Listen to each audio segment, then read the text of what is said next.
Hey everyone, hope you're all doing well.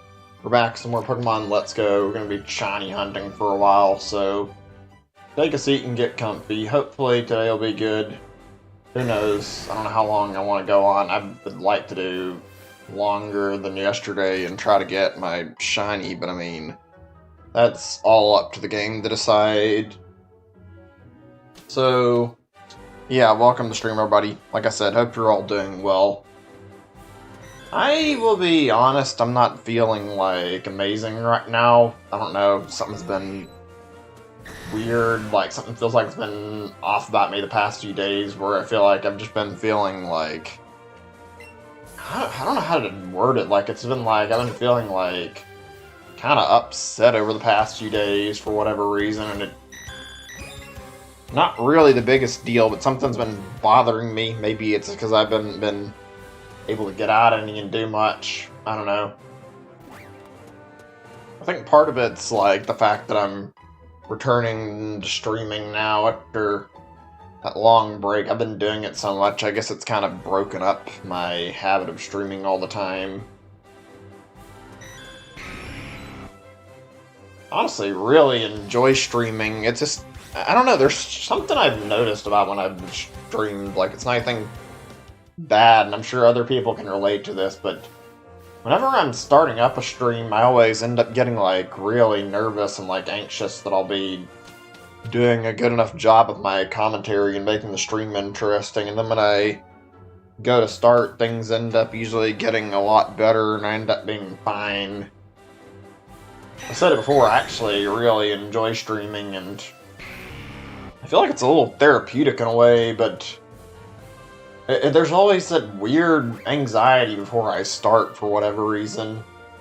So, I have a few things I want to, like, bring up and talk about today. I don't know exactly how much I can cover out the top of my head, but there's, like, a few noteworthy things that I wanted to bring up. Something I actually forgot to talk about yesterday, and it was kind of big. There's another thing I want to mention first before I get into that. So, I said yesterday that I might end up starting late because I was planning to go to the animal shelter. Well, that didn't end up happening. I called only taking people in to, like, adopt an animal right now, so I can't go down to, like, look at the cats and dogs. I thought I'd be streaming later because that actually leads me to something I was wanting to talk about. I probably mentioned it at least once on stream, but I don't remember if I have. I don't think it'll hurt to bring this up again, but YouTube's given me some interesting recommendations lately. Not really bad, just I've noticed, like, I've seen a lot of animal videos in my feed as of lately. At least 2 videos I can remember, like, starving kittens or starving puppies. Like, one of them was just earlier, I think today actually, I got a recommendation where somebody had found a puppy that was on the side of the road. It looked like it was in pain maybe, and just clearly starving. Is like really hungry, and when he fed it, it started quickly lapping the food up. Like, the dog was like whining so much, I felt really bad for it. Somebody probably dropped it off in the middle of the street and abandoned it, or the mother got separated for it or something. I just looked at it and it made me feel sad. I also decided to, like, look up a video of, like, an animal shelter, because I haven't really been to one properly. I have, like, a general idea what they're like, but looking at that, like, wow, like, those dogs in those videos, they look really sad. I feel bad watching it. Like, I really like dogs a lot, and I'm not hugely an animal person, I'd say, but I am enough of an animal person that it makes me feel a little upset seeing, like, dogs and cats just stuck very, very unhappy behind a set of bars. I mean, I'm sure they're trying to keep them safe and give them a home, but you gotta wonder how humane it is when a lot of them end up getting killed for not being adopted after so much time, and that's, like, really depressing. These dogs looked like they were desperate for any kind of attention, and most of them would stick their nose like straight up to the gate when somebody came by, and it was sad to watch. Seemed like a bunch of really sweet dogs. I don't think I've seen too many, like, mean dogs in general. Most dogs seem to have, like, a disposition to be very, very friendly.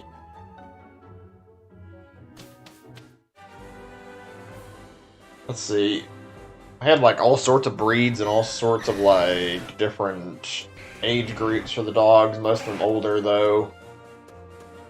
In the video with, like, the puppy I was talking about, it ended up looking like it was fine in the end. Like, it was brought home with some other pets, like a dog and a cat, and it snuggled up to them and looked like it was feeling a lot better near the end.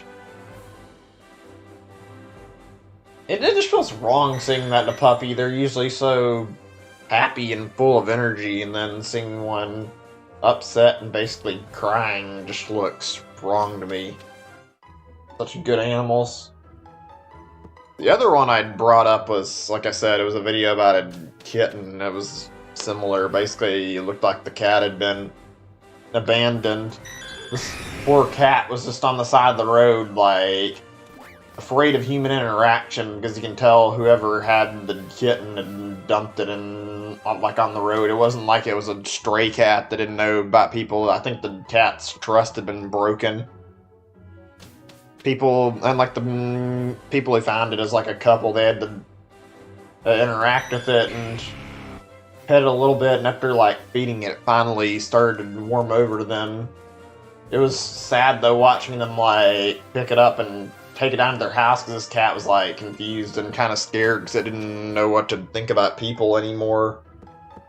But it was a good video, because I remember like watching more of it when they brought it back. Like, the took a little while to adjust, but they pet it and held it for a while, and I've got to say, like, out of all the videos I've watched, I don't think I've ever seen a cat as, like, happy as that kitten was. It looked so friendly. I think it was just, like, extremely happy that somebody had found it and given it a home. It was probably scared and didn't know what to think anymore. It really, really sucks to see, like, an animal like that, at least one that's like supposed to be domesticated, especially for a dog. I mean, I think with a cat, I think the idea of being scared is a little more natural, but dogs are like always extremely friendly.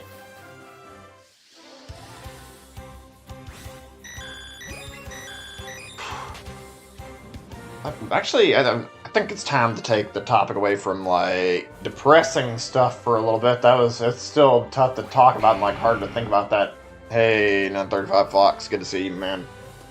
Yeah, it was heartbreaking, to say the least. I was feeling sad for the puppy in that video and the kitten in this other video, and watching that animal shelter video didn't really help any, because it was a bunch of dogs very clearly wanting some form of interaction, feeling stuck and like they were in a prison cell almost. It looked like they'd always come up to the gate and try to get any interaction they could.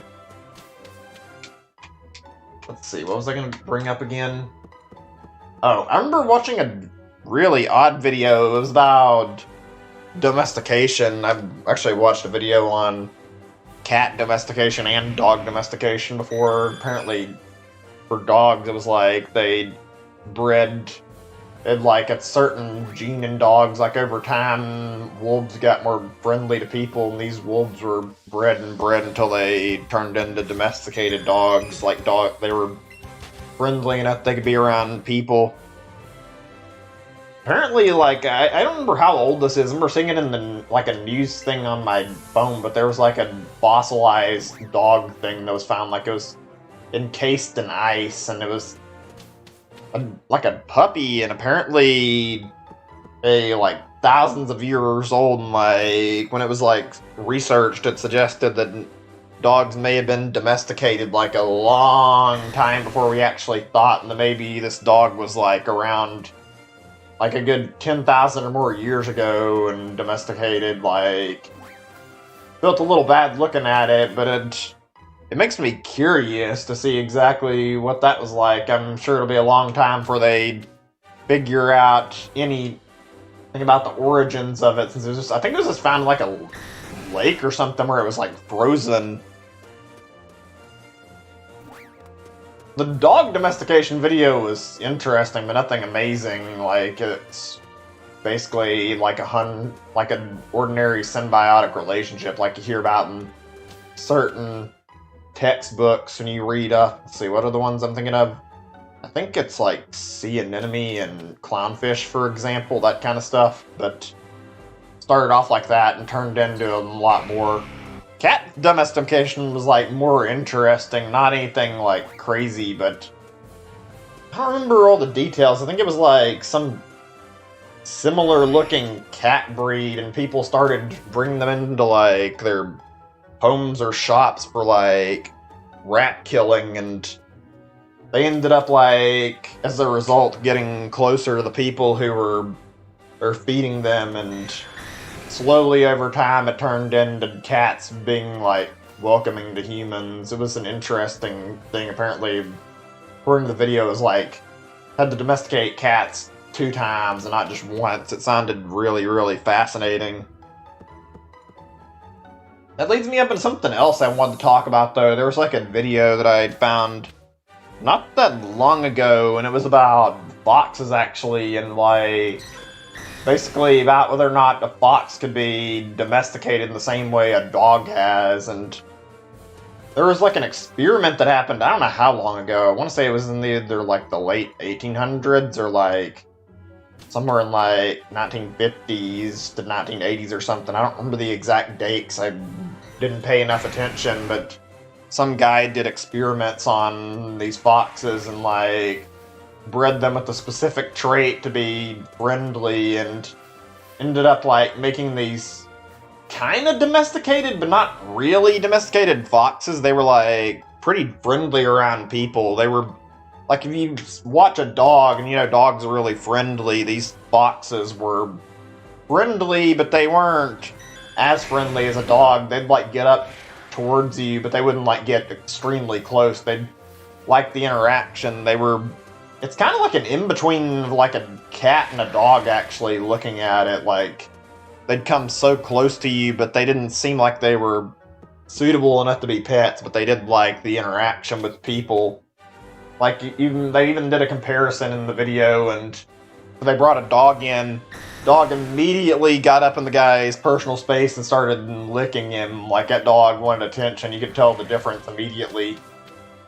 It was fascinating, because you get to like hear about like how humans and foxes interact, and you have like one of these tamer foxes around. Like, they're friendly, but apparently they're really messy, and they're very destructive.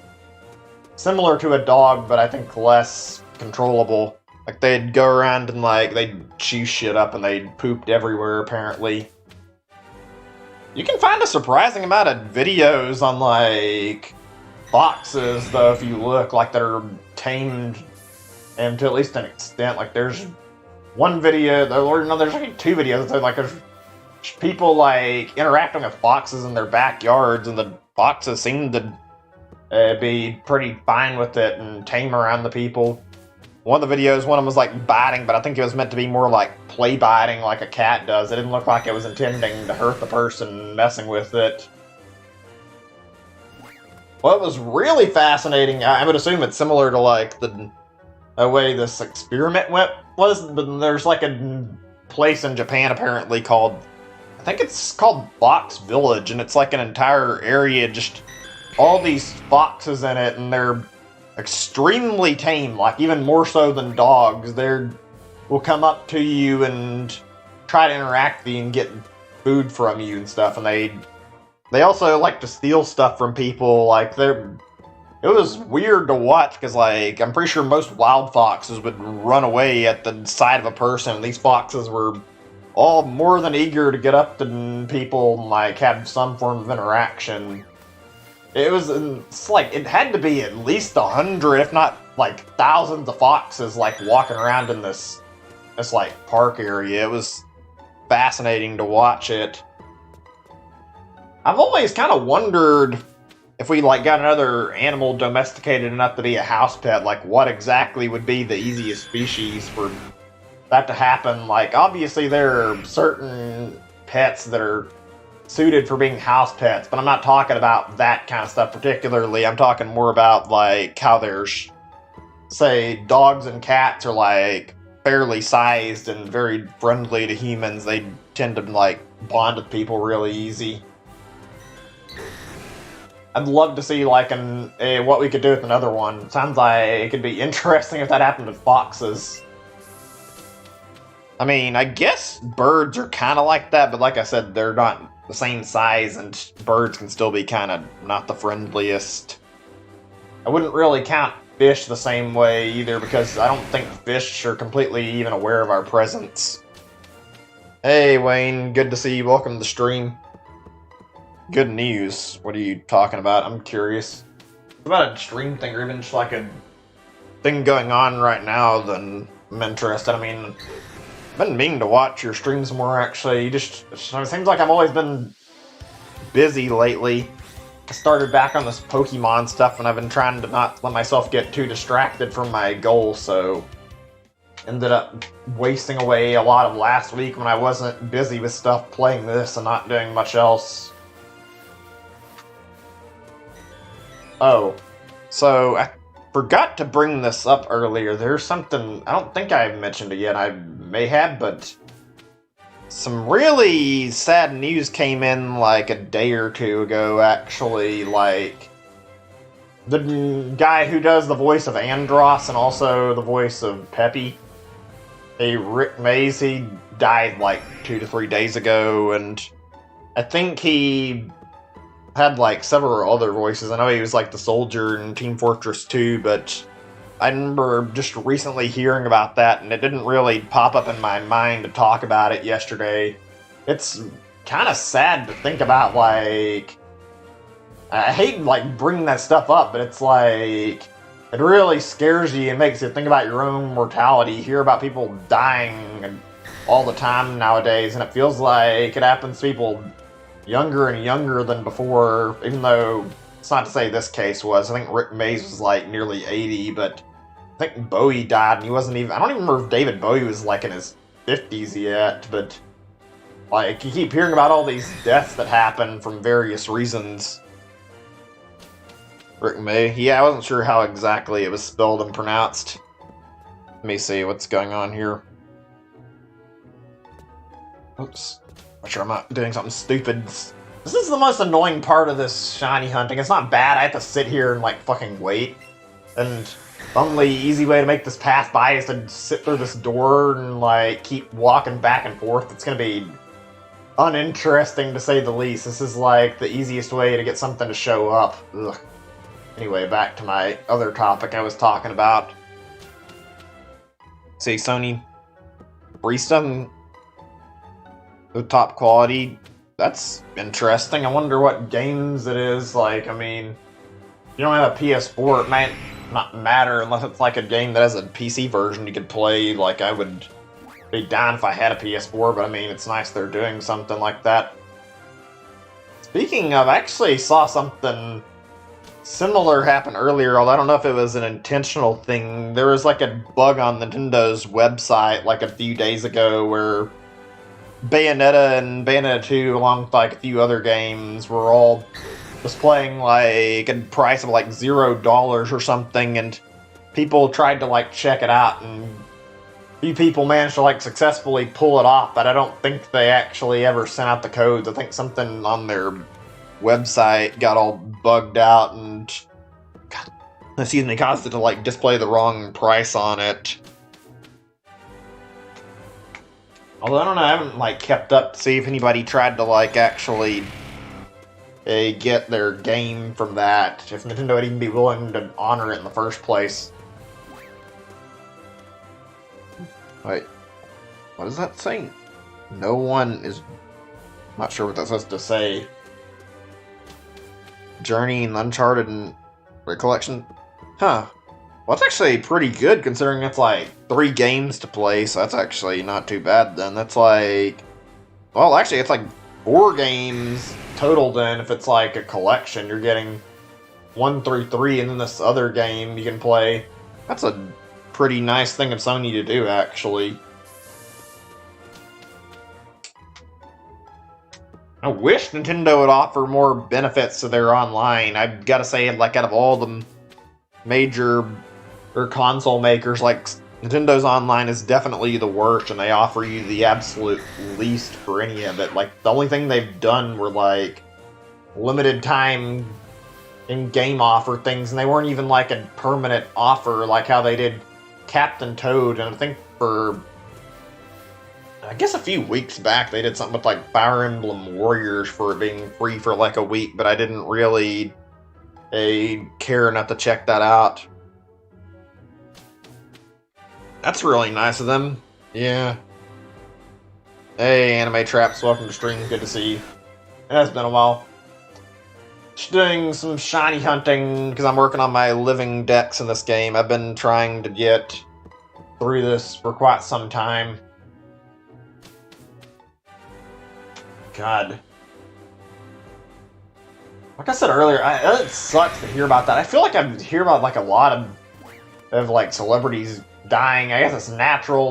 People are just getting older now, but, like, talking about Rick Mays is like, ugh, that's just sad to hear. And I'm not sure if it was him. It may have been the guy who voiced the sniper in Team Fortress, but I remember somebody who did, like, I thought he did voices for, like, some of the civilians in Half-Life as well. Might be misremembering. Like, the guy had a lot of work for different characters in, like, the gaming industry.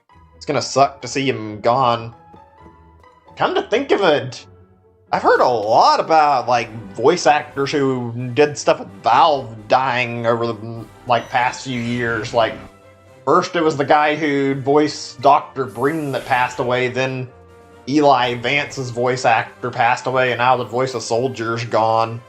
It's depressing when you, like, sit to think about all these games you'd played and the voice actors are passing away one by one. I remember I was, like, extremely upset when I heard about Iwata dying. Like, he was, like, the best CEO of Nintendo, and he was, like, so you could tell he was connected with the viewer base, and it gutted me to actually hear about him dying. Like, I was just in shock when I first heard about that. Yeah, this game's fun to shiny hunt, although it stops being fun after you end up getting screwed over for, like, 12 hours plus of waiting on your shiny, even though it's a good game. But yeah, SpongeBob guy, is that one of the writers or the voice actor or who? I didn't hear about that. God, it sucks hearing about that stuff. Try to steer away from it, but we'll say a little more. It's like, it scares me thinking about that. Like, legitimately, it makes you think about your own mortality and, like, how at any second we could all die. It's not like it's guaranteed, but I mean, you never know. You could end up in an unlucky scenario where some dumbass is on the road driving and fucking doesn't pay attention and hits you. Like, it makes you really pay attention to things in your life when you think about it. Ugh, that's enough talking about that, though. Like, ooh, it's rough hearing about all these deaths that keep happening. Stephen Hillenberg, I don't know. I didn't hear about that if he did die. It does kind of suck, though. Like, it's lame hearing this stuff, but we're all human. There's no way to really stop it.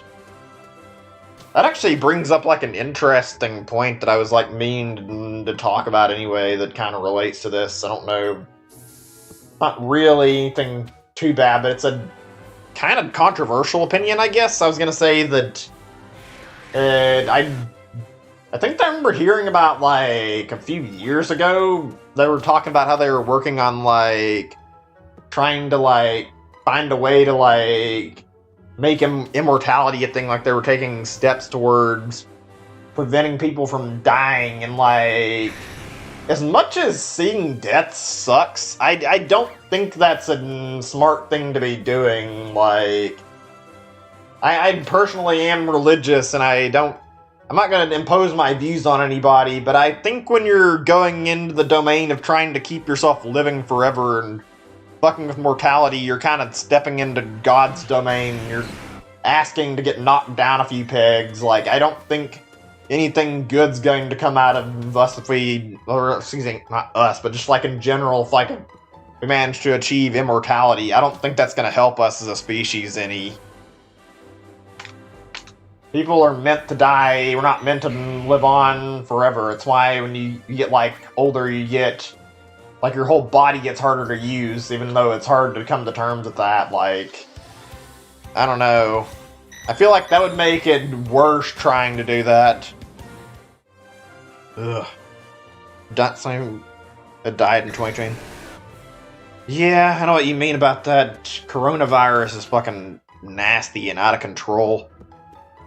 I've got to say, like, it's messed up watching what's happening, not even just because of the deaths, but also, like, if you watch the way things have been going, coronavirus is pretty much fucking destroying society as a whole, and, like, unless something gets done, like we get a vaccine really soon, then there's gonna have to be, like, major structural changes to certain everyday, what's our word for it? I guess that's everyday activities, like how riding a bus isn't going to be as safe anymore because you'd have to worry about somebody sick on the bus. They'd have to restructure certain things. Shops are changing their hours and people are closing down their business unless it's like a serious business that needs to be active, like, say, either a grocery store or like a bank or something. Like, it's really had a nasty impact on society, no matter how you look at it. Yeah, I know what you mean. It's a scary thought to think about, even though I don't like thinking about it. Like, regardless of how you look at it, like, most people die around 100 years of age, or even earlier in a lot of cases. Like, just thinking about the fact that we only have limited time on the planet is, like, a really terrifying thing to think about. It's like, I try not to let it bother me at any point, but it's like you stop and think, like, as you get older, you can tell, like, your perception of time really changes too. Like, as a kid, everything feels really, really slow, and you feel like everything's passing by, like, barely ever happening. Like, because a kid, 5 minutes felt like an hour, and then when you get older, like, it feels like the years get faster and faster and pass by quicker than the last one did. Like, I've noticed, like, it feels like that every single year now, and nearly, like, in another 2 years I'll be 30, for God's sake. Like, it doesn't feel real to me. Makes you kind of scared, because it's like, even though I'm still young, like, it still feels like my life is, like, dropping by me faster than I can even perceive. Ugh. Memento Mori, I don't know what that means. Ugh. I'm sure that's related to what we're talking about. I don't really expand my vocabulary as much as I should. Whew, probably go ahead and, like, actually switch topics. Yeah, I know what you mean about that. And especially when I'm, like, cleaning and I feel my back start to ache. I'm not that old, and yet I can still feel that kind of stuff bothering me. It's weird. Ugh. Okay, where was I? What was I going to talk about again? I got a little bit sidetracked. Give me a second or two. There was some... Oh! Big news popped up yesterday. It wasn't anything, like, extreme, but I'm sure you guys have seen the weird fucking... I don't know how you'd word it. I guess debacle or whatever, but this whole crazy shit that's going around that new Cooking Mama game, and how, like, all this crap has happened, like the crypto mining conspiracy, and, like, how this game just released out of nowhere. Like, some more news was brought up about that, like, relatively recently. Let me see. The fossil hunt's going shield. Good, I actually got all my I've seen all my fossil Pokemon now, so I'm pretty much done with shield shiny hunting for some time. I'm gonna continue my other topic, but I didn't think it'd hurt to, like, address that. I'm not sure I'm gonna be going back to shield anytime soon. I'm not sure if I want to buy the expansion now either, like I was going to, but I'm kind of like at the point where I'm not really super invested in playing another Pokemon game anytime soon. Like, as soon as I get done with my shiny living dex and Let's Go, I may actually just like stop playing Pokemon games for some time until at least like a good 6 months and give myself some breathing room to sit down and actually think about what I want to do next and not just charge into another Pokemon game right away. Hold on a second, trying to get in here where I can spawn more of these Kadabra. And cool happens. Oh, I think I know what you're talking about. I'm not entirely sure, but I remember on Reddit there was somebody who made like a guide actually. They posted like a thing where they bought like a bunch of Switch parts and assembled it and it actually works. Like that was really neat to look up and like see that stuff, even though I didn't like do much like actual reading on it. I just like skimmed through the picture. That was like really cool to watch. Just goes to show that even if you're like desperate and can't find anything, you still aren't completely screwed up and like screwed over, excuse me, trying to like get an actual Switch.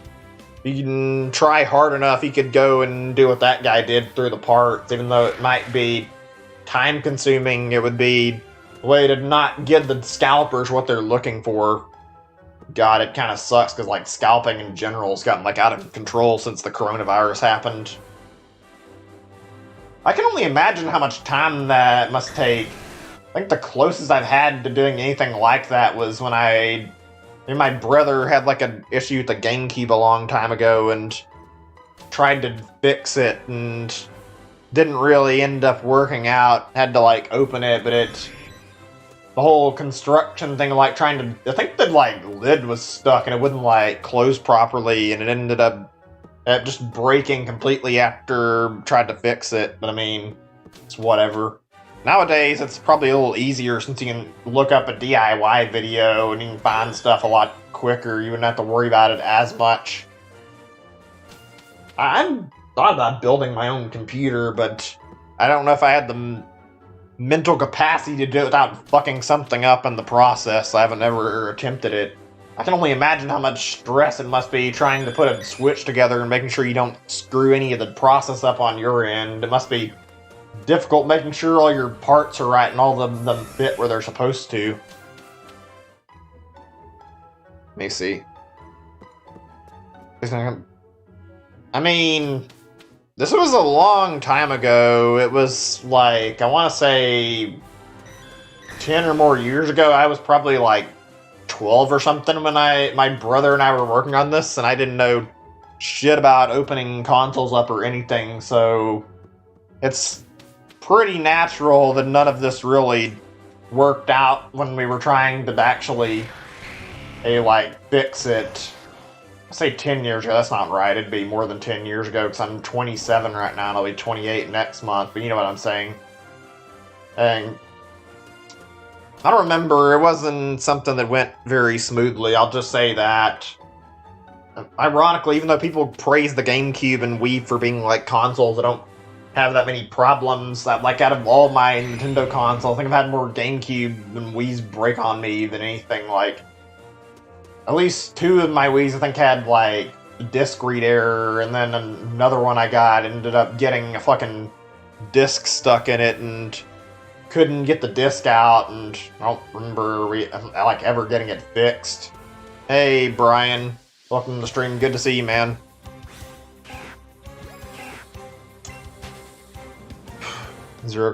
I see you had 0 Nintendo consoles break on you? Yeah, you're pretty lucky then. I've had issues pretty often. Oh, those are just Kadabra, but yeah, I know what you mean about that. It's actually cool.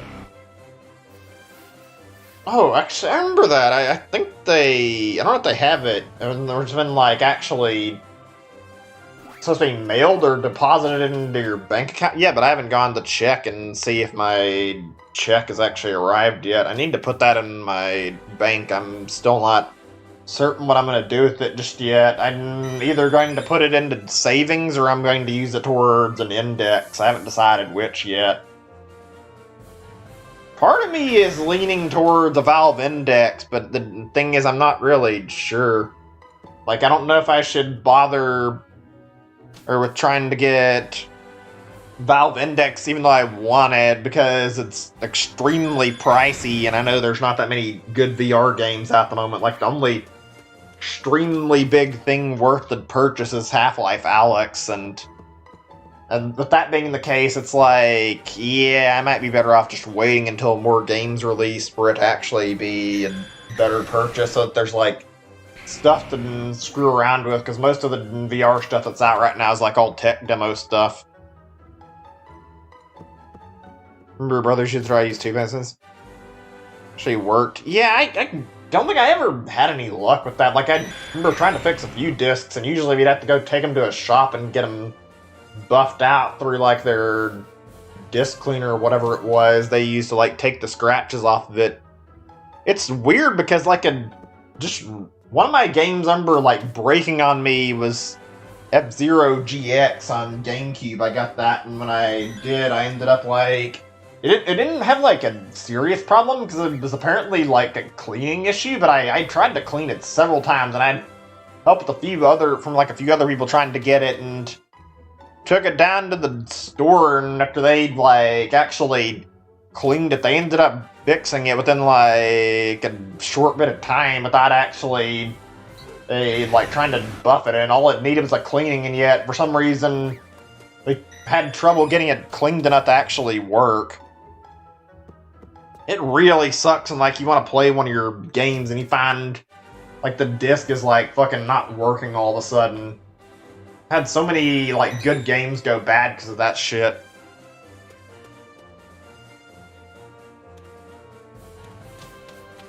Let me see. I think bank the money? Yeah, I know what you mean. I haven't had a lot of money as of lately, so I might actually just put it in my bank account. I do need some spare, so I don't know. I've been, like, thinking about a lot of things and, like, what I'm going to use it towards. I'm going to use at least part of the money, not all of it, but I'm planning to try again with the cat. I still think the cat I ended up with was, like, too feral and wild, and that was the reason it didn't tame down very well. I know I screwed up while I was raising it, but that cat was, like, kind and too wild and just chill the fuck out and not be mean all the time. Like, it was too willing to use its claws, so I'm gonna try with, like, a domesticated cat that's, like, actually been around people now, like, in the future. I might use part of my check to actually look into, like, getting a kitten somewhere. I'm gonna be more careful about it, though, this time, and from what I've read online, it's better to, like, spend some time around them before you, like, pick a cat out. Like, you can go near them, and if they're, like, friendly and we're willing to cuddle, that might be the cat you want to pick up, and since already you started to like you, just, like, try to get to know the cat first, I guess.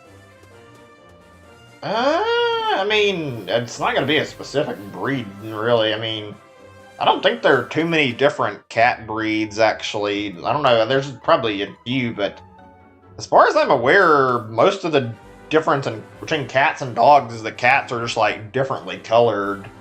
You got, like, the calico, tabby, there's, what's it called, Siamese cats, black cats, all those different colors. Like, I haven't noticed, like, any differing breeds, just, like, the different color varieties. The reason the cat I had before didn't work out, I think, is just because it wasn't around people, and I actually did a little bit of research on this, like, not too long ago, but according to, like, a lot of studies, typically when a cat's been, like, wild and lived on its own for, like, 4 or 5 months or more, it ends up being, like, significantly harder to tame that cat than it would be if it was picked up as a kitten while it was still not around people. Like, feral cats in general have, like, a lot of trouble adapting to a lifestyle around people unless they're, like, gotten at a really early age. Either... Hey, I don't even know how to pronounce... Oh, wait a second. That name... I'm not gonna humor this guy. Go change your username, you know what the fuck you're doing. I saw what that said. Took a second to read between the lines there. I'm glad I didn't finish actually pronouncing it now. Should've just fucking straight up banned him. Why the fuck do people have to put fucking shitty, edgy usernames like that when they come online?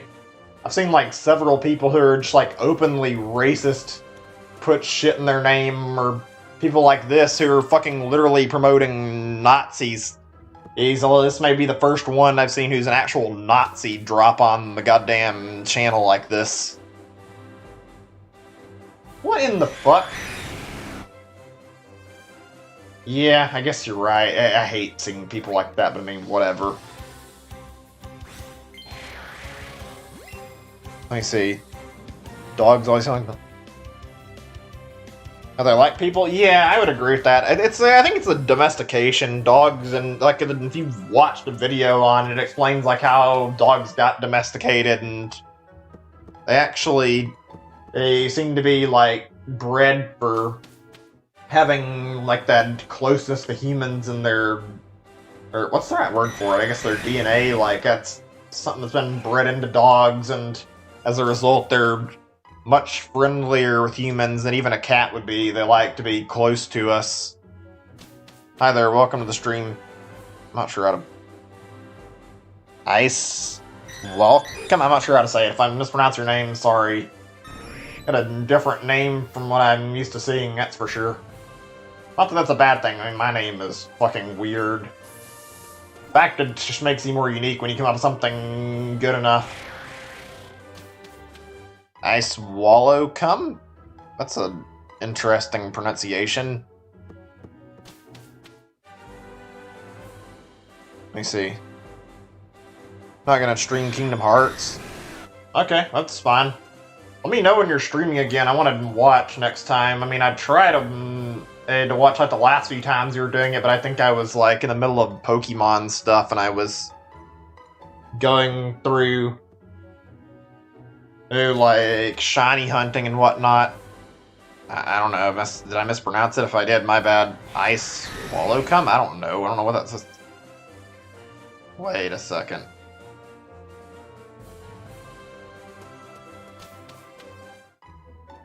I can't tell if there's supposed to be a slur in here. If there is, it's gonna turn into a ban. I'll say that much.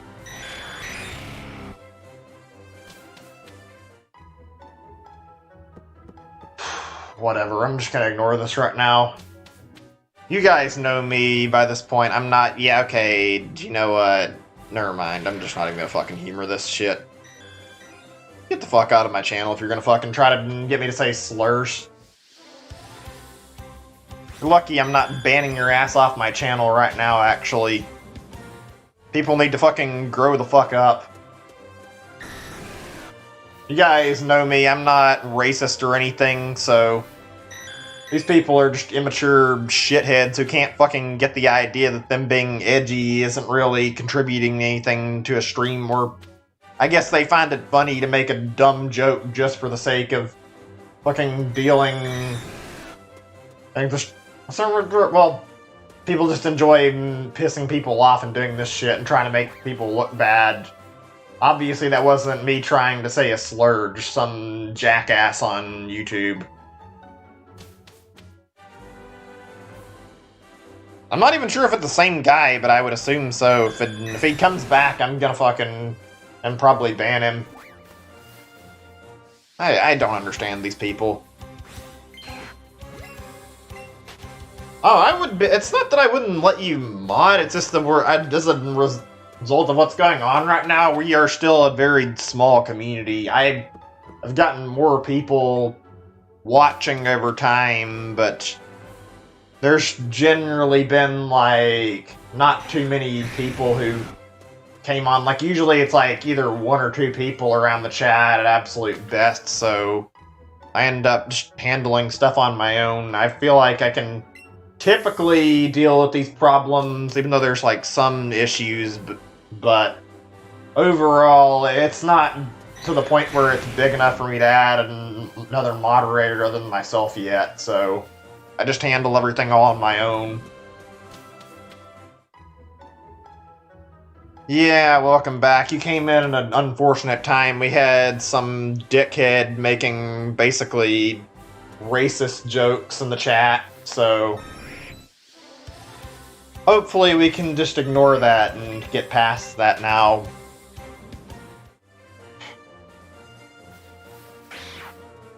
Okay, where was I? Oh yeah, I actually had like a thing I was talking about and I got distracted, so that whole cooking mama topic, I didn't really finish what I was saying. But apparently some news surfaced about this, like, just as of today, I think. There was a post on Reddit where, like, in addition to all the other shit that had been going on surrounding this game, like, the actual company that has the rights to Cooking Mama came out and made, like, a public statement, and they basically said they had a contract with, like, the company that made it. I think they're called, like, Planet Entertainment or something, and basically... Okay, this dude's a fucking jackass. Fuck you, dude. Get the fuck off my channel and never come back, you sack of shit. I don't feel bad about saying that. You're really legitimately just a pile of shit. You need to fucking learn. If you make any more of your stupid alts, I'll make sure to ban all those alts too. Get the fuck out and never come back. I can't stand people like that. This dude is, like, really being a fucking asshole.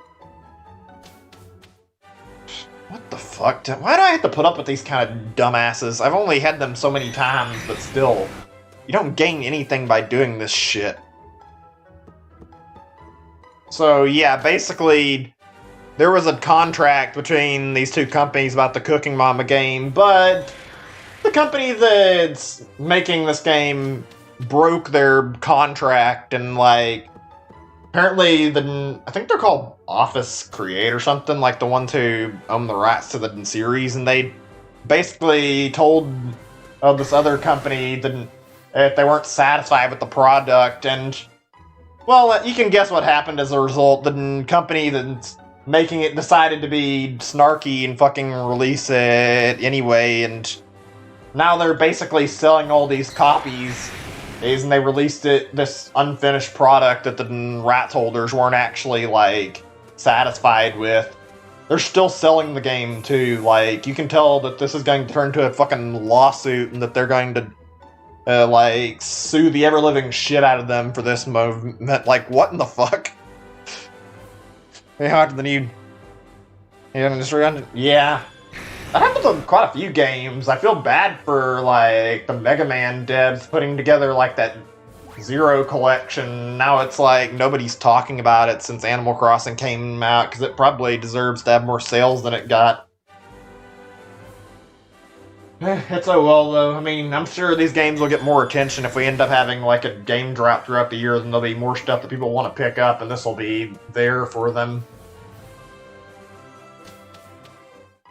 I thought about picking that up, actually. I legitimately don't think I have enough interest, though, especially since it's, like, double the price of the original, so it's like... I don't know, I don't feel like I feel comfortable paying $60 for a $30 game, because this game was released back on the Game Boy in the day. Like, it's pretty much the same amount of content for double the price.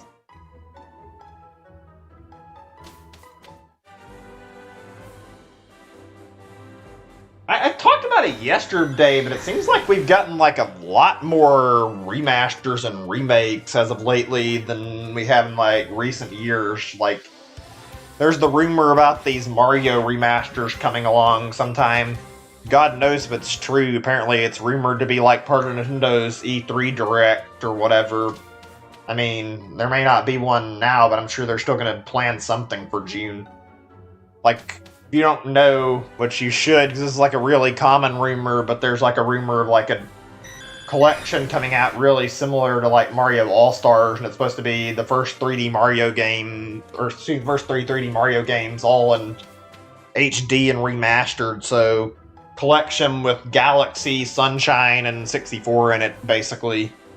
And it was only going to be like $60 tops, like That sounds like that would have been really awesome, and hopefully it ends up being true. But, like, even if that isn't true and it ends up just being a gigantic hoax that a lot of people put in and, like, word about, it's still, like, there's still a lot of remakes that have came out this year. Fucking RE3, there's been Final Fantasy VII remake. Fuck off! Get off my channel! What the fuck is wrong with you? Go away! Is there a way to fucking auto-block people like this? You need mental help, man. What the fuck? Hate to be that guy, but if you're seriously this obsessed with being a total jackass, yeah, you go fucking and see a psychiatrist or something. You are not sane. What the fuck is wrong with you? I don't even like fucking giving these people attention, but I have to fucking ban them so they'll fuck off.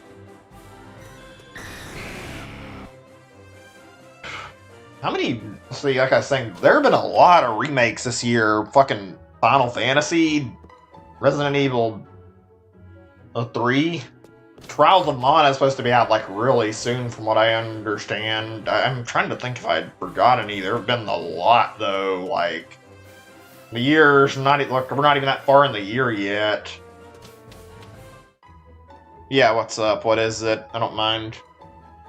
I'll answer to the best of my ability. Actually... Oh yeah, also Xenoblade soon. I almost forgot about that. And we've got Mystery Dungeon. I completely forgot about that, even though I mentioned it earlier. Hold on a second. Back to Pokemon Run for Shiny Hitmonchan because of it. I don't like it entirely, but I don't hate it either. It's annoying. Like, the biggest problem with it is, like you said, that's shinies, but there's like a way to work around this. Either obviously you can use a Master Ball, but the other thing is, like, there's a system that's built into this game. I think it's common knowledge by now, but let me see really quick. You capture 100 of a Pokemon species, it'll permanently nerf the capture rate. So, like here, I collected 100 Kadabra so that I could have it easier to catch it. If you do that, then every time you go into, like, an encounter with one, you'll be able to toss, like, an Ultra Ball or a Pokeball or something at it and catch it pretty easy. Most cases, it doesn't even take 100 to get Ultra Ball, like the Green Ring, and some cases it'll take that many, but, like, most of the time it'll take it that far and you can get even Pokeballs, like a one-shot capture like that. I've had, like, quite a few moments recently where I've had, like, shinies that I've been hunting that have, like, I didn't really have any caught, though, and they tried to get away, and I had to, like, immediately resort to tossing a Master Ball because I didn't want to let them escape me. It's not fun when you have to do that, but I mean, it's better than letting it get away from you. Hold on a second. This isn't really grinder. You know the repetitiveness of grinding or farming for hours in a game? Chansey... Yeah. It's a good system, even though it's a little annoying. Let me see. To be honest with you, I don't typically do, like, a lot of grindy games. I mean, I'd obviously play some games that require grinding, and I like RPGs in general, but I'm obviously for streaming purposes, I think I mentioned this, I prefer to do my grinding off stream because I don't feel like many people enjoy watching grinding, so I just take care of it as fast as possible off of the stream and make sure it's all good. I'm great. I can't tell if I'm actually paranoid or not with this guy that just showed up in the chat. I don't think Grim Reaper plays as a bad guy, though. I'm pretty sure I've seen him in the chat before. He's chill. This other guy, I don't know, though. Wait, what's going on? Speaking of any feature on Twitch, ban your ban your IP from that channel. Yeah, that's a good thing, actually. That's probably helpful since it stops, like, trolls from making repeat accounts and doing dumb bullshit like what happened earlier.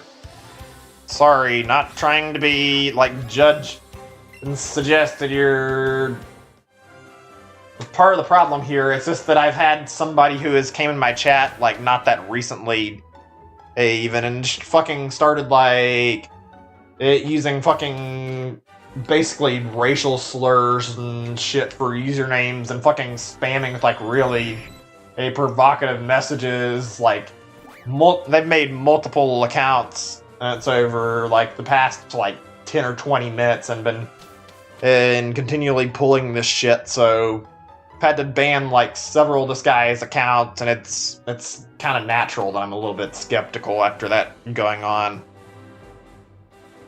And you're like, no, not yet. I mean, you'd know if I got it, because I wouldn't be sitting here waiting on the Kadabra to show up. Basically, if you're not aware already, shinies show up on the overworld in this game, so once you see them, you know it's shiny.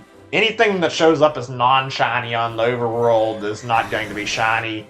The only exception to this rule is if there's, like, a legendary you're battling, and not the, like, legendaries that pop up in the wild. Those guys can show up shiny, but as a rule of thumb, like, the only exceptions to this are Mewtwo, Articuno, Moltres, and Zapdos, and the way that it works when you're going after them is you get past the cutscene, and if you see them show up and the battle starts as shiny, then they're locked as shiny, at least until that encounter is over with. You gotta be careful with that, though, considering that you can end up basically losing it if you don't knock out the legendary in 5 minutes. You have to be, like, really fast about that.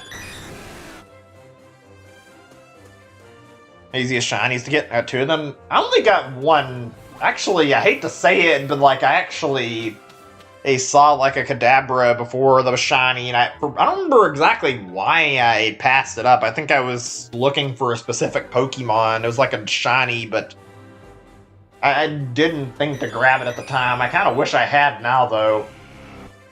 If you're wondering why I'm hunting Abra again, it's because this was, like, I think this was before I actually decided on the Living Dex idea, and by that point, I was, like, actually excited that I'd ran into an Abra out of, like, nowhere, and because of this, I evolved it up into a Kadabra, and trade evolved it into an Alakazam. It doesn't have the best nature, though. It's got a modest nature, so it wouldn't hurt to get a replacement Alakazam, but I'm not going to worry about that. My goal right now is to just get the rest of the line.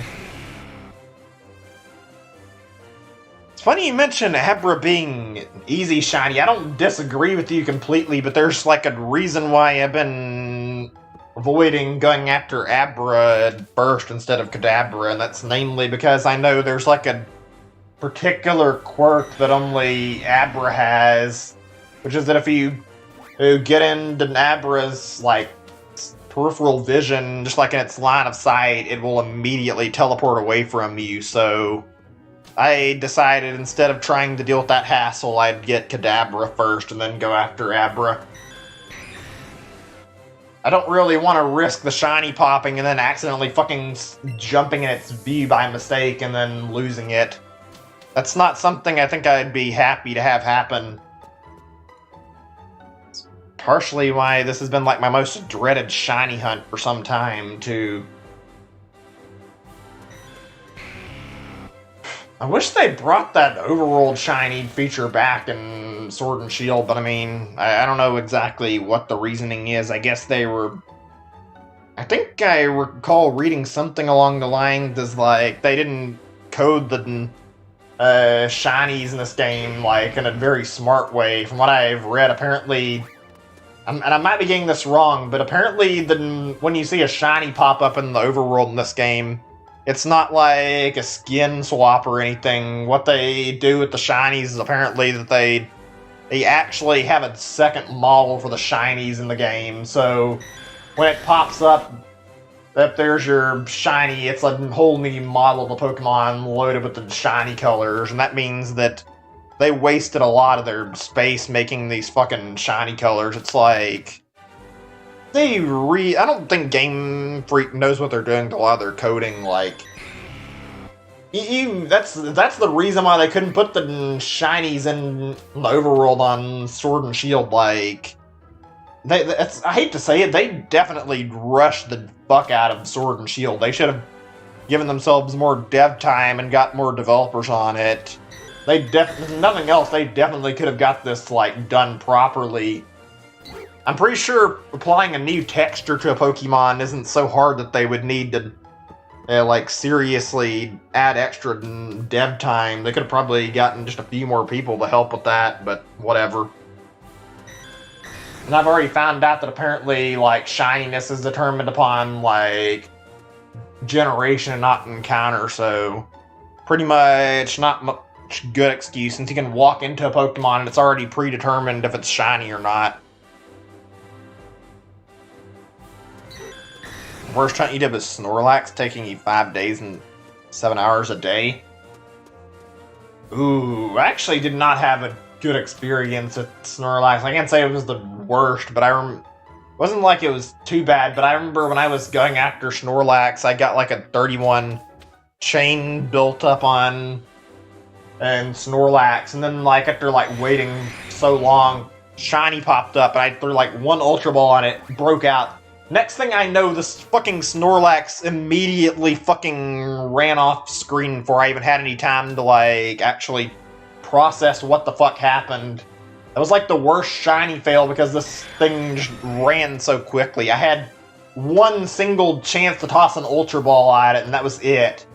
After that, I was like so pissed off, and I just started catching more of them until I got the like lower catch rate. I think you coded in C++ or Java. I think I did some of Java before when I was in high school, but I don't know much about coding. I'm like completely garbage at trying to do anything with coding. It's something that's like seems kind of complicated to me. I'd probably be easier if I hadn't wasted time on it, but I for the life of me cannot learn it. I've tried. Hi there, RiQH. Welcome to stream. Hope you're doing good. You're dual wielding the Joy-Cons. Yeah, that's probably a smarter approach. I wouldn't even say my longest hunt is the worst one I've gone through overall, even though it was like terrible. I'm not even like factoring in like the fossils or the Alolan Pokemon at the moment, but it generally the Goldeen. I did a Goldeen hunt not that long ago that was actually really lame, even though that's more of the circumstance of the area, because like Goldeen is stuck in like a really tiny little pond and you can't hunt it anywhere else, so you basically are confined to this shitty little pond the entire time you're trying to catch it. It's completely awful. I waited like 5 days on this thing to show up, and I was like feeling like I was losing my mind. .net, I don't know what that was about. I don't know. Oh, yeah, your phone did autocorrect. Yeah, I know what you mean.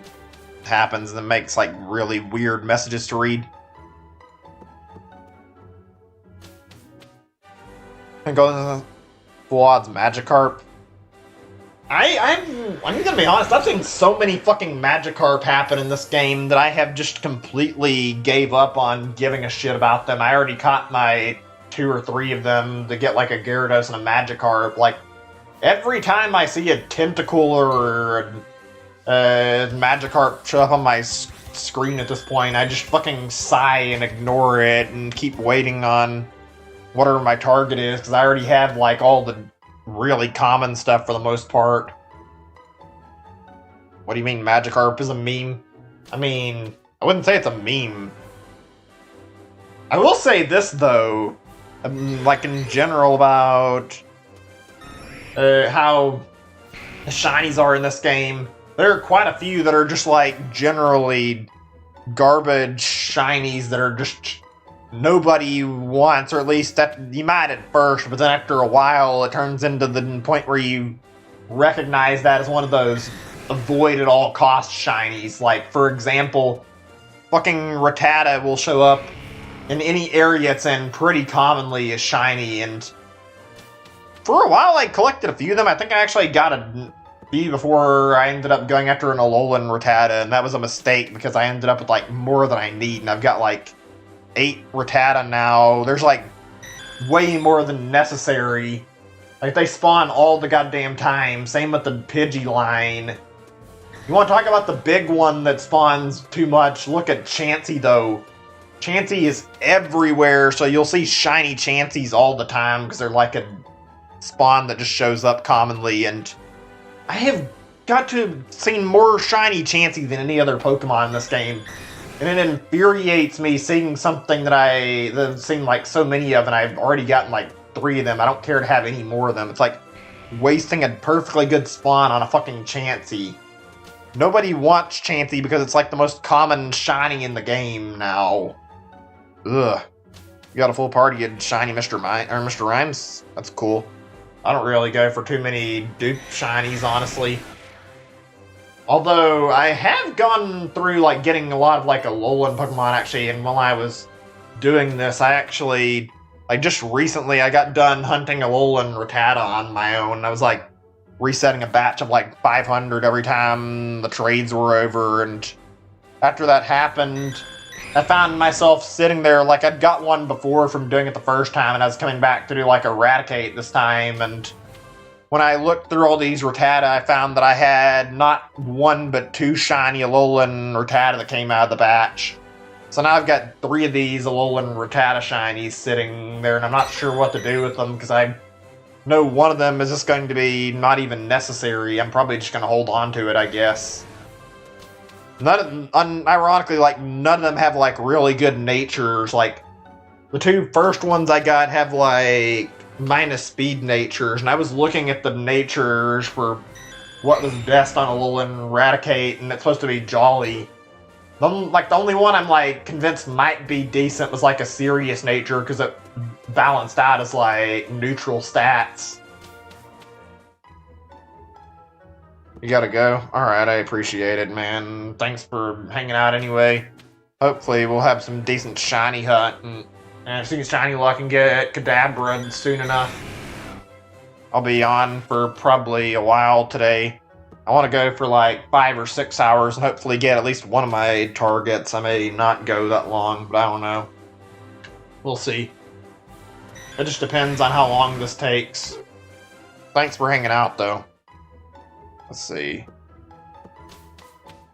Pink and purple are supposed to be a thing? Yeah, I don't know about purple. I didn't hear about that, but I actually found an article on my phone, like, this morning, and I saw that there was actually a Pokemon Pink version leak thing where they talked about, like, an early version of Gen 1 that was leaked where it was supposedly, like, focused on Clefairy, because before Pikachu was decided on, they originally wanted Clefairy to be the mascot of the series, so apparently that's what this is based on. Some of the building structures are, like, really different looking, so I'm wondering if maybe the storyline had any, like, major differences in it. It would have been interesting to see if we ended up getting that version.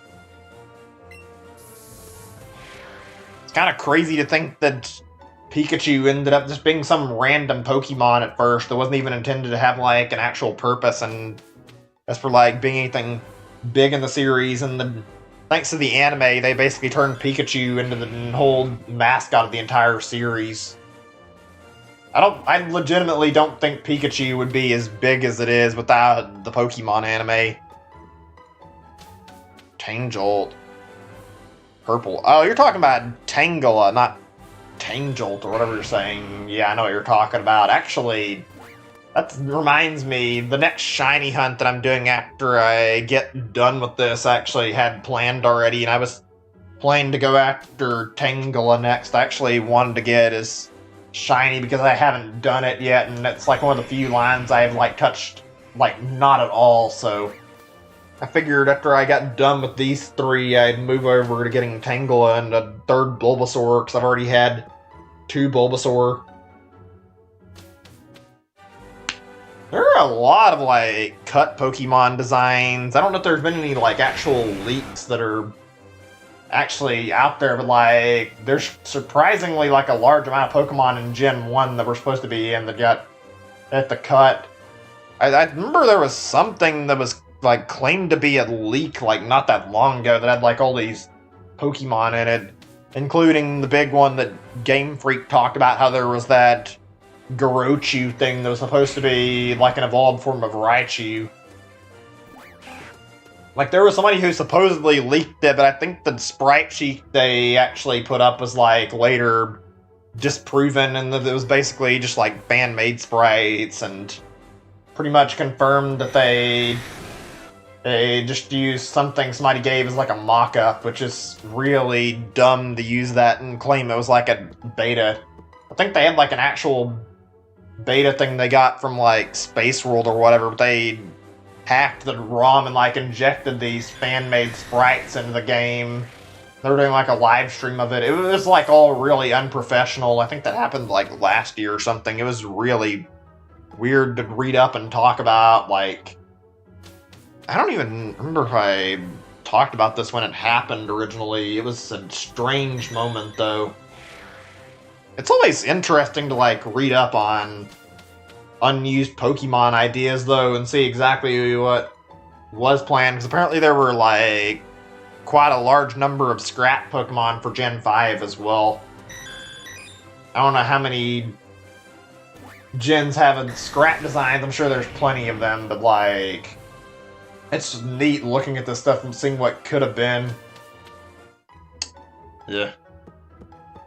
Sorry, I don't know where I was trying to go with that, but yeah, you get what I'm saying. It's interesting to read up on, nonetheless, I'd say.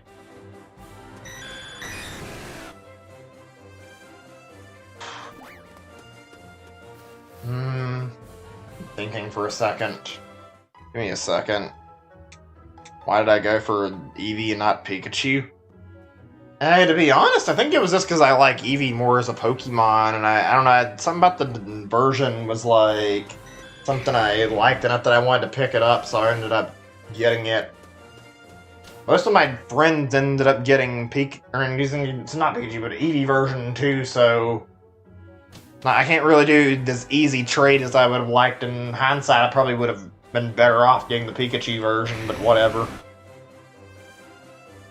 I'm still curious what that third Pokeball is supposed to be in the beginning of the game, since you see the two Pokeballs that Oak has, and depending on the version, you know that like straight off and immediately that your partner is getting the opposite Pokemon that you're getting. So if you got like a Pikachu, he'll get an Eevee, and if you get an Eevee, he'll get a Pikachu. Like a lot of people are suggesting that it's Clefairy. I wouldn't be surprised if it was supposed to be a Meowth though, because Meowth is like very prominently featured in the game. And on top of that, Meowth has gotten like a lot of love as of recently. Not only is it like one of the Pokemon that's had Alolan forms, but it also got a new Galarian form and a G-Max. Like, I could totally have seen them making a Let's Go Meowth if they ended up wanting to have like 3 versions. It would have made sense with this. There's also something really interesting. I think it's just a parallel to like Red and Blue, but I've noticed in Pokemon Let's Go Pikachu, I don't think there's like a huge amount of theming towards like what the exclusives are. But when you look at Pokemon Let's Go Eevee, a lot of the exclusive Pokemon are like stuff you see in the anime that Team Rocket has. Like there's Meow, there's Ekans, also Coughing. Let's see, is there any other? Oh yeah, the Bellsprout line is also exclusive to Let's Go Eevee. Like there's a lot of parallels to Team Rocket in this version for some reason. I don't know why. Let's see. Somewhere in Part 9 of Mario Kart's I expect. I wouldn't be surprised. I mean, Mario Kart 8's old and they haven't done anything with the DLC, honestly. I was expecting they'd do more, but I mean, I don't know, it did come out in like 2014 or something. Now it's like 6 years after, so I can imagine they're ready to move on to another game. To be honest, even though I like Mario Kart 8, something about it I don't like as much as the previous entries in the series. It's still good, but I just don't return to it as much.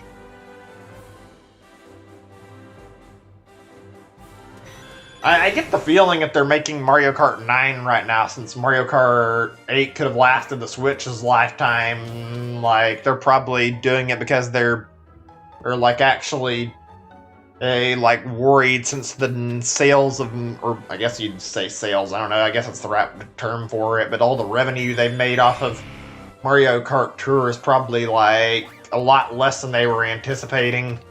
I'm almost certain their fucking pay-to-wins and like structure for Mario Kart Tour is backfired on them.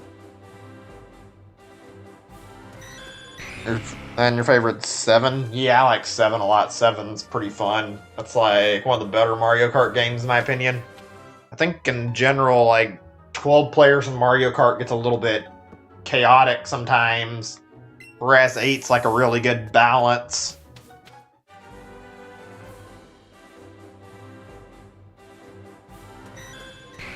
"12 versus 8. I mean, more players is usually better, but I think 8 works better in terms of like the amount of players it has in general.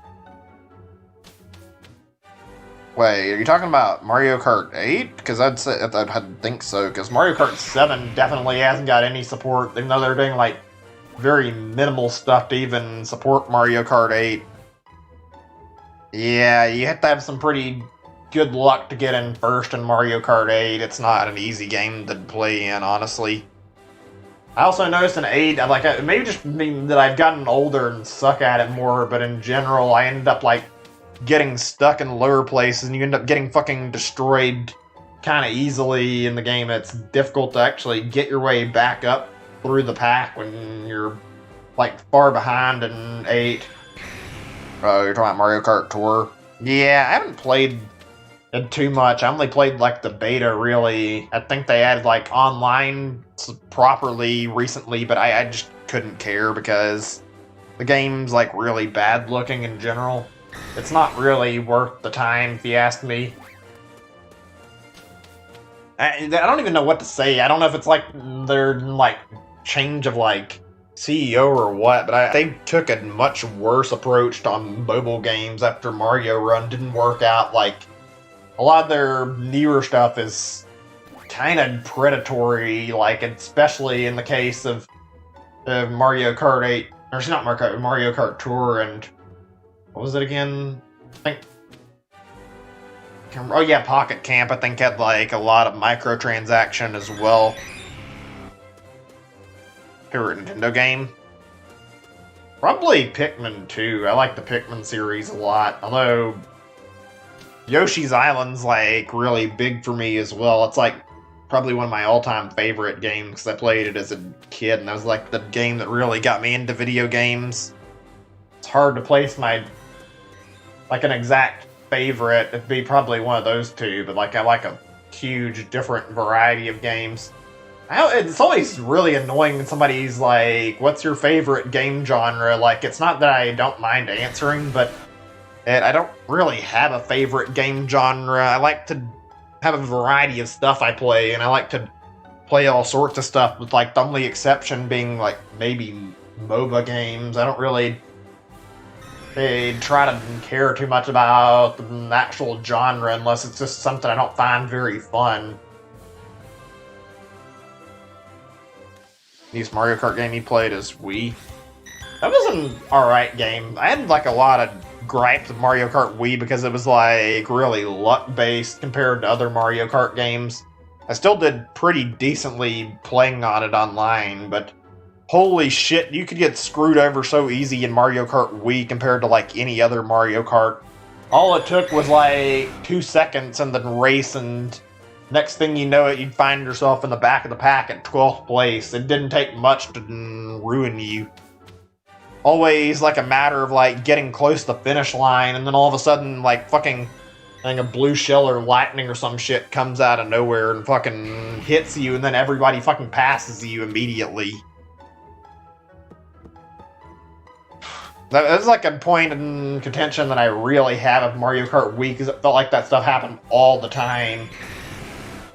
I mean, if I'm being honest, blue shells weren't really my biggest problem in Mario Kart.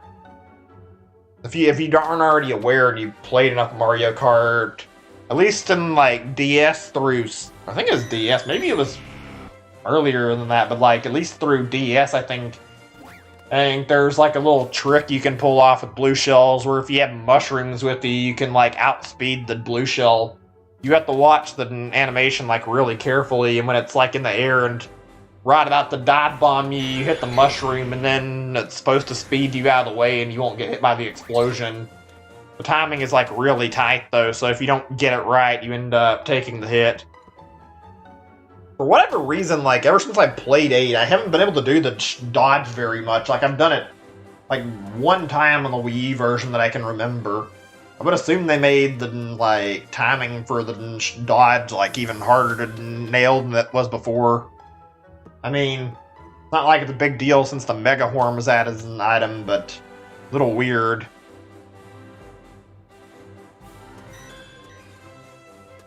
We drove worse than 8.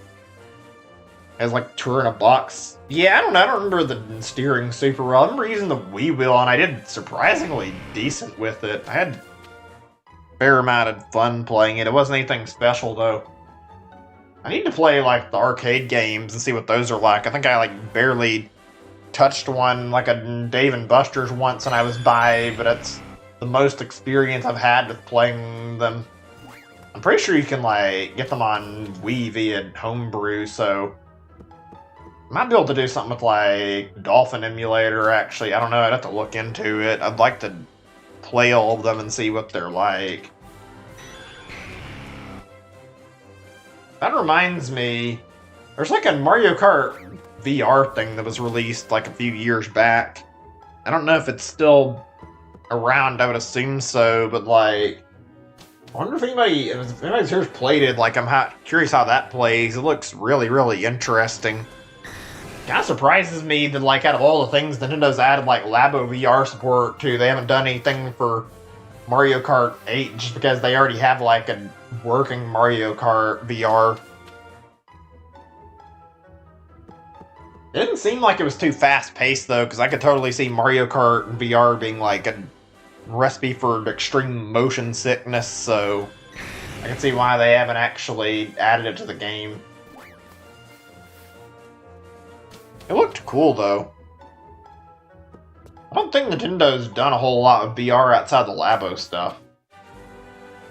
Oh, speaking of which, I don't know if it's still going, but like a few days ago, there was a sale on Best Buy for anybody who's interested where they were selling Labo stuff for like $20 each, so you could pick up like a Labo VR kit or a Labo vehicle kit, like any of the 4 Labo kits for like $20, although the VR kit was just the VR and the blaster, not like the whole set.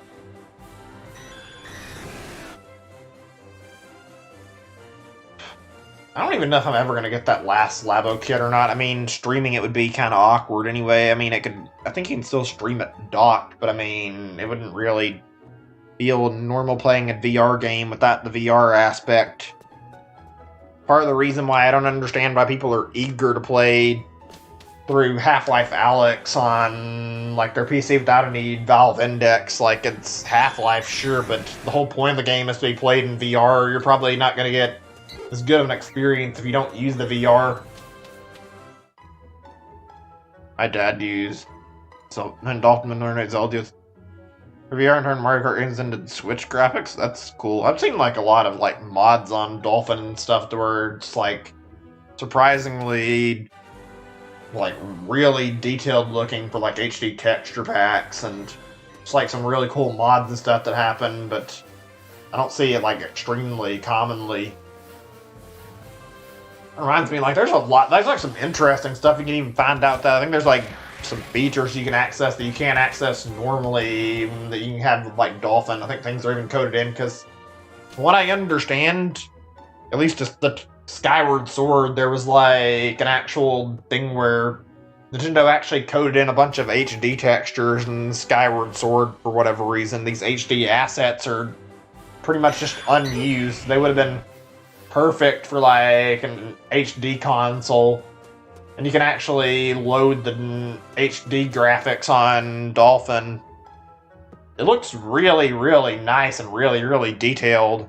I'm kind of surprised they didn't use it to make a Skyward Sword HD already, but I guess they're probably not doing it because it would take a lot of effort to actually fix things up and make the game work without any actual, like, adjusting the controls.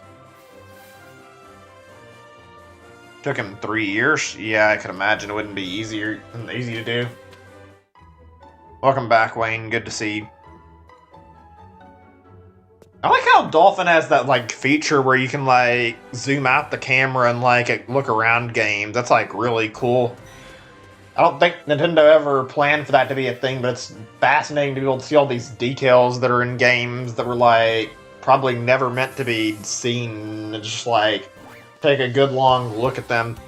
I don't know of, like, many emulators that do anything like that. I would love to try and, like just even, like, I'm thinking about maybe a stream where I can look around at stuff in games would be fun, like that Boundary Break series does. That would be interesting. I wish that was in more consoles. I'd love to, like, get a closer look at some of the environments and, like, who knows, HD games, like anything from the Wii U era. There's still some good stuff that would benefit from having this, like, say Pikmin 3, I'd love to take a good look at the environments and unlock the games. Cool. I mean, I'll just be stuck here Pokemon for a while, I'm sure, until I can get my shiny to spawn. Eating dinner in an hour. That's fine. I mean, I'll be on for a while. I don't know how long, but I'm gonna keep trying until this shiny spawns and maybe do more. I don't know. I want to get shiny Kadabra today, but there's no telling if it's gonna happen. PC died? Yeah, that sucks. There's just like a really, like, it's not much worse feeling than working really hard on something and then losing it all at once.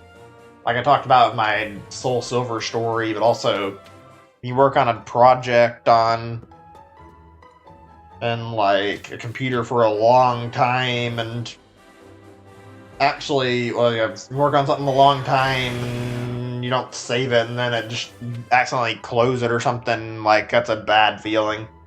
Teaches you to save your stuff very carefully, but yeah, that must have been devastating. Play your song, I mean, I don't mind. Actually, it was mean to put on some music eventually anyway, and it's getting a little mind-numbing how we're just coming back and forth throughout the door over and over again, so in the next few minutes I might actually put the music off and put up some other music. Actually, that reminds me. Next time I see an Abra out here, I was meaning to do this before, but I wanted to, like, check on how the capturing with the Abra looks right now. I'm not gonna, like, try to mess with them until I end up done with this. I just want to have an idea of what's going to happen if I end up seeing a shiny Abra first instead of Kadabra, so I can, like, plan ahead of time.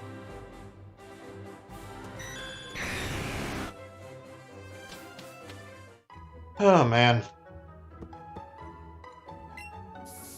Oh, that reminds me, actually, I was meaning to talk about this before anyway, and got a little bit carried away with it. This is, like, a topic I said I was going to bring up yesterday. Been watching, like, more anime recently.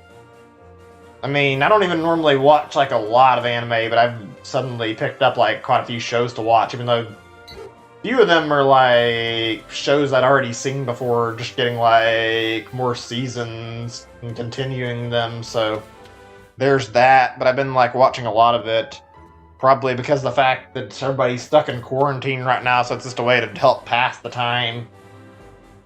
But I've watched, like, a lot of new stuff. I don't know if you guys ever watched any, like, anime that are, like, I guess they're called, like, kill games? I don't remember, but there's, like, basically, like, all the characters are trying to kill each other as part of a game, just like the title suggests, and watched a new one of those recently. It's a weird one, but it's interesting. Basically, it's a gacha game, which is a weird concept, and they're all they're actually fighting in real life, and if they lose, they die, basically. And I don't know how to describe it. Like, they can win, like, real prizes, or they can use their money to, like, get things to help them win the game, and it's really intense to watch. It's called Darwin's Game. It's really, really good. Let's see, what else can I bring up? 'Cause there's quite a few that I've watched, but I don't remember if it's been like 3 or 4 shows or more than that. Actually, an older show I watched. It was just like not that long ago. There was a show called Psychopaths that I watched like back when it came out in like 2013. There's like a new season of it that just came out, and I've watched like all of it and really enjoyed it. I'm gonna talk about that for a little bit. I'm gonna wait because I'm actually gonna take a BRB in just a second. I was gonna say like I'm talk about this. In fact, I was like planning to set up like a video watching channel on Discord, which I want to do soon. And I was thinking about like what all we could do for shows to watch, so I actually thought about it, and I want to watch this, like rewatch the show on Discord with you guys for like the first thing we do. It's called, I think I mentioned the name already, but it was called Psychopaths, though it's really good. I'll talk about it when I get back. I need to go take a bathroom break really quick. I'll be right back. I just need to pee pretty badly. Be right back.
Alright, I'm back.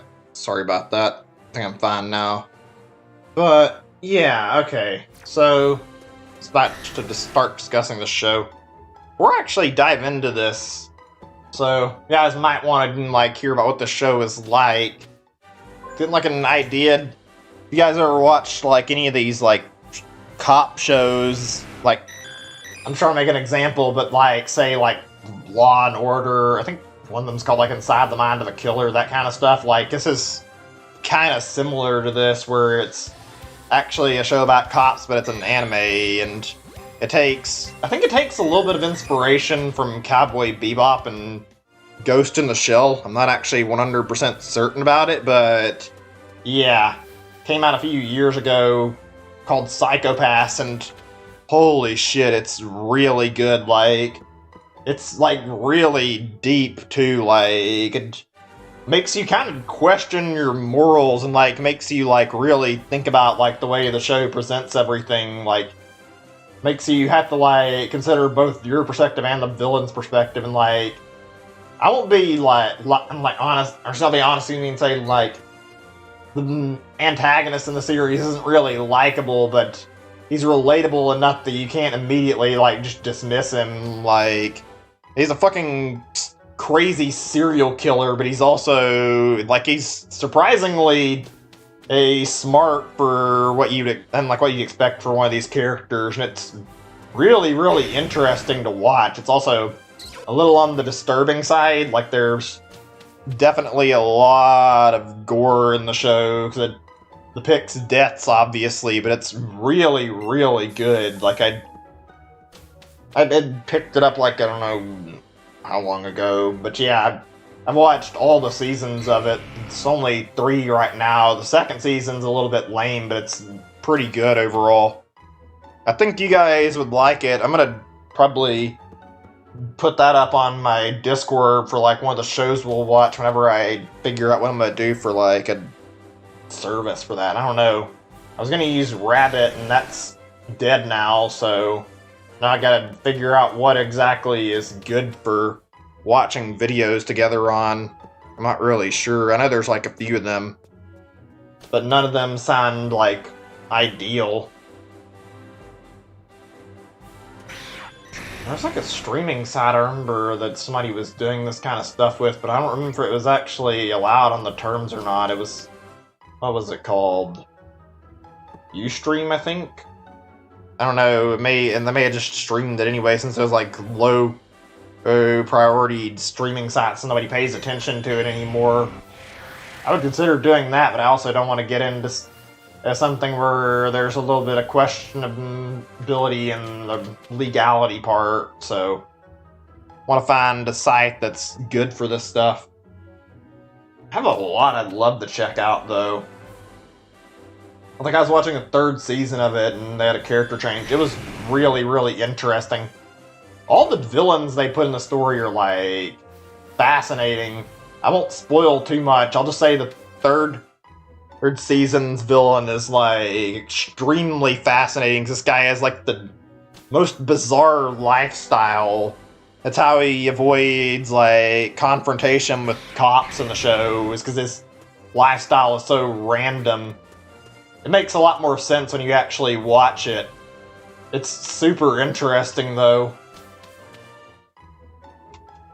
God, I wish I could talk more about it. The only problem is I don't really want to spoil any of it, since I said I'd have it set out so we could watch it.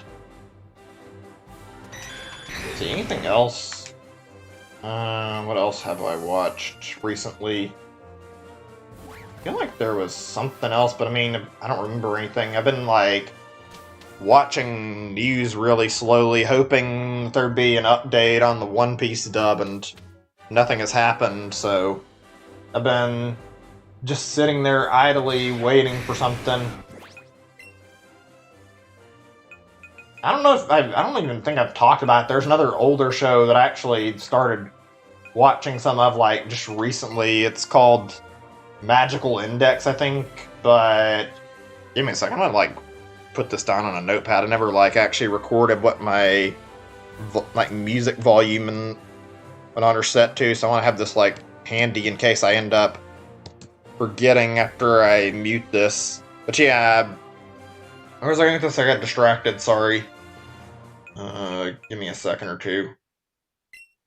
Oh yeah, Magical Index. I've watched that. That's like an older show I've watched before, and started watching some more of that again. It has like several spin-offs, like one of them's this guy called Accelerator, and the other one's about a girl named Railgun. Like the spin-off of like Railgun guy had a new season, and I was watching some of that. It was interesting. I haven't watched it too much because right now I've been like more in the mood for something more serious. Okay, give me a second. I'm gonna get some music going for you guys so we can have something to listen to. I don't want to listen to first. I think you guys would probably like what I'm gonna show. So this is like a thing from the show I was talking about earlier, just like one of the ending songs from it. It's really good. I'm only gonna play this one because I don't want to ruin any of the music ahead of time, but I feel like playing one of these won't hurt. Hopefully it won't end up getting the video blocked. Hi there. I don't speak, I don't know if that's German or what. I only speak one English. And as soon as you have one language, God, my brain is not working with me today. But yeah, I just have English as my only language I speak. Wait, what? At a current gen console than the Nintendo? I mean, not really. Hold on a second, turn this up a little bit. There we go. If you want to look this up on your own, the song name is called Monster Without a Name. It relates to the plot line I was talking about earlier in the show, and the lyrics are in the video I'm watching, so you can find them pretty easy. It's like the most viewed version of this, I think. I'm not going to talk because I want to let the music play since it's got vocals. If it wasn't something with vocals, I'd be more willing to talk, so I'm going to shut up now and let this play out until it's over.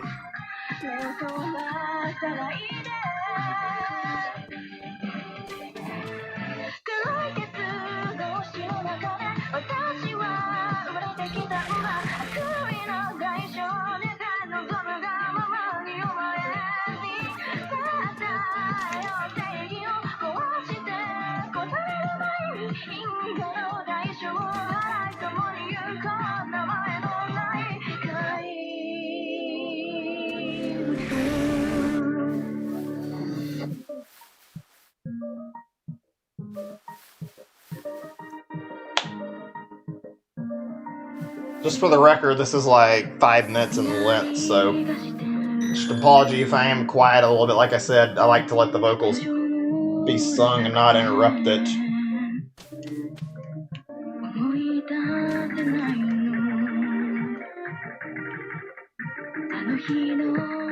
This is why I don't pick a lot of songs with vocals. It kind of makes it hard to talk that, like talking over the music.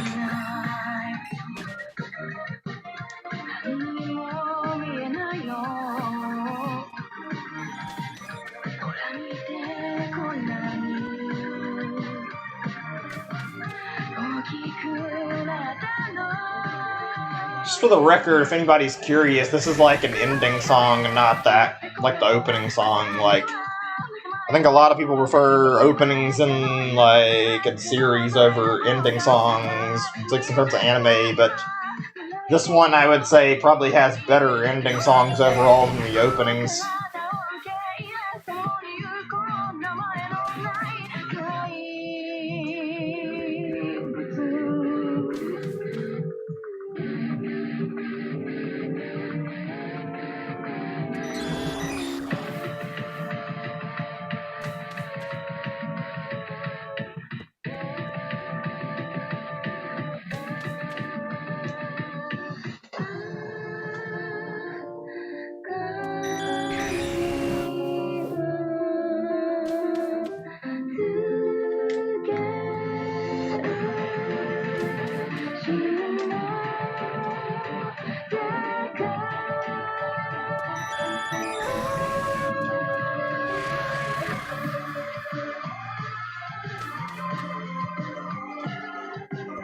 Yeah, this is like one of my favorites. The first season had the best ending songs in my opinion. The other one's good, but I'm not going to play that. It's not right now. Yeah, we'll just stick to songs without any vocals after this. I don't worry about interrupting the music.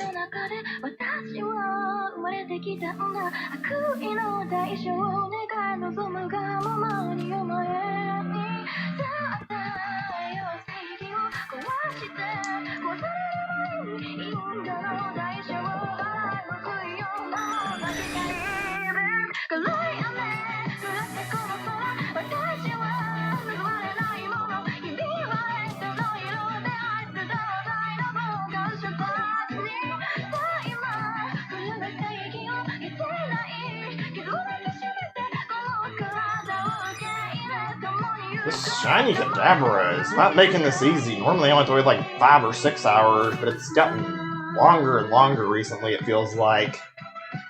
I hate having to waste like an inordinate date. I don't even have that word pronounced. What's the right word to even say this? Whatever. You know what I'm saying? Like, I hate wasting like an extremely large amount of time on a shiny hunt, because I can't just kill the game like I can in Sword and Shield. Okay, there we go. Now it's over. So yeah, like I said, this was from that anime Psycho-Pass. It's the first ending song called Monster Without a Name. And the band who sings this is called Egoist, which I've actually done I think they've done like a few songs for different animes. They're pretty good. I like their music a lot. Okay. You guys want to recommend a song, you're more than welcome to. I'm gonna try and figure out something else to play in the meantime.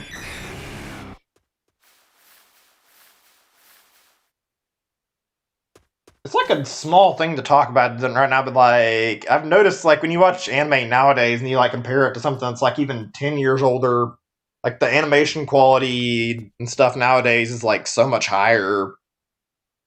And then when you compare it to like a really old show, like they've gone a long ways. It still surprises me how we're still managing to keep like art and anime looking better and better every time a new one pops up. Okay, let me see. What should I look up? Let's do Pikmin music, I guess. Maybe we'll do some Yoshi's Island stuff in a second. There we go. Let me see really quick. I had a feeling he would have fucking disliked the video. Let me check on... I hate that I have to fucking check this, but I just want to see what's going on. Yeah, somebody disliked it. I hate people who do this stupid petty bullshit. Hopefully it doesn't fucking end up harming, like, this video getting recommended to people. I don't even know if it was that guy, but it probably was, knowing the fact that he kept pulling all that dumb bullshit earlier. It's not like it's my fault that he's being a fucking asshole, like, Christ. Nobody forced him to do the shit he was doing. He kept fucking coming in with, like, racial slurs and, like insulting me for no reason on the channel. I wasn't gonna fucking sit there and let it slide. Okay, let me fix this back. I don't like to have my audio echo, so I had my browser muted while I was checking on the stream page. Never played Pikmin. It's a good series, a really good series. A lot of people like get afraid of it because there's like a timer and they don't want to commit to something where there's a time limit, but the time limit in Pikmin is not as bad as people make it out to be. It's actually pretty lax, and you can get by doing stuff pretty easily, so it's very, very simple. I'd say the only time it gets super stressful is when you're worried about, like, speed running. Some of the boss fights are kind of hard to deal with, too. I think part of the challenge in Pikmin isn't even actually, like, playing it via the time limit. The big thing that most people would agree on for, like, a challenge in Pikmin is trying to go through the game and get no deaths. That's like one of the harder goals, which is still pretty easily achievable. I've gotten to the point where when I play Pikmin games, I try to do that as, like, one of my things, and if I end up, like, having a Pikmin die, I end up resetting and then, like, redoing that day in the game. It's not easy to put up with, but makes a good challenge, and it feels miserable when you have to hear them die. Like, it's genuinely sad hearing the death sound from a Pikmin.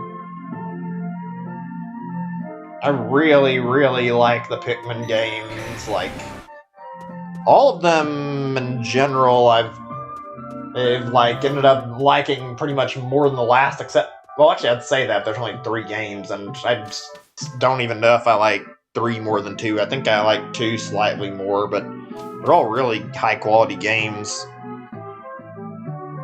Mario Timer, yeah, you're pretty much spot on about that. The Mario Timer doesn't really interfere with you.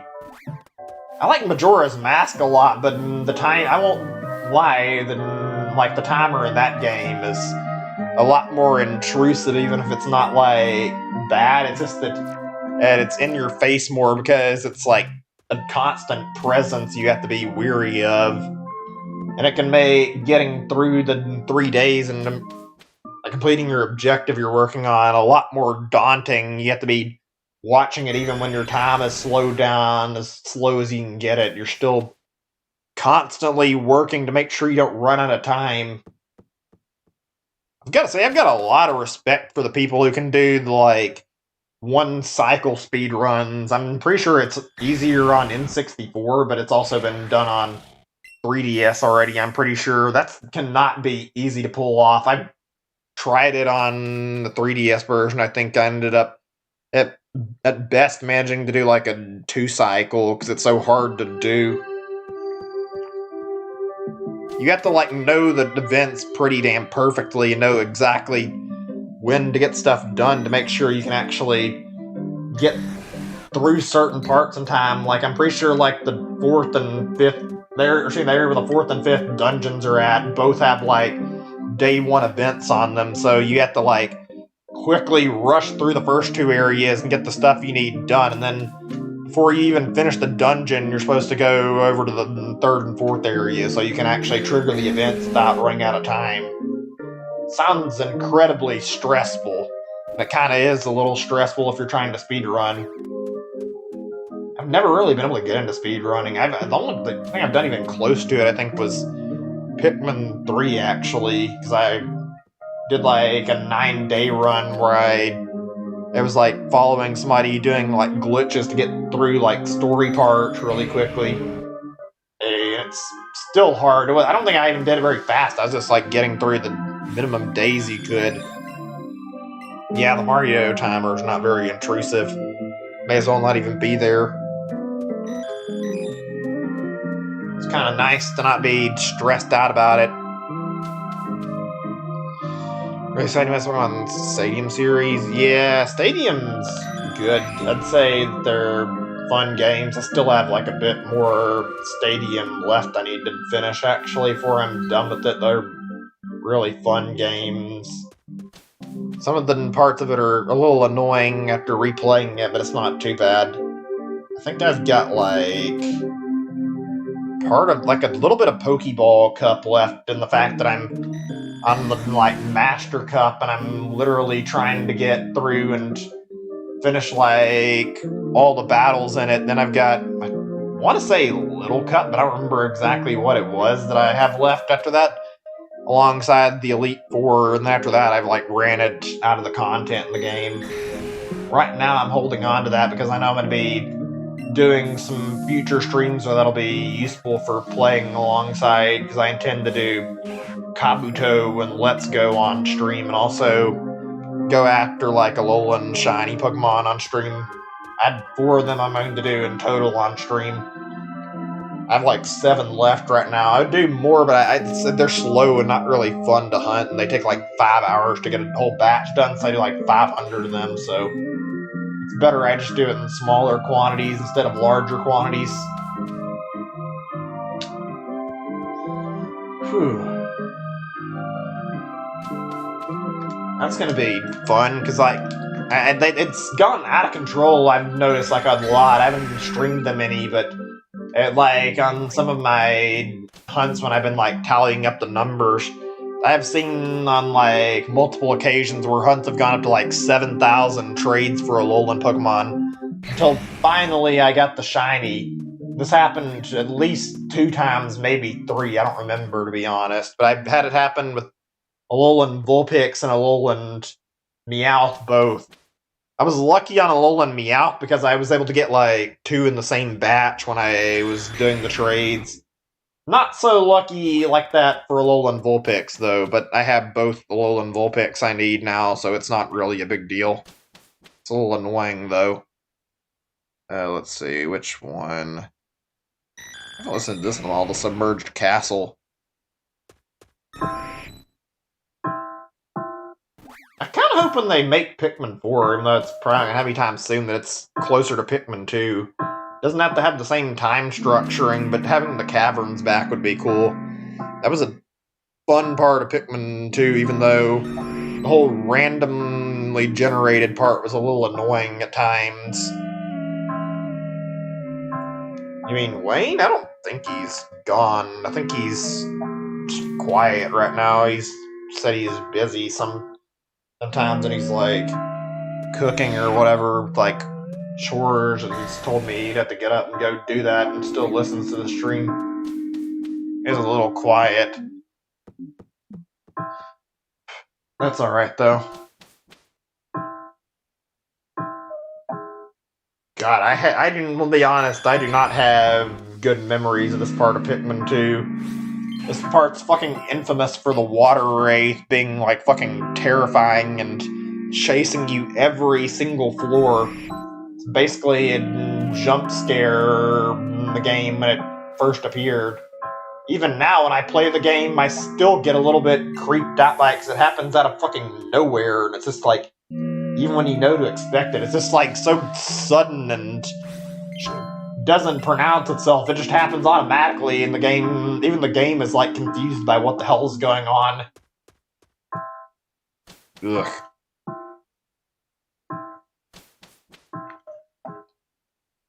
Okay, you're back. That's good. I'm back. I'm talking about Pikmin for a little bit. Played Ark. Not really. I've got a thing for it on my Steam, but I never played it. I guess because I just never really felt the urge to bother. I have a lot of games on my Steam that I've been meaning to play that I never really got around to installing and using, which I should. A lot of it's just stuff that I collected from indie sales I didn't need in the end, and that was probably bad, but I mean, that happened a long time ago, and I've learned not to be so quick to waste my money on stuff now, but still, I was a lot younger back when I was letting that happen.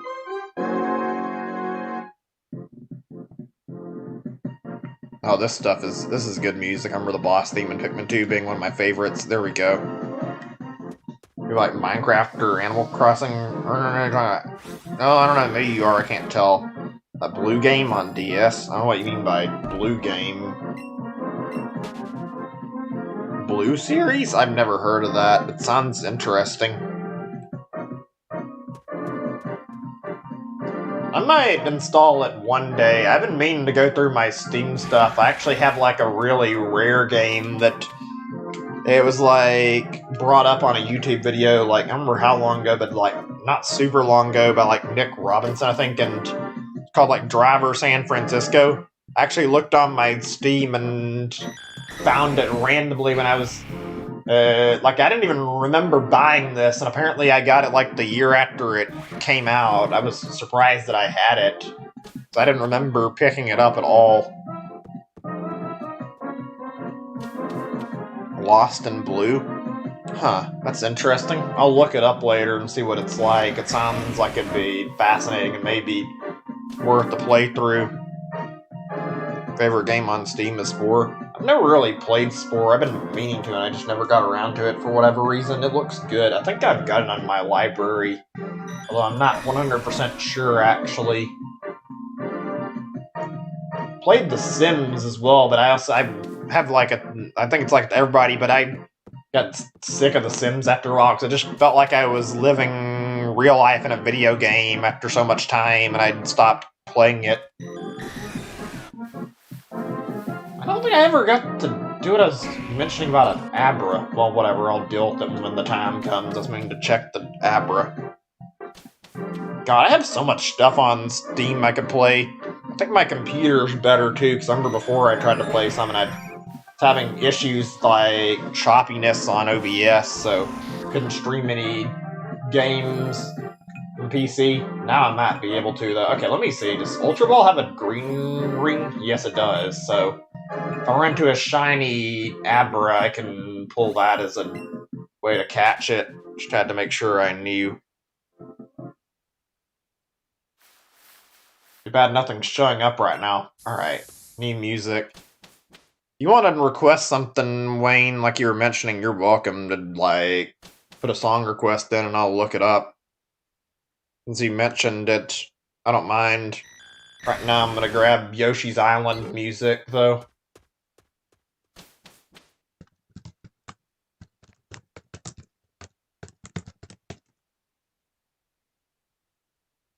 Here we go. I'm not sure how many of these I'll play, but they're good, so I mean, might as well. One of my favorite games, even still. God, I love that game. Hold on a second. I can check what you're saying in a second. Hey, Ark or Squirrel. You joining? I mean, I'll consider it. I'd definitely consider playing Spore on stream, and I don't know if I'll play Ark on stream or not, but maybe when I'm free. Right now I've got a lot of games I need to go through after I get done with my Pokemon stuff I want to do and my single-player games I'm working on, so once I can get some free time, maybe. Right now I just have to, like, clear up my stream schedule more. AC music. Horizons theme? Is that what it's called? The Horizons theme? I don't know. I don't know if that's what it's named or what. I don't know what to look up. But I can do that. Tried sports. I can run Disney. That was... The game actually... Oh, Spectro... Oops. I've never heard of that. It sounds neat, though. It does. There's a lot of obscure games out there that I would love to check out. Like, it's always fun to check out a game that doesn't have, like, a huge amount of attention, even though that's not exactly something you can do super easily. I actually have a game that's, like, really rare on GameCube I'd like to stream, but I don't have the setup for it, and I think I might just resort to emulating it since I already own it anyway. I've mentioned it, like, once or twice on the stream, but there's a game I got that was called Cubivore Survival of the Fittest, and it was made by Nintendo, I think, but I think it released like the same day as Animal Crossing on GameCube. It is the weirdest fucking game. Like, it's hard to put this into words. It's like you're playing as an animal and, like, eating other animals to survive, but there's, like, more to it. Like, there's this dialogue in it, and it makes no fucking sense. Like, it's like you're entering this thing's thought process. It's really weird. Like, all I can say to describe it is you'd be better off, like, looking the footage up, because no amount of me trying to talk about Cubivore will do it justice, because this game is that fucking weird. Come to think of it, like, in general, Nintendo got really experimental with their stuff in the GameCube era, at least it seemed like it with most of their stuff. They did Cubivore, there's Doshin the Giant, let's see, what else can I think of as, like, different? Sunshine, yeah, Mario Sunshine was, like, even though it was the sequel to 64, Mario Sunshine was, like, vastly different from 64. Like, it's, I mean, not even in just new games, I guess, but there was a lot. They took a lot of risks, too, and they did stuff like, say, what was it called? I remember. Eternal Darkness, that was a big one, like, stuff like that. They did a lot of different stuff that you wouldn't see now back in the GameCube days, it seems like. Weirdest game you ever played was Shower with Your Dad Simulator. Oh, I think I know what that is, actually. I've seen that on a YouTube video, I think. That game looks fucking really weird and kind of creepy.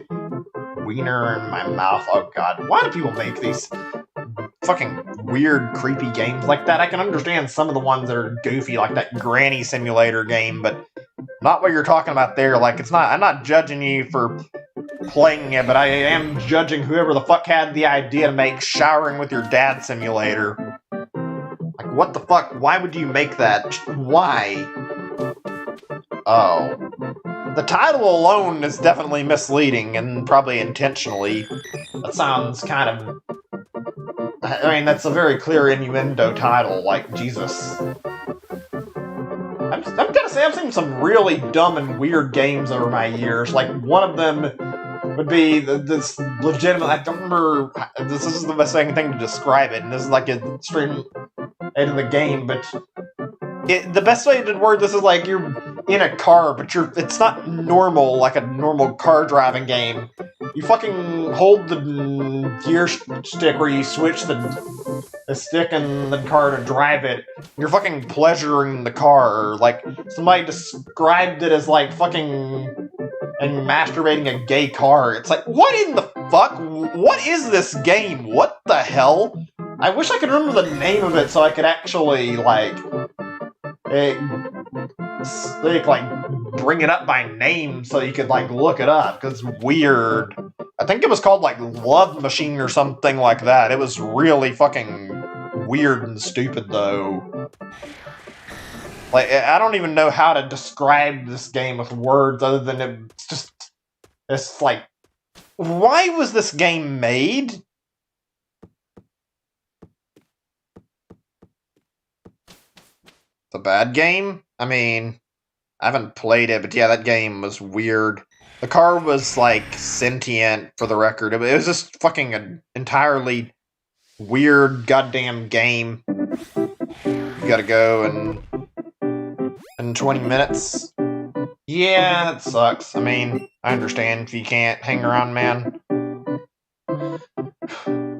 Wish you could stay longer. That's okay, though. I'll be shiny hunting for a while, so I mean, if you end up wanting to come back, I'll be on still. We can keep talking for now, though, anyway, so it's not like the big deal. Seeing it on YouTube? Yeah, I think I saw that from, like, Vine Sauce originally, like, years back. It was weird. People make some dumb and strange shit.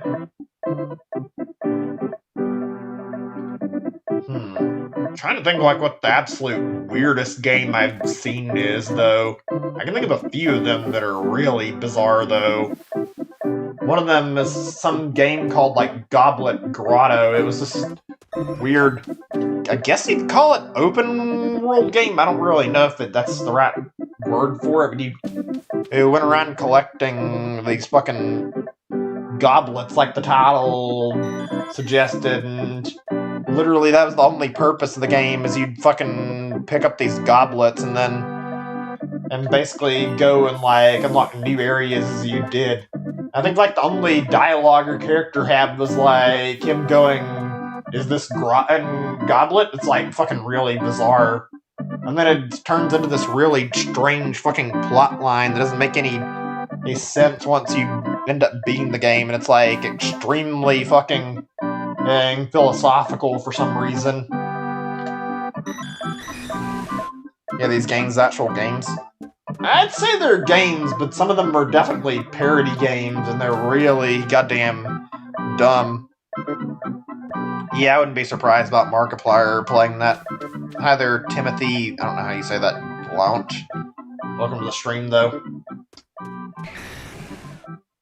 Oh, I remembered one... I don't know if I'd call this weird, but I remember one particular game that I saw a long time ago on Vine Sauce. It was like a part of, like, several bad games, and it was this game where you play on a... I was gonna tell you, you play on this game, like a farmhouse, and you're going around, like, what was it again? I don't remember what you're collecting. I think it was, like, bottles or something like it. I think they were, like, beer bottles or whatever, but it's supposed to be some kind of horror game, but it was, like, so bad that it wasn't even scary. It was some fucking game where when you ended up, like, running into the jump scare, which is, like, really poor-looking image of a farmer, and it would, like, have it going, E-I-E-I-O, this, like, really fucking stupid and humorous tone. It was funny just singing it. It wasn't in English completely, though. I think it was... I don't know what language. I think it was, like, Russian, but it was funny as hell and really weird. I think some of these games are made for jokes, like that game. It was called like Johann's Farm. It's not spelled with a Y. It was a J. I think, or maybe it's like Swedish. I don't remember. It was a weird game though. Really weird. Playing these games that are big on the internet, like use terms like, yeah, that's definitely a thing I've noticed, that people make games to like fucking make us YouTube bait, and people fucking take it hook, line, and sinker, so ends up encouraging them to make more of it. It's not to say there aren't any people who make good weird games, but there are definitely games that are just flat out YouTube bait. Sure, game. Yeah, you can mention it, I don't mind. As long as it's not like really weird and disturbing, then I probably won't have any problem with it. I mean, even then, I couldn't say for certain, but I doubt it would be that bad.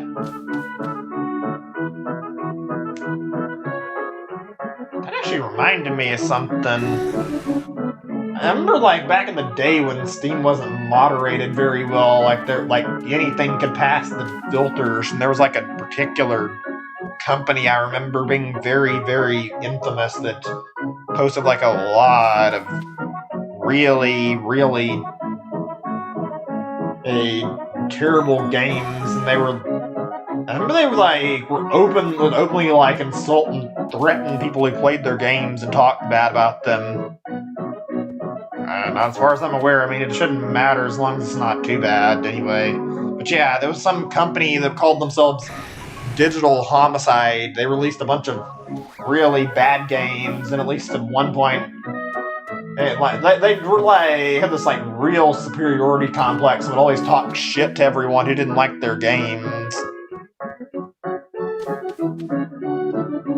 Basically, like, I don't remember very much about it. I think some of the games actually were like openly malicious, but I remember at one point they made some. I think they like told some of the people that played their games to kill themselves or some shit. They were a pretty fucked up company, but like at one point, I remember Jim Sterling played one of their games and they sent out like a cease and desist to him, and then like not long after, he ended up like taking them to court, and they ran out of business. I forget what their games were, but they weren't very good. They were a really terrible company. I promise I won't get mad. I mean, like I said, I don't know what you're posting, so I don't really have any way to judge it without knowing what this is you're talking about. Let me get some more music. I wish I could remember their stuff. If I looked it up, I probably could find it, though. They made, like, shovelware shit, I'm pretty sure, for their games they put on Steam. Oh, this is good. Love Mario RPG music, so I can listen to this any day.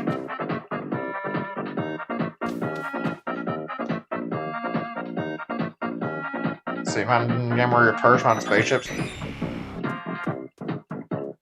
Oh, God, okay, that is a little weird. Actually, I want to say that I've seen something similar to this. It may have been the same game you're talking about, but I'm not certain. There was definitely one that was really bad, and it was very... I'm gonna say a word here that, I mean, kids probably shouldn't hear, but I mean, whatever. This stream has swearing in it, so it's not really a big deal. And I've talked about a show it has murders in it, so whatever. But like it was, I'm pretty sure it actually took place in a fucking vagina, and it was a bunch of sperms like racing to an egg. It was legitimately the fucking weirdest thing. I can't tell if it was made as a joke or what. It was really stupid, though.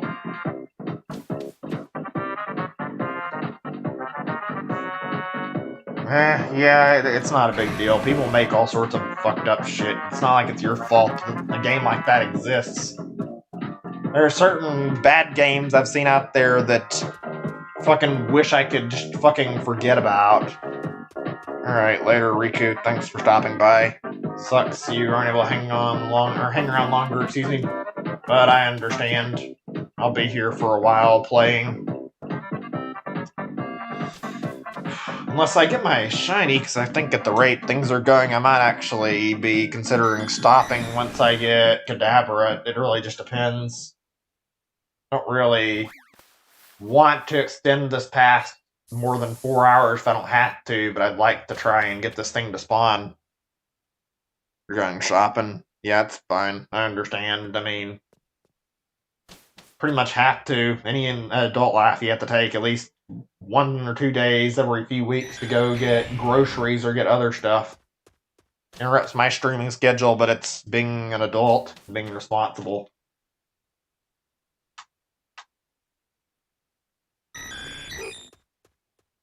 Actually, I remember something that I was watching earlier. Something I thought I'd bring up. I was watching a Markiplier video. You forget about it, but this topic that I'd like. I think I never read this back before, but it'd always something funny about watching like these like videos or watching looking at like a website and seeing like a bunch of really dumb stuff posted on it, and I forget what it was called. Bye, Riku. It's good to hang out and talk to you. It sucks you have to go, but I understand. Thanks for watching, though. Anyway, where was I? I guess it's like on some. I think it's something quiz. It was a website or something. I don't remember what it's called, but there was like a weird thing where it was like talking about the Bible or some shit. Like there was like a mix of different languages on this page. I'm not sure what all languages it was, and it was legitimately the weirdest shit to read. It was like somebody blended like Swedish and English and some other language together or something. I couldn't tell exactly what language it was supposed to be. Maybe it wasn't Swedish. I'm not sure, but the fucking some of the wording was like really particular. It was like every time there was a mention of Jesus in this, they would like type it out as Genghis Chrysler. I don't know if it was supposed to be a joke or what. It was really dumb sounding. And there's like all these fucking weird posts on here that didn't make any sense. Like one of them mentioned some thing, and I think the wording said something like hog magic. It was really fucking bizarre. Like, I don't know what the fuck I was watching. I didn't see the entire video yet. I have to go back and watch it. It's just like reading some of this stuff can be really interesting. Gosh, I had to wonder if like all that was written by like an actual human. Same game. I'm guessing you're talking about. I was talking about earlier. I don't know. I'm trying to spread the disease, but there's some awful people out there. People who do shit like that. I remember seeing like a Reddit video not that long ago where somebody came up to like an employee, I think a Best Buy or maybe it was a Target, I don't remember, but they went up and coughed in their face trying to get them the fucking coronavirus. Like, you have to be a total scumbag to do shit like that. Like, there's no excuse to do that kind of bullshit. He got kicked out of the place pretty quickly. Should have been arrested too. But I mean, whatever. Can't help that there's like shitty people out there that do this kind of dumb shit. I don't know why people do that kind of shit. I guess they're just assholes. I mean, very clearly there have been quite a lot of assholes since this whole pandemic started. Had somebody in the chat come in here earlier and start acting like a fucking douchebag. What I feel about it? I mean, they're shitty people. It's just in general is how I feel. It's like you shouldn't be doing stuff like that. Like, I legitimately feel like if you're doing that kind of crap, you should probably be arrested for fucking trying to spread the coronavirus around. It's not fucking hard to be not an asshole and do shit like that for no reason. Like, I don't know. It's just really, really immature and messed up to do that. Even if you held a grudge against somebody, it still wouldn't really justify doing that kind of shit. More likely just somebody trying to ruin somebody else's day. Oh, man. There's some really bad people out there. That's all I know to say about that. It sucks seeing how low people will stoop. Let's see, let's get another song or two. We might actually switch back to the main music in a second. Oh, you mentioned Animal Crossing music. I can look for that. Let me see. I don't know what you're wanting particularly, but I can look up. I guess I'll get the main theme, like the title theme. If I get the wrong song, you could probably tell me. 1 second.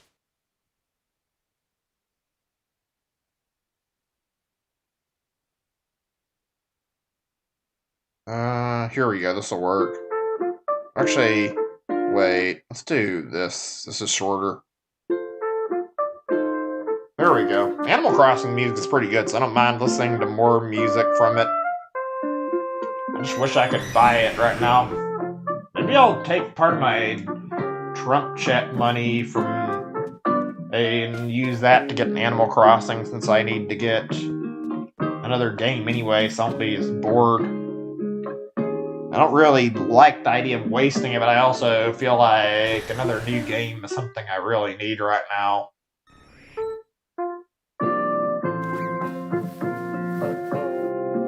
God, I really want this game too. That would be nice to escape all these problems the game like Animal Crossing really is extremely peaceful.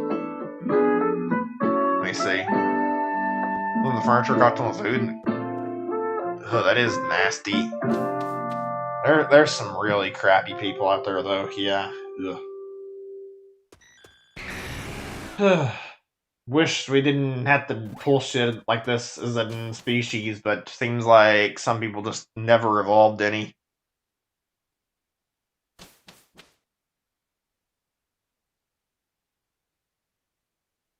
Wait, you're saying? Oh, you said you're banned. I was trying to read that carefully for a second. I mean, in general, I'd probably ban somebody for doing something bad and like causing behavior problems in the chat and like just acting like a general jerk. I mean, it's common courtesy to be nice when you're in a chat, but I mean, I don't want to ban people and I don't have to. That dude earlier was like really pushing the envelope though, and was not really willing to put up with this shit, honestly.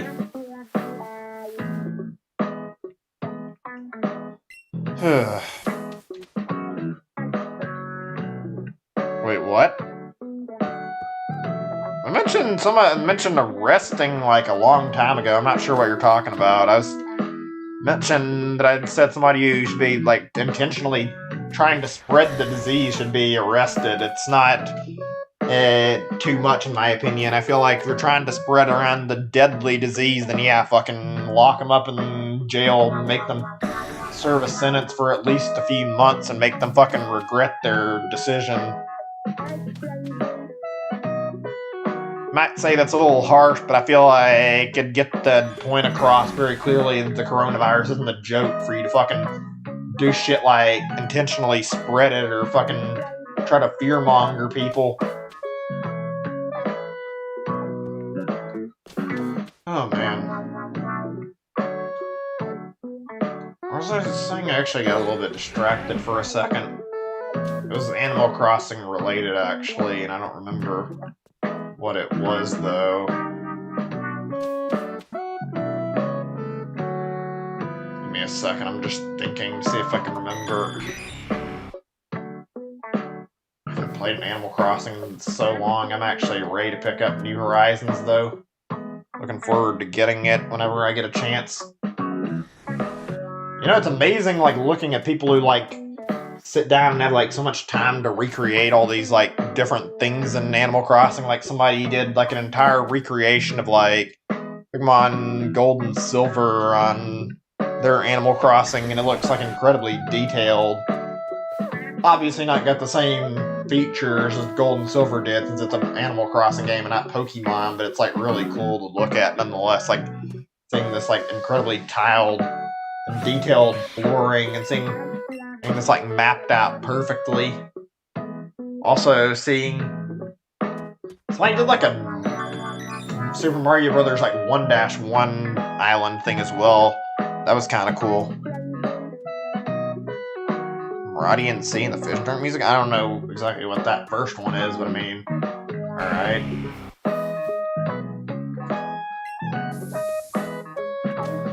Oh man.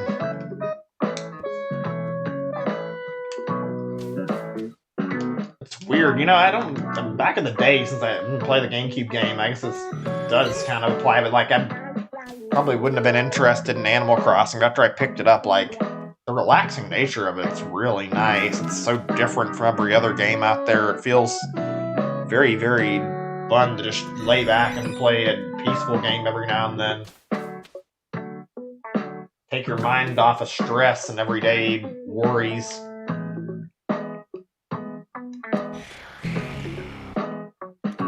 God, I'm gonna be so behind when I finally get to pick it up. I hate that, but I mean, it's not really the biggest deal. It's just everybody's had like a month or two. How long is this? I thought that was only like... Oh, it's almost over. No wonder. That's why.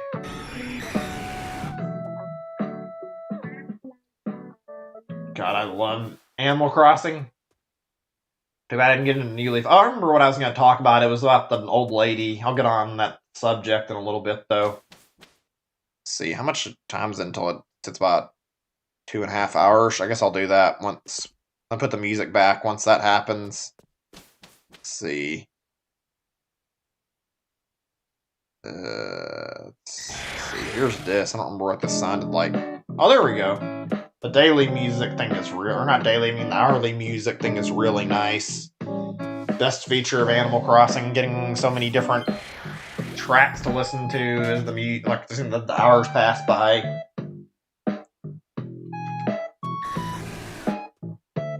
So yeah, as I say, like I found it really crazy and also kind of amazing how Nintendo basically added in like, wait, what? Kill someone? What are you talking about? Sounds weird unless I'm reading it out of context. But yeah, that old lady named Audie, I think she got like an NPC added to the game in her honor. She played so much of it on the 3DS. Nintendo added like a villager that's like similar to her in appearance and has the same type of glasses. It could be coincidence, but I don't think it is. I think they like mentioned that they were refraining to speak on the matter. Kind of nice to see when Nintendo does stuff like that. Such a sweet old lady too was playing Animal Crossing New Leaf for like years on end because she wanted to care for her villagers and didn't want to just shut the game down and let the town go to shit. Most people just give up and get tired of playing after so long.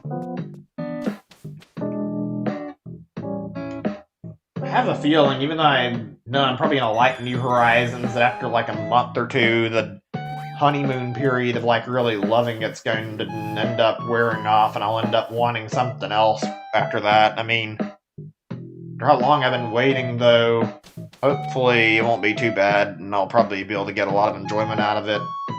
I just wish I hadn't missed the event stuff, like the fishing tourney, because I couldn't buy it yet. God, Animal Crossing's come a long way since, like, the N64 and GameCube days.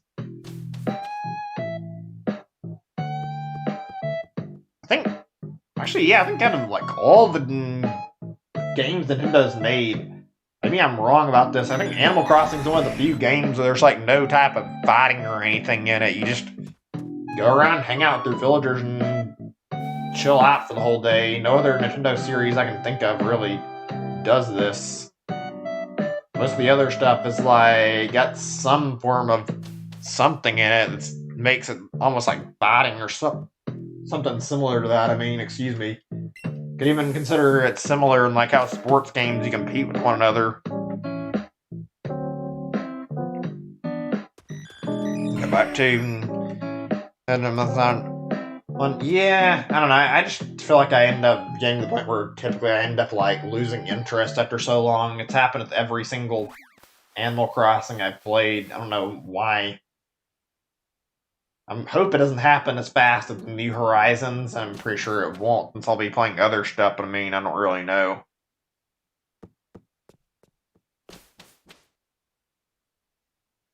Phew. The way things are turning out, I won't even likely get, like, daily playthroughs or me playing it, like, a huge amount. Like, I'll play it some, but already at the point where right now I'm going to be having a lot of other games coming up, like very soon. I'm expecting my Kickstarter copy of Wonderful 101 to be in, so when that comes in, I'm gonna like redeem my code and either stream it the same day or the day after I get it. I wanted to stream the whole game and play through it since they're re-releasing it.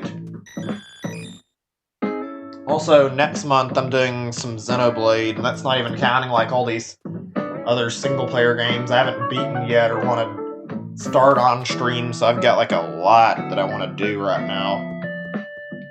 Too bad Pokemon is making the shiny hunting easy. It's not a problem, but it's not really great sitting here waiting and waiting and waiting on something to happen.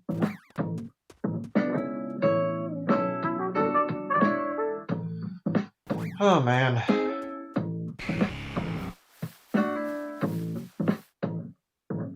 There aren't a lot of years like this, it feels like, and I'm pretty sure it's a fair assessment, like, where there's like not a lot of game releases to talk about. There's some stuff, but it's not very much. I guess the most recent time this happened again was like 2016. There weren't really a lot of games to talk about coming out. 2016 ended up being a year that was like completely carried by indie titles. It looks like this year I'm going to be going back and playing a lot of older stuff that I've already played. Funny enough, I haven't bought very many indie games recently. I've been like not as interested in picking them up as I normally would be. I'm actually...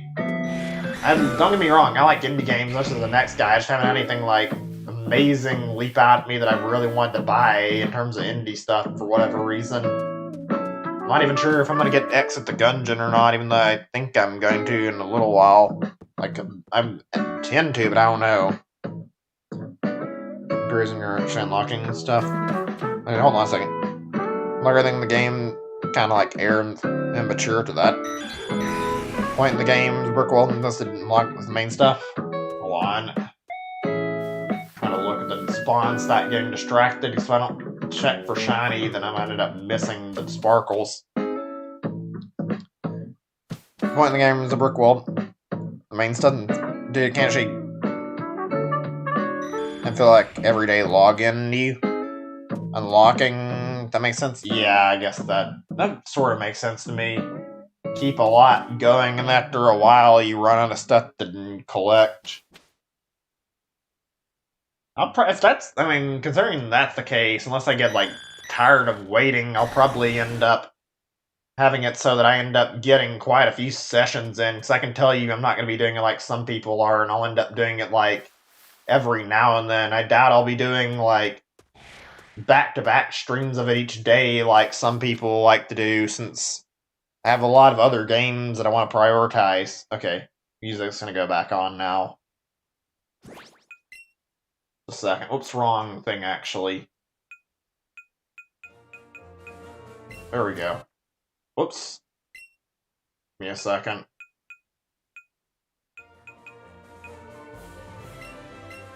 There we go. You read messages.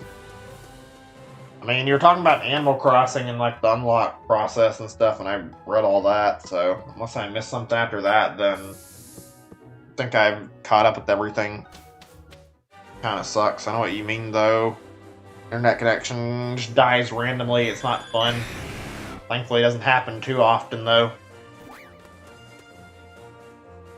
Oh, man. Hold on a second. Checking on something. Okay, we're all good. I'm gonna check on a thing on the YouTube page in a second. Not right away. I just want to read up on a little thing on my stats again.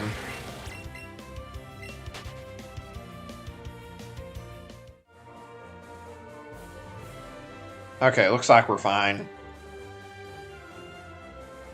That's interesting. I was actually looking over at the like bar out of curiosity, and the dislikes gone. I don't know if it got... I think YouTube might actually, like, remove dislikes from banned channels or something. I don't know. Considering it's through, I don't know.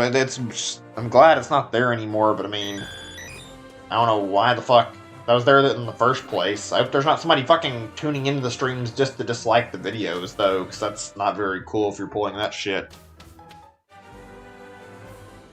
Play at the Earth. Wait, what? What do you mean by play at the Earth? Play with viewers? On what? Or you mean Animal Crossing? Then yeah, I'm planning to play at viewers.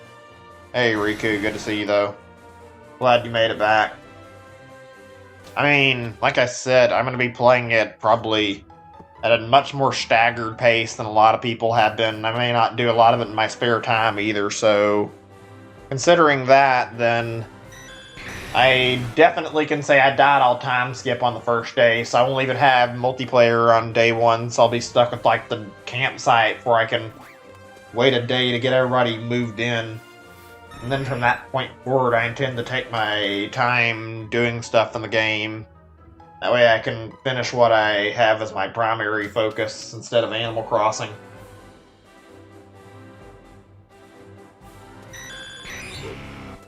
Cops were at the highway. And you have no work pass.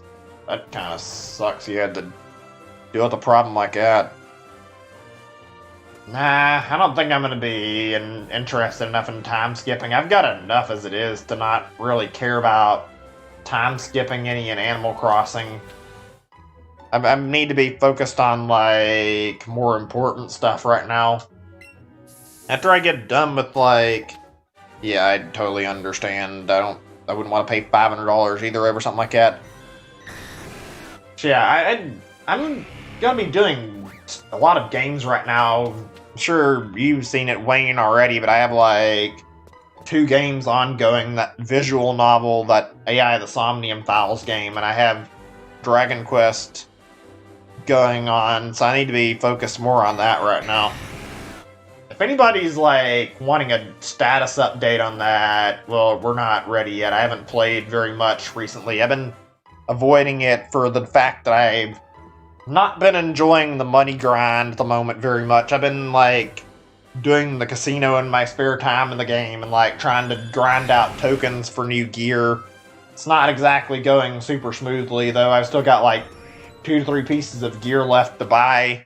And once I get the gear, then I can go grind off of Metal King slime. So I've still got, like, probably another 2 to 3 days worth of, like, grinding and gathering stuff before I'm ready to pick back up in the game. I'm not going to be playing it any this week, if there's any doubt about it. For the rest of the week right now... No, not Animal Crossing. I just mentioned Dragon Quest, not Animal Crossing. I think right now, if I get my shiny today, which is my goal, and I hope I do, then what I'm planning to do is go after playing some Smash tomorrow, and after I'm done with Smash, I intend to go back and try to get in another session of shiny hunting on the day after and try to get another hunt done. Or if we only get this done today, then I'll continue with this, and then a few days after we'll take a little bit of a break from Pokemon and come back and do a new hunt. No, Wayne, there's no Animal Crossing Casino. I said it was Dragon Quest. I'm grinding in Dragon Quest. Dragon Quest is an RPG. It's pretty good, honestly. It's very basic, but it's a very, very good RPG series from what I can tell. I've only played 11, but I like what I've played, and I've heard nothing but praise about the older games in the series, so I'm going to be finishing 11 since I already like it, and maybe playing another one on stream after I finish it. I'm going to have to decide on that, though. It's good. I mean, I'll be mentioning when I'm ready to play it again on my Discord, I think, when I'm, like, about to stream it again, but I can't really give a definitive timeline of when I intend to do the next session in Dragon Quest. I don't even know how many I've got left either, because I was, like, really thinking about what I was going to do with the game, and there's a lot of different, like, optional bosses left in Act 3 that I need to handle, and because of that, well, I'm going to be grabbing, like, all of the, getting all I can to, like, get myself, what's the right word? Well, I guess just get myself stronger and ready for all these boss fights, and I want to beat the optional bosses, to be honest, and go after doing like pretty much all the boss fights you can do and like most of the optional content, although not all of it, just like as much as there is like for end game material to mess around with. Worth $80. Where are you looking that it's being charged $80 for? Just buy it on the Switch eShop for $60. Or if you haven't played it at all, play the demo and judge for yourself and see if you like it. Like, I don't know if I'd pay $80 for it. I have gotten probably enough hours out of it that it's definitely worth the price of like $60. Your game store's ripping you off. They know damn well the Dragon Quest isn't worth fucking $80. It's still new enough that you can get it for $60. And if you can't, then I mean, go buy an eShop card and buy it off the eShop. Legitimately, like, Dragon Quest is worth the money.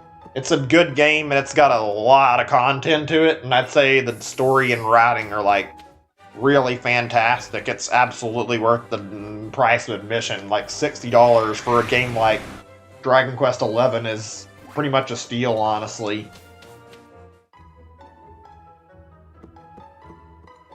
Yeah, I've heard about it being cheaper on PS4, but the Switch version has like a lot of new content. It's also like really, really enhanced and like the best version of the game. Like they added so much extra to it that I think that it's worth it to get the Switch version instead. Plus, at the Switch version, you get a portable version. I know they have like a 3DS version, but I don't think the 3DS version even made it outside of Japan, and it doesn't really look amazing anyway, so no point in even bringing up the Dragon Quest XI on 3DS. Wonder how different it actually is, though.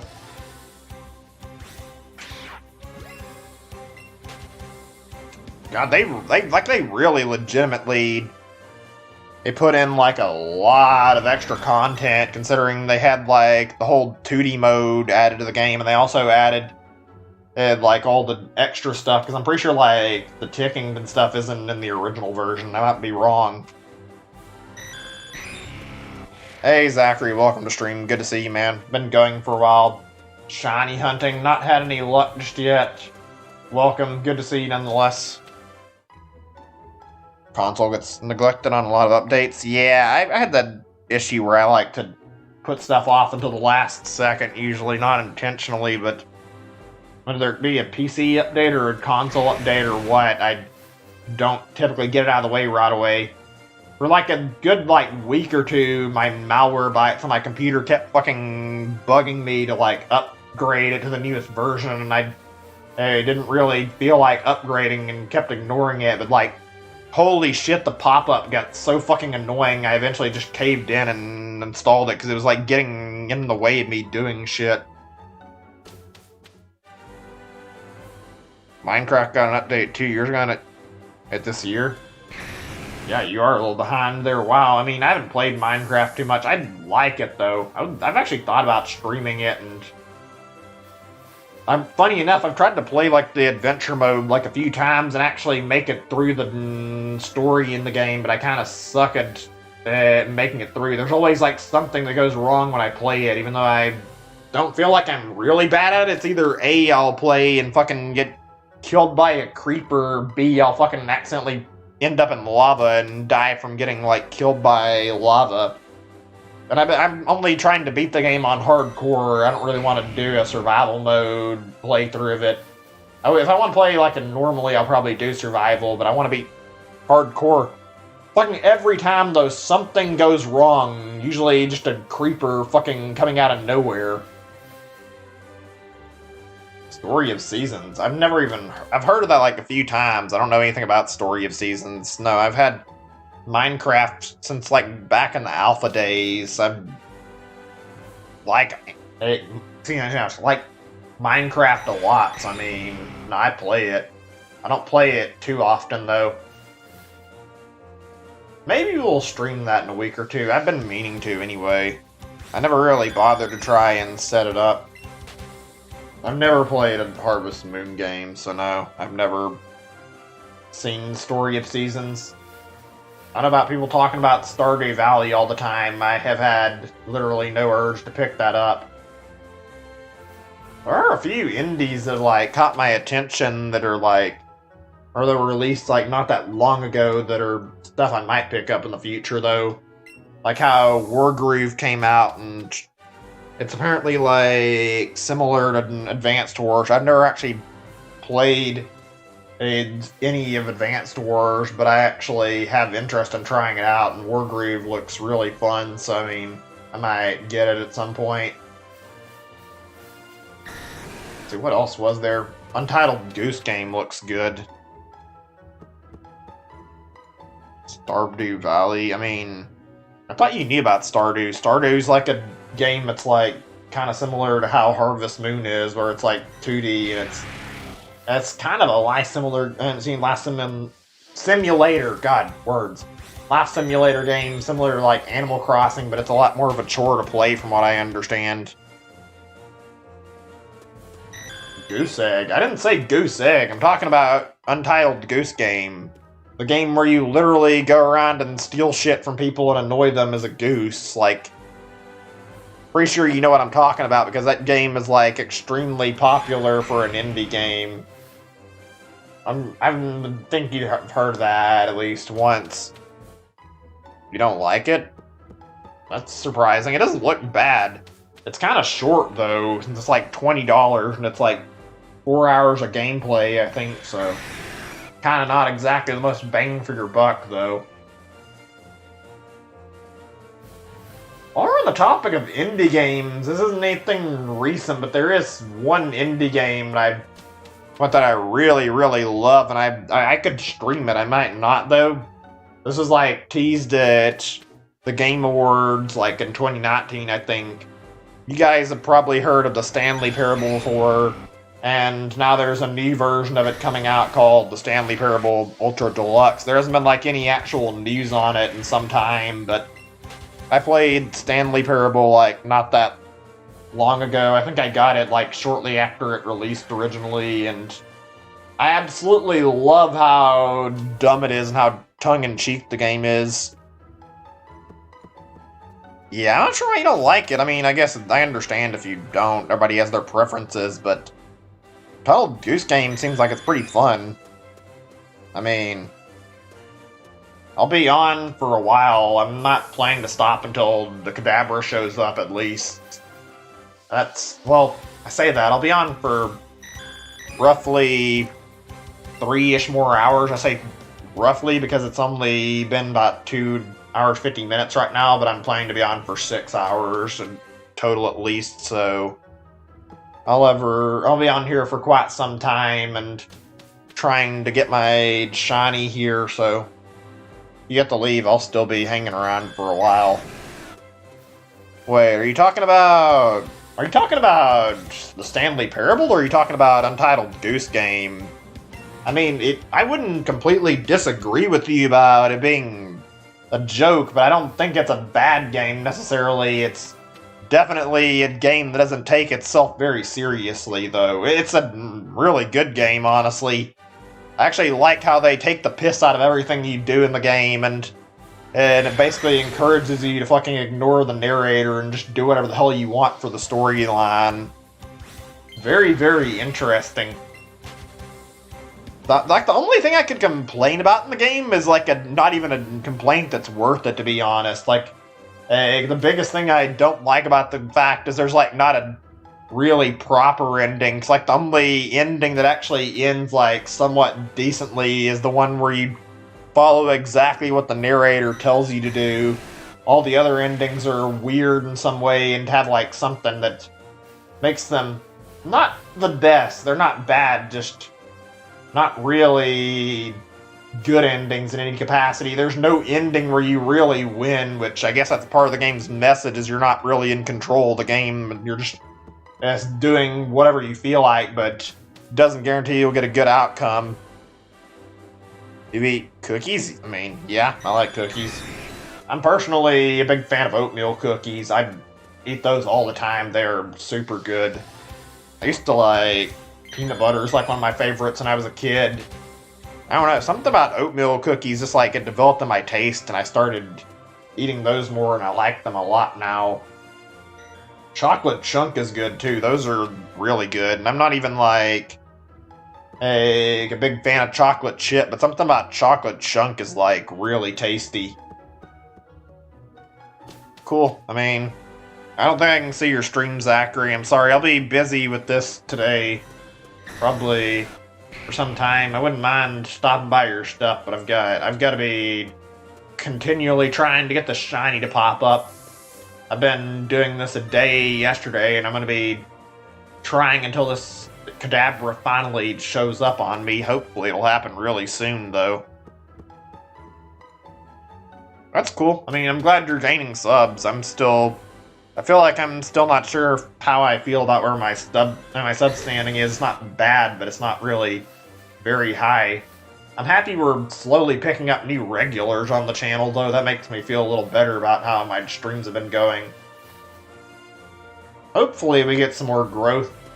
It feels nice having a chat and being able to talk with a lot of people, because it's not something I get to do all the time. Yeah, oatmeal cookies are great.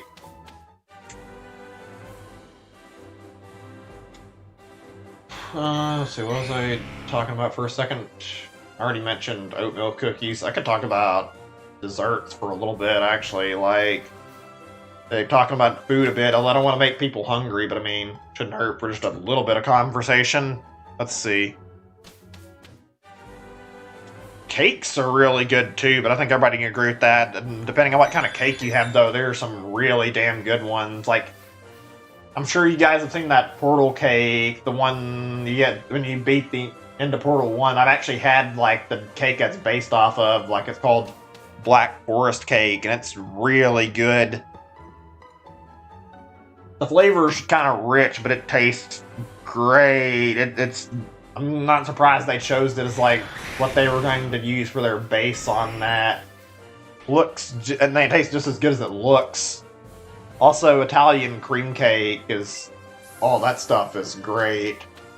Even just like a chocolate cake with like the yellowed cake, like the chocolate icing, that's usually got great flavor. Like, there's like a lot of really good cake recipes out there. I haven't really tried to bake a cake since I ended up moving out. So I mean, maybe the next time I go to the store, I'll buy a bag of cake mix, because I'm actually hungry to eat a cake, and I try to bake myself one. I'm going to be honest here, and I'm sure most people would agree with me, but I also, like, I really prefer to actually, bake my own stuff, or, like, cook my own food, typically. I feel like it tastes better when you cook it yourself, at least most of the time, especially with desserts. Like, there's nothing better than taking, like, a nice fucking warm plate of cookies, or, like, a freshly baked cake out of the oven and then eating it. You might have to give it a little bit of time to, like, cool off, but I'd say that's more of a much better flavor than just getting, like, a store-bought cookie. Not like there's anything wrong with one, but by that name, with the store-bought stuff, like, you can kind of tell it came from a store. It's not really the same feeling. A salty kind of guy? I mean, that kind of food? Yeah, I go just saying the joke there, Wayne.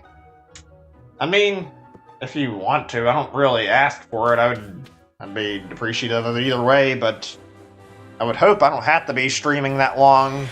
If things were to work out right now, then I'd probably stop as soon as I got this Kadabra, which would be preferably in the next 10 minutes, but something tells me the game's not going to be that kind to me. Let's see. I like pies too. I didn't really talk about that any. Like, there's a lot of good pies out there. I think my favorite's like chocolate pie. I'm not actually certain though. I know what salty means, Wayne. You don't have to tell me. I've heard that like several times. Actually, I heard it more than several times. I mean, I've been on the internet for like a good 10 or more years, probably since like 2002 or something, so even longer. Oh, has it been that long? At least since 2004 or 6, something like that. Or rums and you have salt. That sounds like that kind of sucks, but I mean, at least you can eat sweets. At least you're not completely incapable of eating it. I'd hate to have that kind of disorder, although it's not like it's the worst kind of disorder. One of my cousins is allergic to dogs, and I think he's even got a cat allergy too, and I feel really bad for him because he actually really likes dogs, and whenever he's ever at my grandparents' house, he always tries to play with the dog before somebody stops him because he genuinely likes them a lot, but he breaks out if he gets too close to them, I think. Alright, I mean, I appreciate that. I'll be here for some time. I don't know how much longer we'll be on, hopefully, and not that much longer. If we don't get in the next few hours, we're gonna stop, though. This game has a tendency to not know when to fucking draw the line and spawn a shiny Pokemon. Like, I legitimately, like a few days ago, or maybe it was a week ago, I don't remember, but I went on a seal hunt, and after I started, it took me like a good 12 or more hours for that thing to show up shiny. I kept waiting and waiting and waiting, and it never appeared for me. I just had to eventually, like, sleep mode and then start it back up again. Finally, like in the middle of the night, like 2 to 3 a.m., it popped up. I could easily see a problem like that happen with this, but I'm determined to get this on stream. Yeah, it sucks to put up with. This game does not know when to fucking give in with the chain, honestly. I don't know how many other Pokemon games have like a similar system, although, to be honest, I guess as in most games, since it's not like a primary console, it's not a big deal, but with this is my console I play everything on, so not having access to other Switch games until I get my shiny kind of blows, honestly. Sitting here waiting and doing this every day until something finally shows up. It's like the biggest complaint I can give this game, and I absolutely hate that, but I still like the game. Let me see. Charging out of bounce. That sucks, but I mean, I understand, man. Thanks for hanging out. I'll be on for some time unless I get the shiny, so if you come back for like in the next 30 minutes, then I'll be here still playing probably. It's gonna take a while at this rate, I bet. Ugh, I wish I would just spawn the Kadabra already. I could handle getting the other two later, but I mean, I'd like to be able to have the option to play Smash Bros. In the next 24 hours and not have to fucking dedicate another stream to playing Pokemon. This is my biggest gripe with shiny hunting, and it's probably never will change. Like the fact that you're never really guaranteed the shiny, even if you do everything right. You just have to sit and wait and hope something happens. I think one of the updates must have did something to the shiny odds, because I remember back when the game was like new and I was doing like a lot of shiny hunts, like most of them would end within like 3 to 4 hours, or if they didn't end then, next time I went on for like the next 3 to 4 hours and it turned into like 8 hours, I'd eventually run to the shiny after some time. I didn't have to wait like super long on many hunts. Ever since the game got updated, though, it feels like a lot of my hunts take way longer for some reason. I don't know why. If they didn't, like, secretly nerf the shiny odds, though. Oh my god, I must have came out this door, like, 200 times or more by now, and we haven't seen anything pop up yet.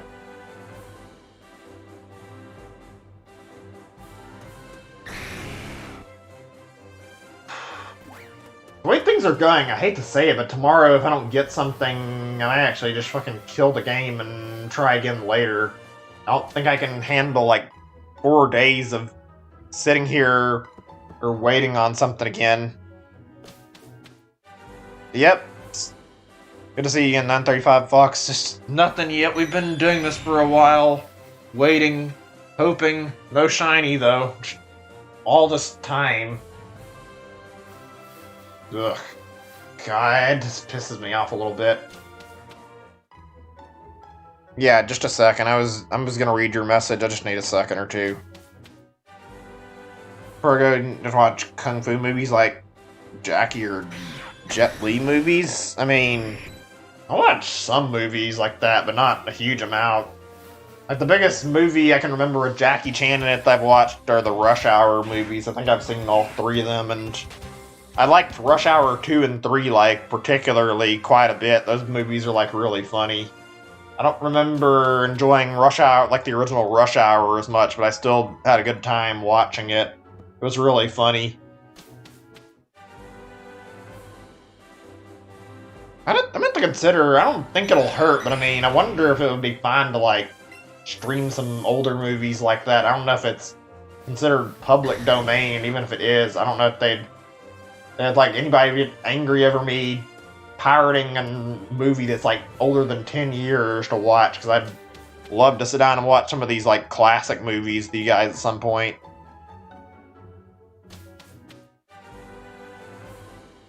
Let me see really quick. Yeah, it's no problem. I don't mind answering. Alright, that's cool. Like I said, I don't play Ark very much.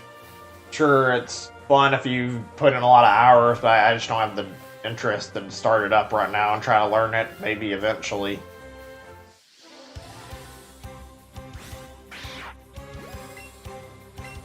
I mean, I don't know when I'm gonna be done, but I mean, I can try. I don't know. I'm got a lot of time I have to spend wasting on this stream, I hate to say, because there's no real, like, there's no answer on, like, when exactly this thing's gonna pop up. I don't really have any way to make it happen. I can just keep re-entering the doors and hoping that eventually I end up getting the shiny. It's not really in my control after I get 31 plus of a Pokemon.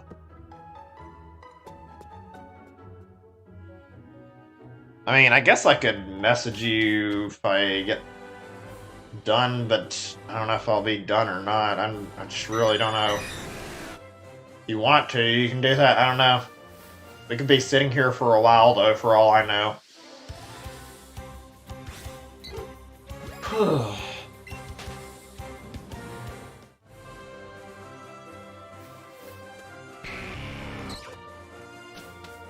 Takes too long to get good. Yeah, I don't know. Like I said, I haven't played it.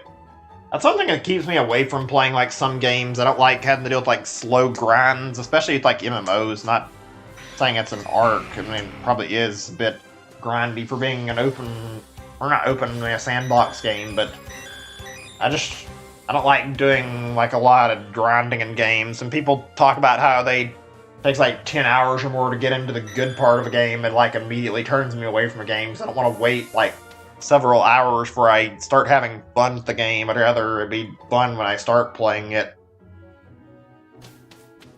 I don't know.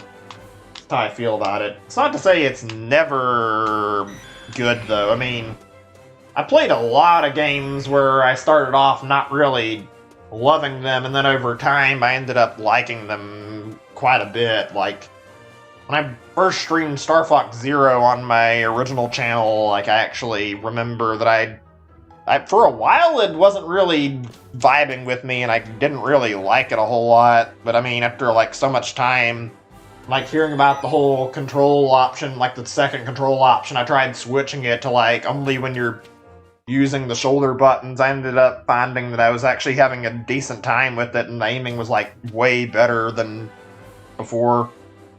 Yeah, I mean, I don't know what to tell you. Can't really raid me if I'm going offline, and I'm not sure when my stream will be ending either. I don't have any idea of whether or not I'll be finished. I mean, if you messaged me, I guess I could mention if I'm done, but that's about the most I could think of for that.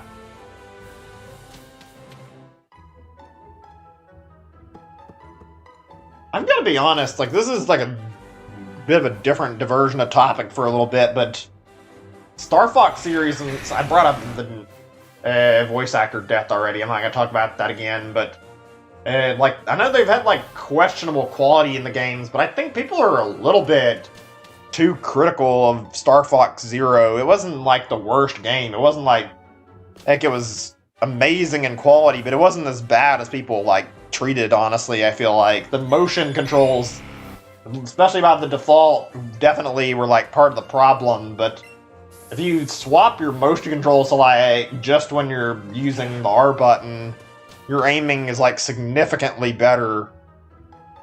I gotta say, I don't really enjoy the fact that it's another retelling of the same story, but I feel like they made the right choice when they decided to do a reboot, honestly, because Star Fox has been like screwed up so many times, and how many entries they've tried to make that like a reboot was like the natural choice for what they could do for making the next Star Fox games.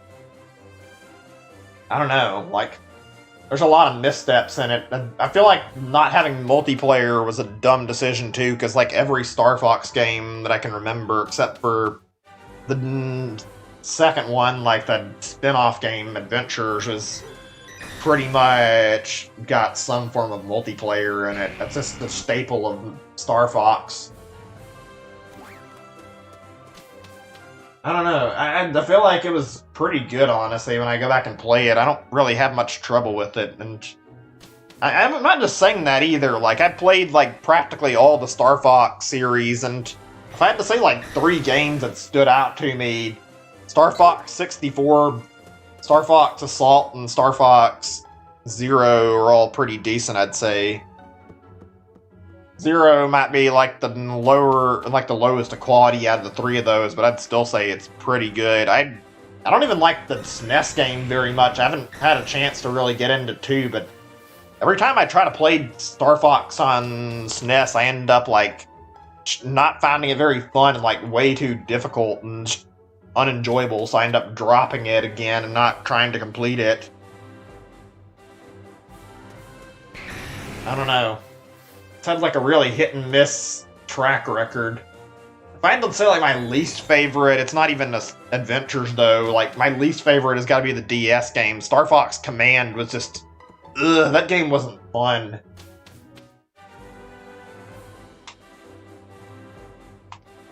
That's enough talk on Star Fox. I think Platinum worked on that, didn't they? They had like I don't know how much help they actually put into Star Fox Zero. That brings me to another thing that I was talking about, like, games that warmed up to over time, and if I hadn't had that mindset, I don't think I would have got into, like, some of Platinum's better stuff. I know they're re-releasing Wonderful 101 really soon, and I remember playing that when it was new, and at least in the first few play sessions, I was not really understanding the controls and was getting a little frustrated with it, but, like, after I sat down for like 2 to 3 hours or more and getting through the story enough, because I was like trying to give the game an actual chance, like, things started to feel a little more natural and like started to feel a little better. And even with like the controls not being perfect, like, the game's story is really, really good and really enjoyable. Like, it almost made up for the control problems I was having. Like, the writing in the game is extremely clever and really good. Like, it'll have you laughing quite a bit at it. It's probably one of Platinum's better games, in my opinion. And if I hadn't, like, toughed it out, I would have never got to see, like, the better parts of the game. Like, I don't know. I guess it depends on what kind of game you're playing. Even if you don't want to, like, play something for, like, 10 hours, at least give something, like, 2 to 3 hours. Even the worst games sometimes turn out to be not as bad as you think they are. I'm really looking forward to replaying that. I bet I'm gonna get my ass kicked, though. I'm probably really rusty at it. Speaking of which, I hate to, like, bring this up, because this is just like a point of contention with me I had, but no matter how many times I've tried to get into Astral Chain, I cannot grasp the controls very well, and I cannot get into the game. It bothers me to like no end that I would like try to play the game, and I ended up always getting like lower rankings. I looked up tips to try and like figure out how to improve my rank, and no matter what I did, still would end up with like much lower ranking than what I wanted. It seems like a decent game, and a lot of people like talk about it being really good, but I can't get into the game because I feel like I'm just playing like shit at it when I end up seeing those D ranks, and it just discourages me from playing it. I don't know, maybe it's one of those games where you're not meant to do good on your first playthrough, and you're meant to come back and beat the cases again once you end up finishing your first playthrough to get an S rank, but I'm not going to stream it again, I can say that much. I want to play it again in my spare time. It's like the biggest problem I have with games in general is like I love buying new games, but you have to be really careful when you're buying something to make sure you're not getting in over your head on something you won't like really do your research. Had quite a few occasions where I've been burned out by buying new games that I wasn't really certain about. I think Astral Chain is like the biggest memory of something I can say that I bought recently that I didn't really like a whole lot, even though I wanted to. I've had a few scenarios like that on Switch, although the only other one I remember was picking up at Pokken, maybe Mario Tennis, but I enjoyed Mario Tennis for a while. Pokken was just, I don't know, it just has such a high learning curve to it that I got frustrated every time I was losing in the game, and it's not bad by any means, but it just doesn't feel very fun. Like, I thought I was getting better at it, and I just struggled a ton on it. I suck at fighting games in general. I think that's why I like Smash so much, though. You don't have, like, any commitment to learn anything high level in Smash. You can do decent by just learning the basics.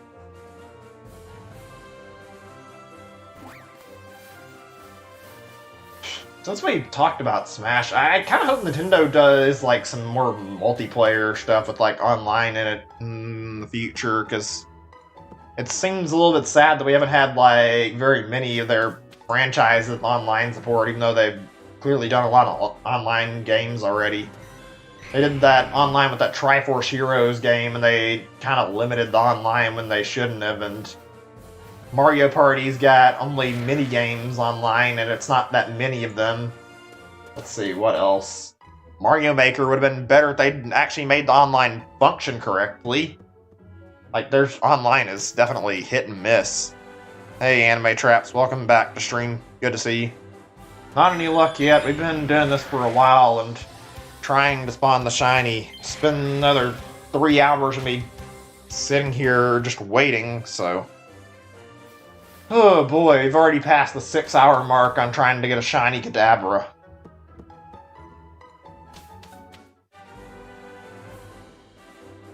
I might actually take a short AFK break in a little bit. Not really feeling like too bad, but I'm actually a little bit on the tired side. I think I'm gonna have to get some water and like hydrate myself a little bit in a bit. I don't know if I've been drinking as much water as usual lately, and I think it's taking a little bit of an effect on me.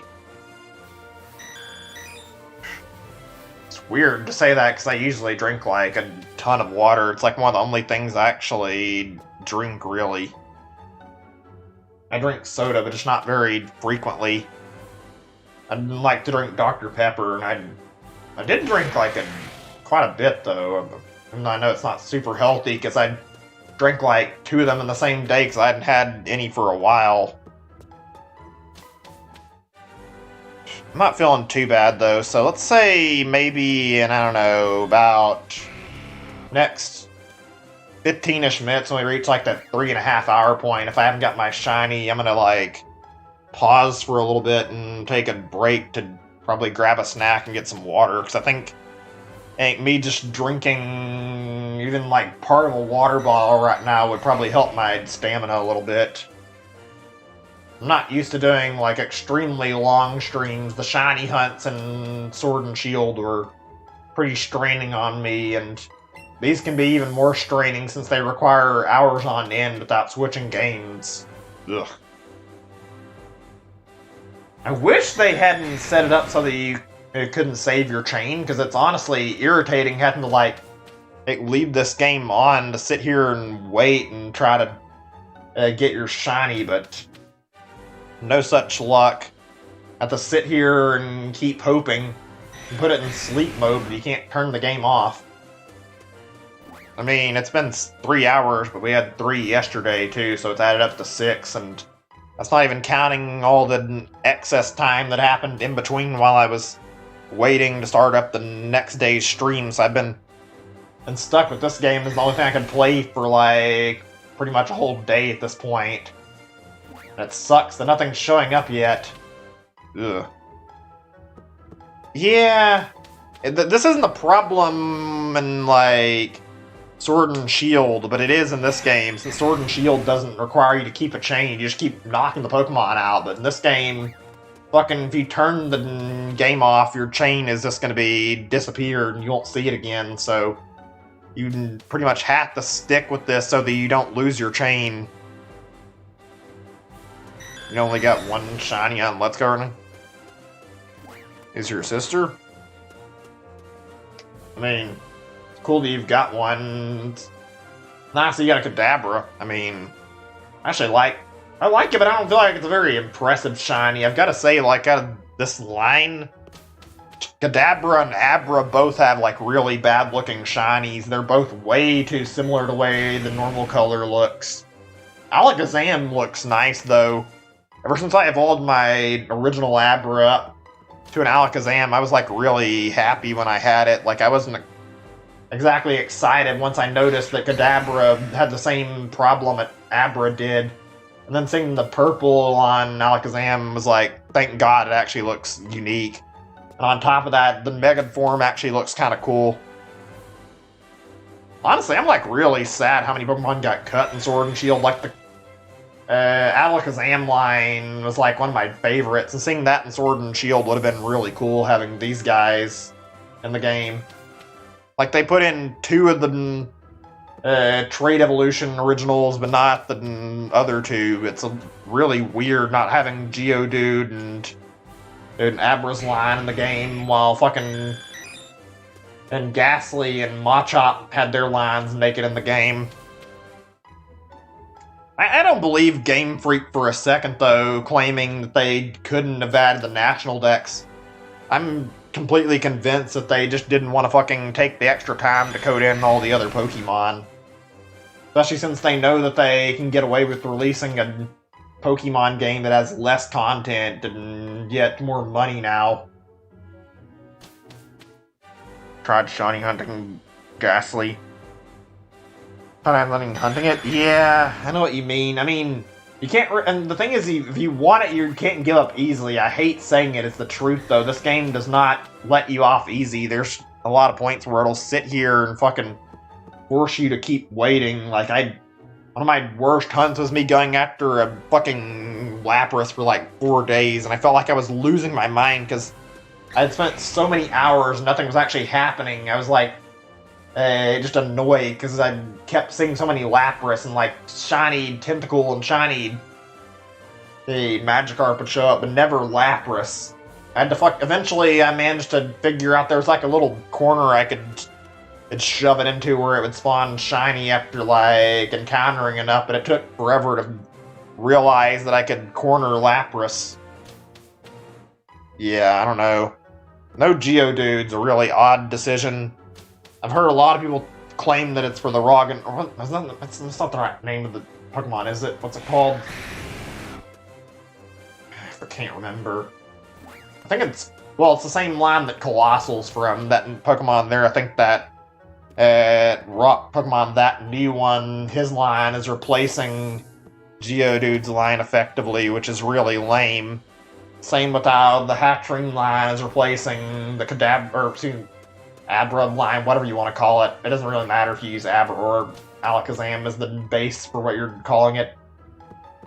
I feel like it'd be really odd to refer to it by the middle species, though. Yeah, it's honestly feels like even more of a ham-fisted excuse when they can't even put in all the fucking Gen 1 Pokemon when they've got Let's Go right here. Oh, they probably are just doing it so that they won't piss people off and then have them and accuse them of having too much Gen 1 support. I mean, they're not really doing themselves any favor in that regard when they added the fucking G-Max form for Charizard and made him like the only starter that was in the base game and had to fucking wait until home to get the other two. Like, that doesn't really help themselves any. They've just made themselves look worse doing that, honestly. God. If they don't like fix this shit, I may not even buy another Pokemon generation after this, because I do not care to be part of a Pokemon when it's like fucking cutting corners and like leaving out the decks anymore. I want the national decks. They're gonna fucking do another main gen like this. I don't want to fucking see any more excuses like this. Now that they've got an engine together, they have even less excuses to like claim that they couldn't add all the Pokemon in the game. Like, I'm willing to give them this one time, but I'm not going to give them the benefit of the doubt if it happens the second time.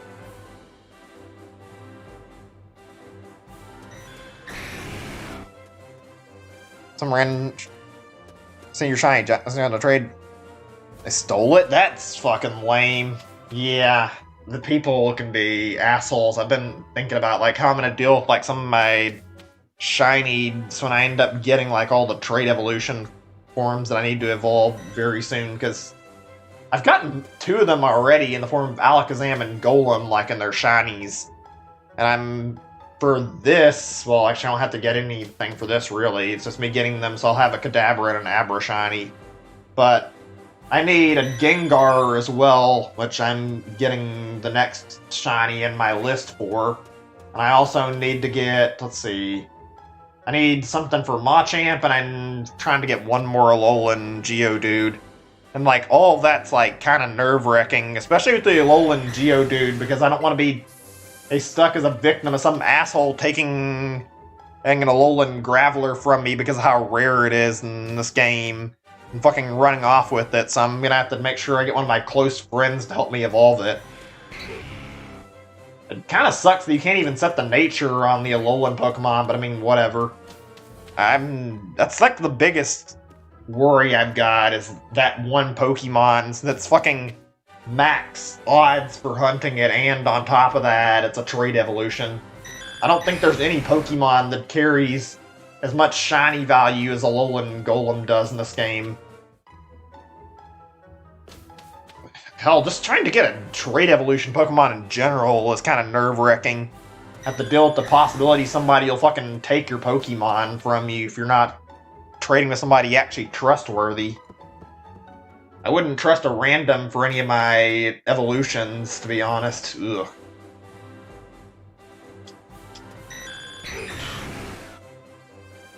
Also, I made like one really big screw up that I kind of hate in this game. Not really a big problem, but like, when I was like playing this, I wasn't actually sure if I originally wanted to go after like every shiny, and I was just gonna collect some. Then later, I decided on the whole idea of getting the living shiny decks. But when I did that, I basically screwed myself out of like collecting shiny Zapdos, Moltres, and Articuno without even doing it intentionally. Unless one pops up in the sky, I'm not going to be able to get one on this save file. I'm going to have to make a new profile, or actually I have new profiles already, but I mean I could like make a new save on one of those, and I'm going to have to hunt them on that save file since I didn't hunt them originally. I didn't really think about it back then.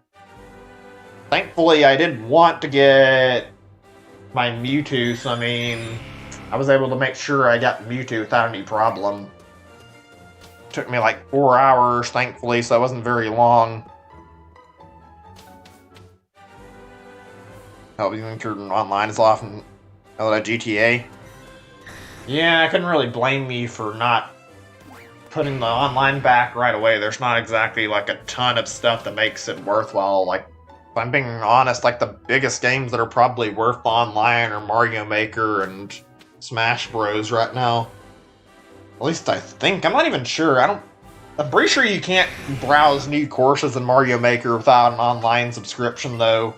Like, you can still get plenty out of Mario Maker without playing through the, like, online functionality, but without the course and searching, you won't get pretty much any of the game.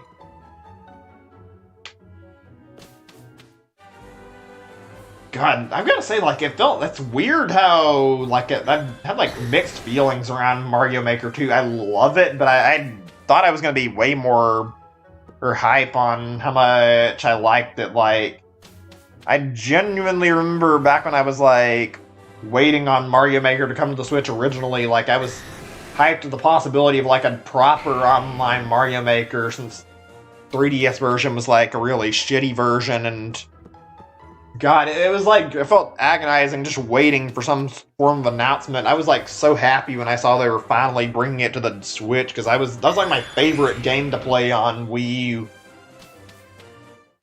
For some reason, I haven't been like as interested in playing Mario Maker 2 as much as I was with Mario Maker 1. Can't say exactly what it is. I think it's partially that Mario Maker is like a very novel concept, but because I played Mario Maker 1, part of the like charm of Mario Maker has wore off just a little bit, since it's not quite as shiny and new as the first game was to me. Did they use the GTS for Alpha and Sapphire? They're shiny? That's cool. That's like really impressive. I don't think I've had like many times like that, but I did. I remember I was looking for like a Stunfisk, like the original one, not the Galarian form, on like the GTS for home, and ended up randomly stumbling onto a guy who had like a shiny one. It was like a hidden ability and everything, and it wasn't even like anything and crazy he was asking for. It's just a Frostmoth. It was like a really dumb name though. It had like Jesus Christ on it, so it's like, yeah, I think this thing is hacked because it looks like it has like hacked IVs, and it also looks like it was like generated and didn't look like it was a proper Pokemon, but I traded for it so I could get the Stunfisk. I don't really care that it's hacked because I'm not planning to use it for anything. You know how much money it wastes? Xbox, you sold your Xbox for PS4 and PS4 Online. Yeah, I mean, I don't blame you. $20, but it's also not the best online either, so I don't really blame anybody for not wanting to get it.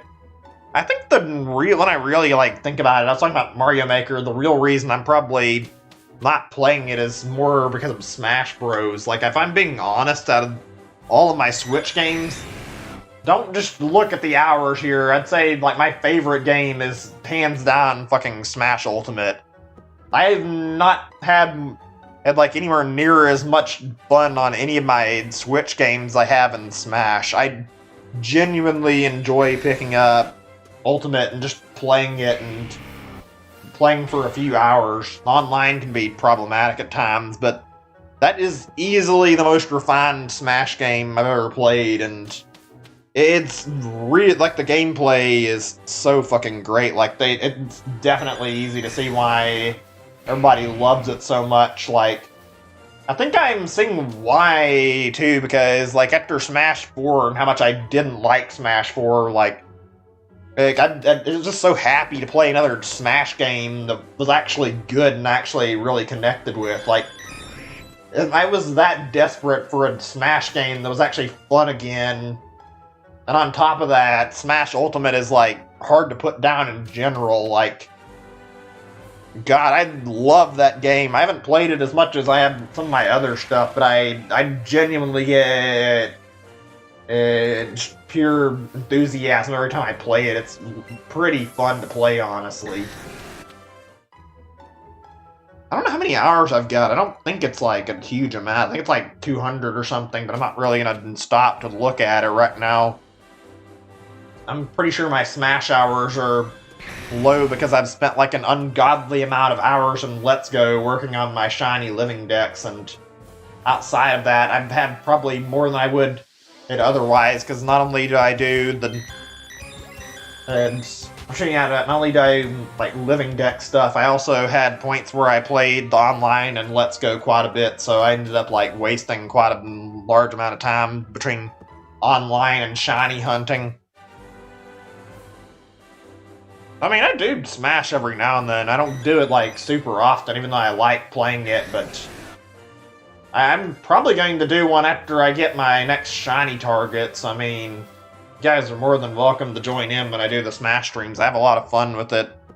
The only problem I have is that I tend to get very carried away with the quick play, and I do care about my GSP, so I end up fucking wasting time trying to recover GSP half the time, which isn't a fun process. You end up on a really bad losing streak.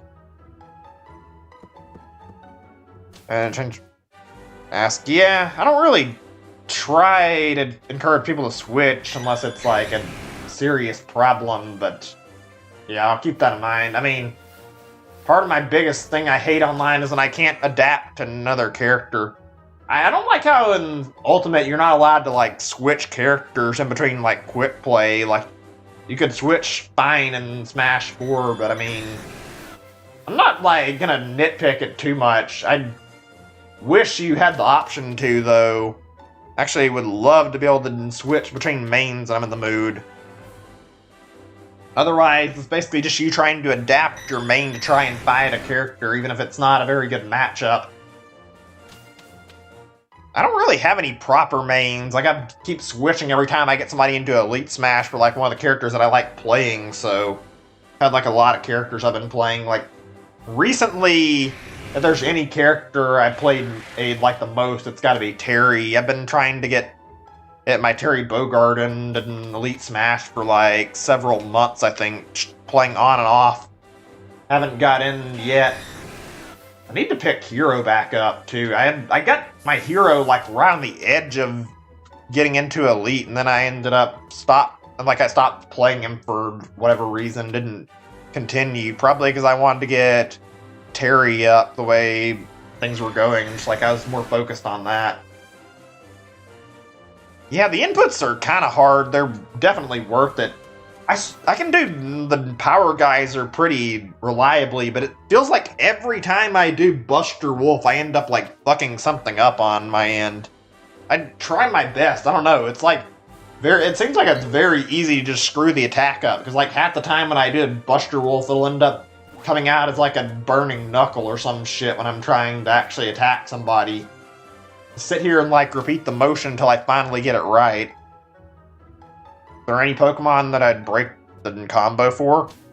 I mean, there's technically 5 combinations of Pokemon I think I'd be willing to break it for, but 3 of those are very unrealistic. Actually, it's only really 4, I think. But yeah, the only thing I'm willing to break my chain for right now would be a shiny Abra. If that showed up, I'd be willing to take it and restart chaining Kadabra like all over again. I'd be willing to dive bomb straight at an Abra first. The other 3, you could probably already guess, but if any of the legendary birds show up, I will take my fucking chance at getting it, but I really doubt there's going to be a shiny bird popping up on stream. If that ever does happen, then holy fucking shit, that would be like the highlight of my Pokemon streams, but I can't imagine getting like an Articuno or Zapdos on my screen like that. It seems like it's happened to like practically like not very many people at all. Like, it's a very rare occurrence. Then again, I don't know how many people have done like an entire shiny living dex in this game. It's probably very few in the numbers. I would assume that at least of like all the people that have done shiny living decks, that at least a few of them have had the privilege of seeing a shiny Moltres, Zapdos, or Articuno in the wild at least one time.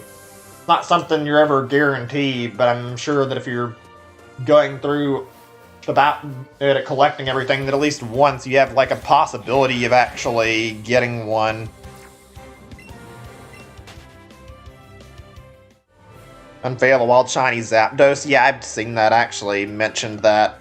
Yeah, it can happen. It's just not something that happens very frequently. It's practically a 1 in 1 million chance for a shiny legendary to pop up, because they're like, the odds of a shiny popping up with like no charm. I think that's like the same odds you get for like a legendary popping up on your screen just in general. And then on top of that, you have to factor in that 1 in like 200 chance of a shiny popping up, and like factoring like all that in together, like the odds of a shiny legendary popping up are just stupid low. I can't recognize what silhouette that is. I need to look at it. I think it's a Charizard though. Yeah, it is. I'm gonna be like extra careful about that. I know, like, I've seen that video and it's already got me like careful enough on it, but like, it's very easy to miss a legendary if you don't look at the bird silhouette very carefully. I've had quite a few times where like Articuno and Zapdos have snuck up on me and I didn't realize they were there because their wingspan is similar but not the same to the other birds. Never anything shiny, just the legendary popping up.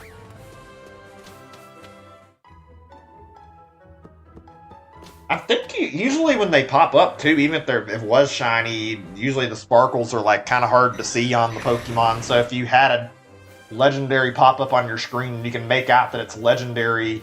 You should probably fly up in the sky and check it just to be safe. Like, there's literally no reason to not check, even if you don't want to catch it. You can at least find out if it is shiny, and if it's shiny, then yeah, fucking run at it and don't let it get away from you. Something tells me we're not likely to get that to happen, especially since I've got like, I don't know, well, I've got like 30 or something targets left in this game total, I think. But in general, I'm going to be switching. I've got like switching games after I get done with this, so I can go and get the Let's Go Pikachu exclusives. So then I'll have to do all those. I mean, I'm still gonna get the shiny charm, but in the short amount of time I've got to collect the exclusives there, I don't think anything's gonna show. I've got not a lot left in this game either. Yeah, Zapdos's wings are like really easy to tell apart when you see it. I can't really tell about Moltres' silhouette, but if you see the wing on screen, you can immediately identify if it's a Moltres, because Moltres' whole body is like covered in flames, so it's real easy to tell that it's right there. I've got to say, like, out of all three of them, like, if any of them popped up, the most hype would probably be Moltres, just because out of, like, all three of them, Moltres actually has the most noticeable shiny. Like, the other two are a lot harder to actually tell that they're shiny comparatively. Especially Zapdos. Zapdos has a fucking garbage tier shiny. I don't remember. It's been a long time since I've seen a Moltres pop up on my screen. I've only had like 2 or 3 of them show up in general. Like, Moltres is, like, for some reason out of all the birds, I get very few Moltres spawns, but Zapdos and Articuno pop up extremely commonly compared to those, to Moltres for whatever reason. I think I've seen 3 Moltres and that's it. Outside the one that's in, like, Victory Road, that is.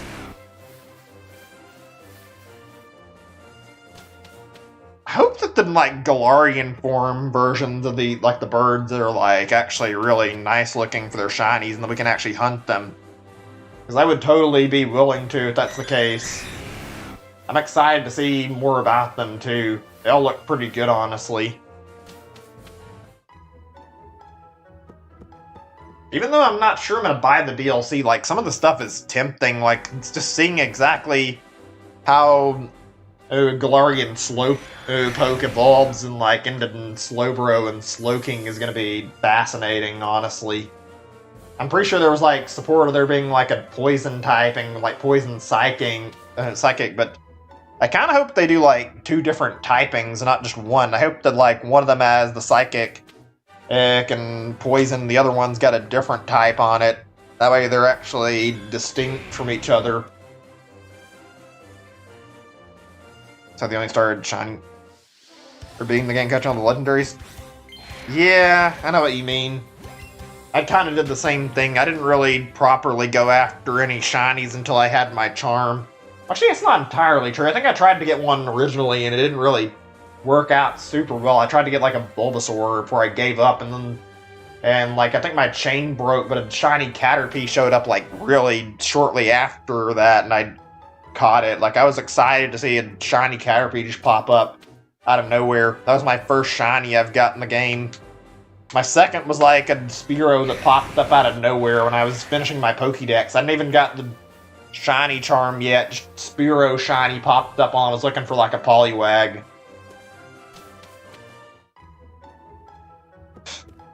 Oh gosh, nowadays I couldn't get excited about a Spearow. I'd still be okay with another Caterpie, but I don't think I'd catch one. But like, I've already got the whole line. Some of these you get a lot less hype once you realize how common they are. Ugh. Let me see. The Galarian Slowbro looked like a dark type? I mean, that'd be cool. I think we've got one dark psychic type already, but I wouldn't mind another one. Getting some interesting, like, I'm not sure how many, like, unused types there actually are, but they could make some interesting new typings if they wanted to. I'm sure that there'd be some fun stuff they could do with that. Hopefully they'll make them interesting. I have high hopes the Galarian Slowking and Galarian Slowbro will actually be really good.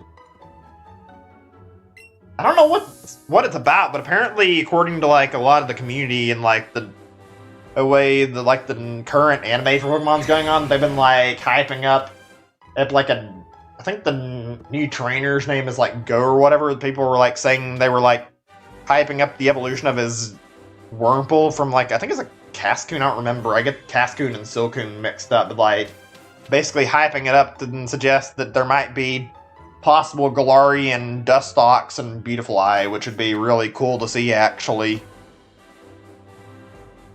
Something tells me we're not going to get a lot of new like Pokemon in general, but like a lot of new Galarian forms would be really cool, honestly. I wish they would hurry up and like tell us whether or not that there's going to be like a way we can actually catch Zarude for ourselves. I mean, they don't have to tell us how. Just tell us if we're going to have to fucking wait on the distribution or if they're going to make it catchable in the game. Because if we can actually catch it ourselves, I'd like to actually go after shiny hunting it. You've got to go? Alright, I understand, Riku. I mean, kind of sucks you gotta leave, but I totally understand what's going on. Thanks for stopping by, man. It was fun hanging out. I'll be on for a while longer. We still got roughly 2 hours before I'm done anyway. Hopefully we won't have to wait on the shiny until tomorrow, though. If we can get our shiny tonight, I can fucking do Smash Bros. Tomorrow like I actually want to. Alright, yeah. Later then. Thanks for watching. I'll be here for some time. That's what I thought it was. I wasn't certain. I wish there was like a way to determine which one, like which form Wurmple evolves into. I can only imagine how frustrating it must be if you're trying to shiny hunt a Wurmple and you want a specific evolution and you go through the process of evolving it and you get the wrong one. Especially since you could probably do this and get a second shiny Wurmple, and then after you evolve it, it could turn into the same fucking evolution as the last one. So there's like no way to influence whether or not you get Cascoon or Silcoon. It's like, really? We're stuck with some random factor in the game determining what it evolves into? I don't really like that a lot. I don't know of any other Pokemon that has a system for evolving like that either. I think Wurmple's one of the only ones that's just like some random value in the game. Actually, I don't think I've ever seen what a shiny Beautifly or Dustox look like. I'm curious. I'm gonna look that up. I've definitely seen Wurmple. It's like purple.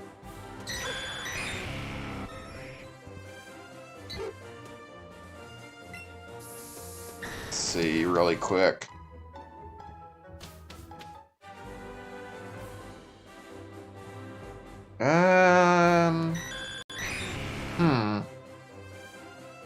I can't tell without a comparison. Actually, it's okay. I see. It's a little bit more vibrant in the colors. It actually looks kind of cool. Not extremely different. The wings look kind of purplish, and it's got a more, I guess, brownish hue to it. It's hard to describe looking at the image I'm seeing right now. It's pretty nice. Let's see what Dustox looks like.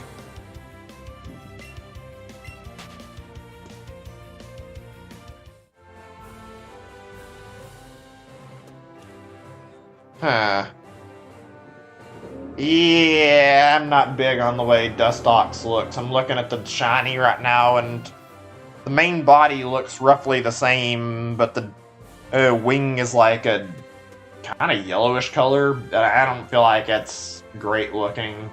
I would have rather they did like not only the wings, but also the main body. It looks alright, though. I think if I wanted one of the two, I'd definitely want the Beautifly more. There's something fun about, like, looking at the shinies throughout the Pokemon and just seeing new shinies you've never seen. Don't do it extremely commonly, but some of them are really creative. Sucks that some of them are Pokemon that got the shaft in terms of how good their shinies look. Like, for example, with the Abra and Kadabra I mentioned, they have, like, really poor-looking shinies.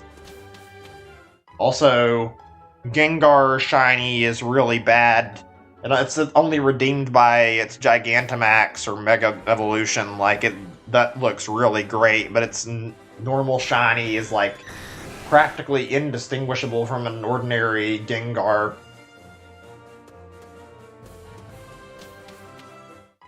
Playing GTA Online, $10 car that can fly Deluxo. That's interesting. I haven't really played GTA like very much. I think I played a little bit, but I mean, I haven't got into it, so I don't know like a lot about it. I think I played more Saints Row than I have GTA, to be honest. Always wanted to get into it though. I don't know if you guys have heard about it. This is like a few months ago, maybe even a year by this point, but like there was this thing that was really popular on GTA 5 for a while on Twitch where like people were doing these like GTA 5 RP streams, and basically like it was like really strict RP where they had to stay in character the entire time they were on the server, and it was really funny. It made some really good Twitch streams to watch. I was like one of my favorite ways to like entertain myself for a while was like going on Twitch and watching these people doing these RP streams. So they were usually like really goddamn funny. I don't think it's like as big anymore. There's still people who do it, but I mean, I haven't watched one of those in forever. I think the novelty wore down after a little bit. It was funny though, seeing all these dumb, over-exaggerated characters people would make, and like seeing people like overreact and pretend like they're actually playing the character in the game. It was funny as hell. You see some weird shit and you just watch that stuff. It's fun though. Oh yeah, we were talking about some multiplayer stuff earlier, like Ricky brought up that thing about Ark, and actually that reminds me, I'd like to do more multiplayer games in general in the near future. I don't know when. I need time on my schedule, but I might decide to schedule something relatively soon actually, and I'd like to do like, and if you guys have it, and this is like the biggest problem, I'd love to do some Gmod sessions where we're just on a server, like, I can host a server, I guess, or somebody else can. I don't know if I'll be able to get it to work right, but we could just mess around in Gmod for a while, and also use that as a chance to server leap and just mess around on different game modes for some time. I think that'd be fun to do for, like, at least a stream or two. I always have a lot of fun when I play Gmod, so I think that'd be enjoyable. I don't think I've played it in some time, either. It's one of my favorite games to like boot up and just do whatever in Steam, honestly. God, I wonder when the last time I even played like Trouble in Terrorist Town was. That's usually pretty fun. Alright, I mean, I'm definitely down if people are interested, so I mean, I'll probably be interested in like playing it sometime soon. Obviously gonna focus on the multiplayer. I mean, the single player can be fun too, but I feel like multiplayer is where Gmod shines the best. Legitimately a really awesome game. Probably one of my favorite Steam titles. God, I haven't done that in like such a long... I haven't played it in a long time.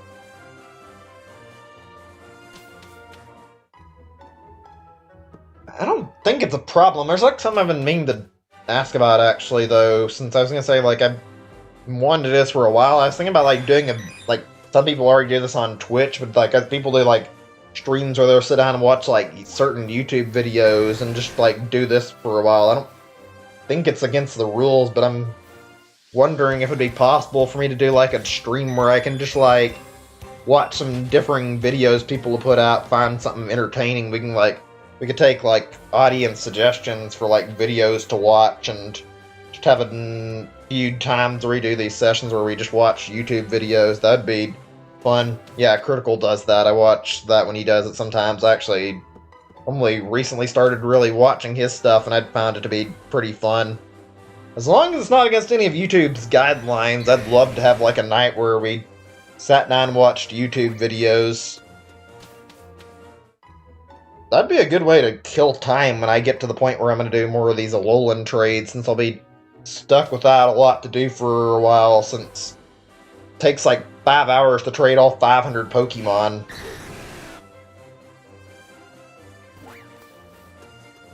I'd love to do like what I said earlier about watching shows, but there's the matter that I don't think we could get away with watching anime on the stream. We'd have to do it, like I said, with like an app on Discord, which is fine, as long as it's something that's approved, but we're not doing it through YouTube.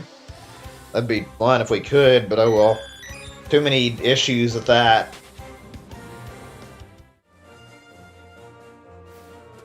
I don't know, I've thought about like trying to see if I could maybe get like just we set this up, like get the audio for like the session when we're actually doing something like this, and just upload the Pokemon part of what's going on without actually having like any of the shows we're watching on, so that way it could still be probably up on YouTube without any issue. It'd be a little bit weird for anybody watching afterwards, but I mean, it'd be able to way to do the shiny hunt where you guys could still get the experience. I don't know. I'd have to think about that a little bit.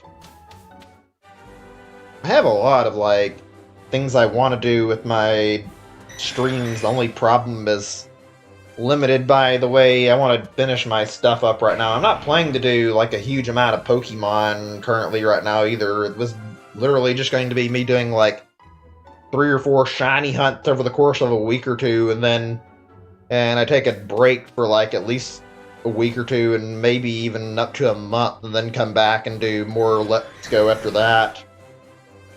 Like, my goal was going to be I'd play this a little bit alongside my main games. I'm playing like Dragon Quest and Somnium right now. I have so many games I need to deal with, and I have like one big game I was wanting to start that I haven't even like set up at all yet, so oh boy. Might have to do that starting next week. Oh, actually, this is like a bit of a different topic and a little bit off topic, but this is just something I thought to bring up for something in my description here. I brought up the whole thing I wanted to do with the Mega Man marathon, and I've actually put more thought into it. So I think what's going to happen with that, I didn't have like a concrete date in mind, but I do now.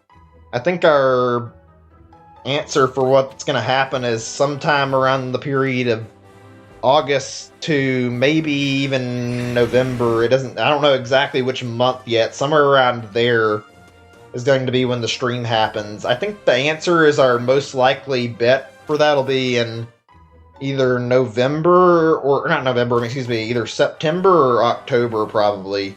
That's when I feel like my most likely point to do that marathon is. I decided a few things as well on this. I'm not going to be doing the Zero collection like I originally was planning, so that I don't get overdosed on too much fucking Mega Man. Instead, I'll be shooting the Legends games and finishing up the X stuff that I was playing, and then when we come to our marathon, I've decided I'm going to do just mainline Mega Man until I finish every mainline game, barring maybe 11. And I'm probably going to try to do Mega Man and Bass. I mean, I could try to do more, but I don't know exactly how long it'll take to beat like 10 or 11 Mega Man games. It could take quite some time. Made your brother break his controller. Doesn't matter. That is 130 power.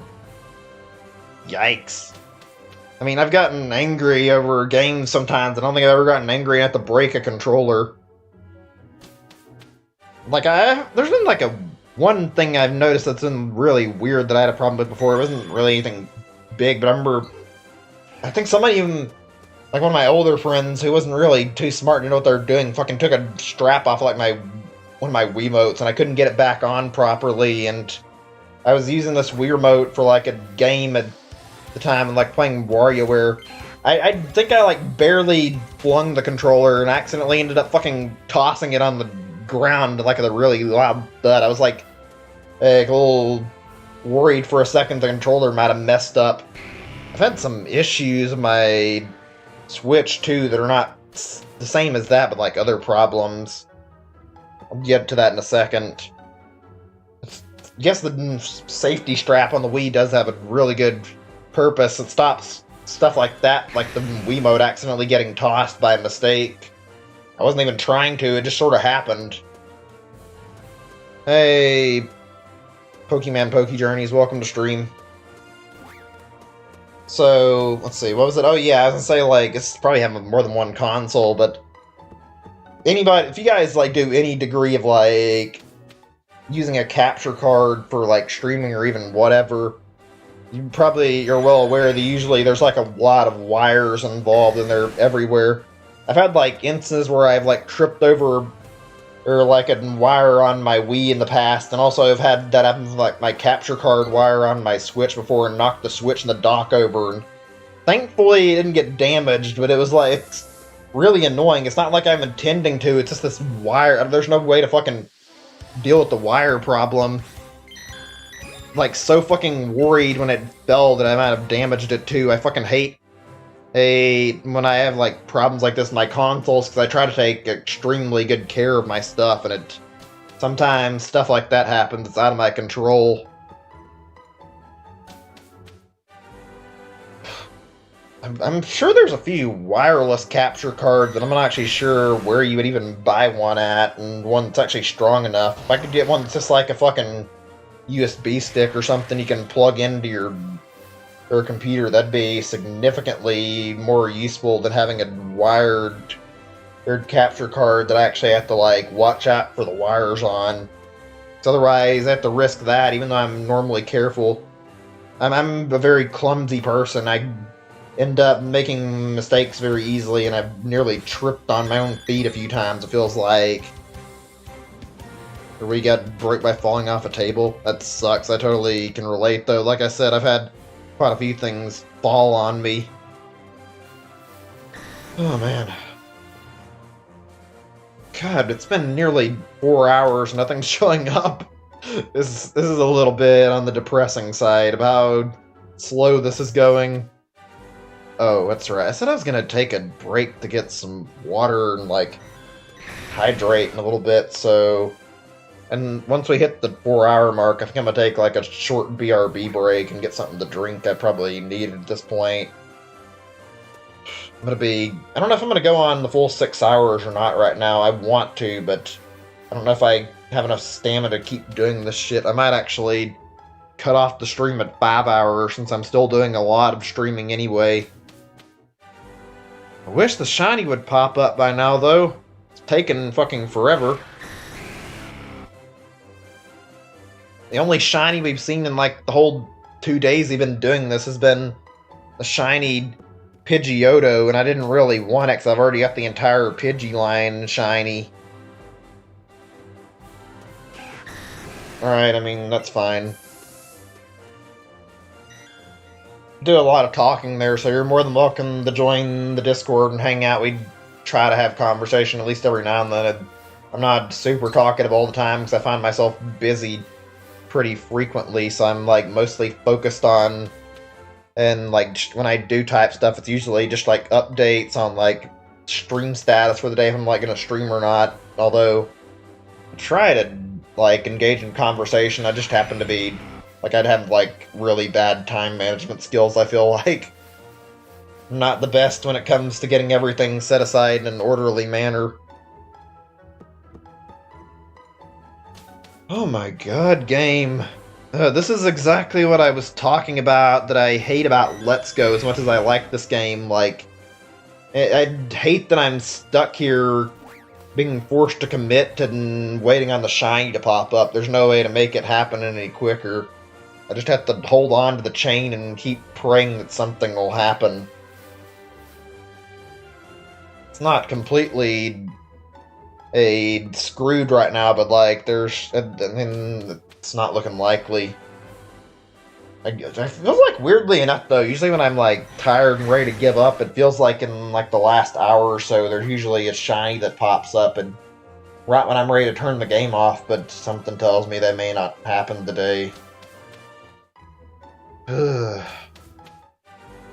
my battery hanging in there right now? It's not too bad. It could be lower. Just wanted to know.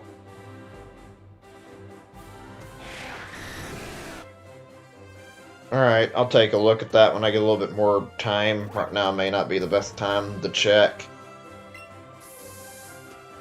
Okay, it's hit the 4-hour mark. I'm gonna use this for like a 10, maybe 15-minute break. I need to probably have to use the bathroom again anyway, and on top, I hit the wrong thing.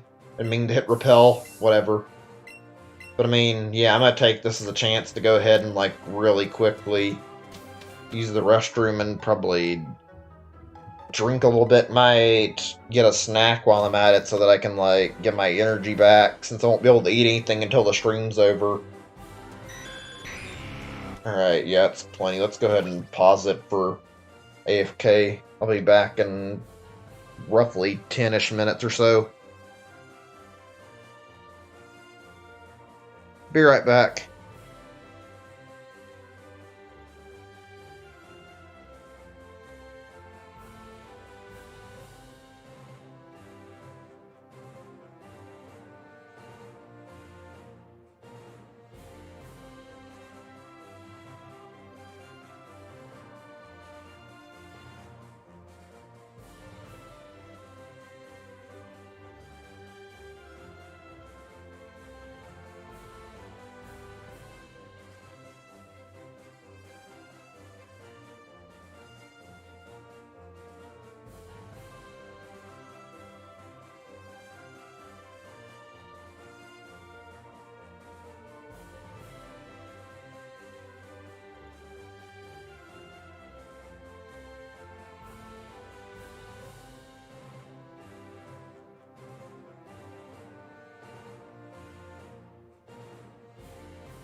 Alright, I'm back. So, I think I'm okay now. Just needed to get some water and hydrate myself. I feel quite a bit better. Not perfect, but helped a bit. See what's going on in the chat. See, you guys are talking about the pictures. I haven't actually looked at it, so might actually look really quick. I don't think I've ever really tried to damage anything of mine on purpose. I mean, there's been some problems where that happened. I won't lie, I have had like an instance where I've tossed the controller, but it's mainly been like it was like on my bed. I wasn't actually trying to damage anything with it, so I never really bothered. Just like getting frustrated with the Smash Online, looking at first set up in these pictures to see Pro Controller. Yeah, ouch, jeez, how the fuck? Looks like he broke one of the prongs off of it. That's actually kind of weird. Like, it must have taken quite a bit of force to actually snap the fucking prong got the Pro Controller. Seems like it's pretty well put together to the point where it wouldn't just, like, break with that much ease.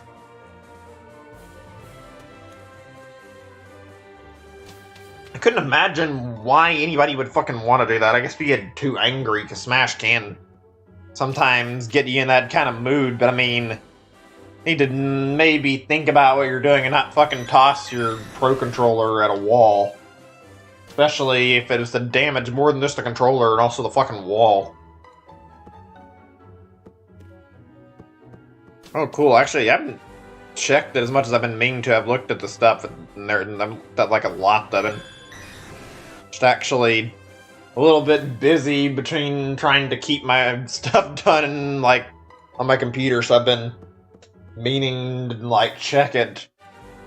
Some people only started recently posting stuff. It's always fun to look at different art, though. I looked at photos there earlier, and they're both pretty good, though.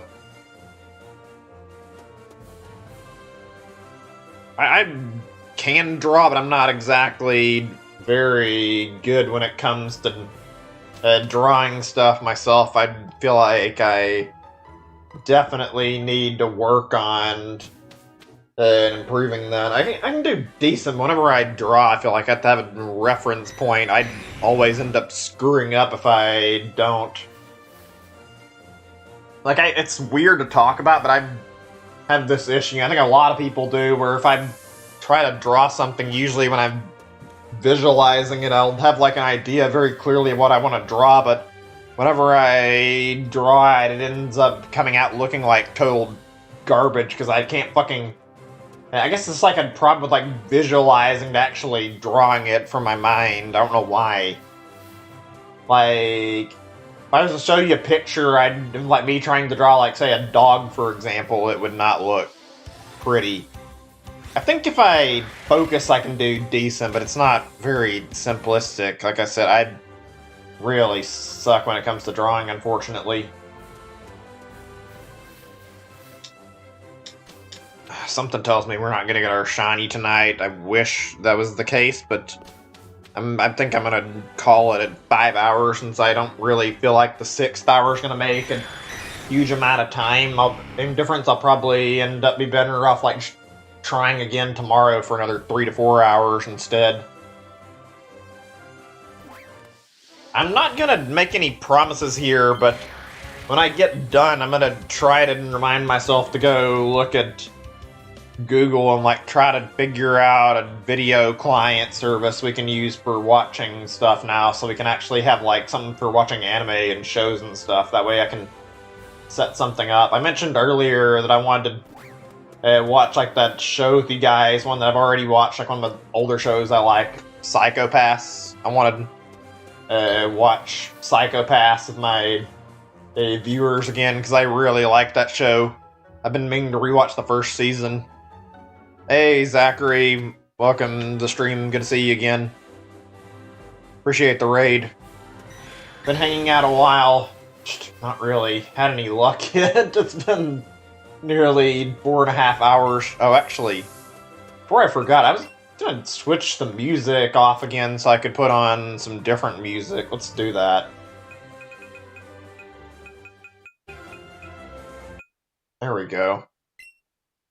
You guys are more than welcome to make suggestions for music if you want to. Otherwise, I'm just gonna put my own music on from stuff I search on YouTube. Let's see. Give me a second or two. Just gotta get the tab open so I can start looking for something good to play.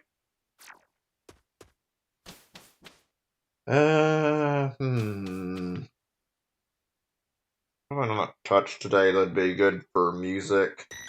Mario music, maybe. I don't think we listened to Zelda music a huge amount of times, though, so... Let's see.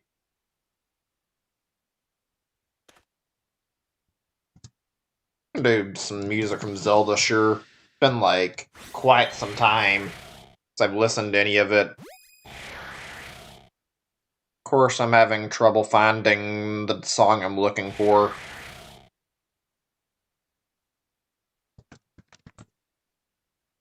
Give me a second. Okay, I'll just use the Smash version. There we go. Hear Breath of the Wild's main theme if it's... Hopefully I didn't leave everything mute again. Yeah, okay, give me a second.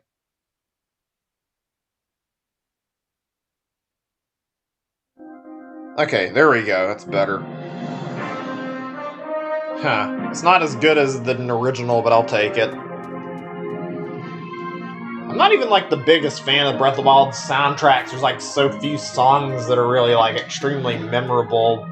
But I do like quite a few of the tracks, and the ones I do are, like, really, really good. I don't think it matters that much, though, because, like, Breath of the Wild's gameplay is so good compared to other Zelda games that I feel like it stands out even without, like, a hugely... what's the right word for it? Well, like, a huge soundtrack, it still works, because it ends up having, like, good enough gameplay. The tracks that do play are usually good enough to get the job done, even if not all of them are memorable.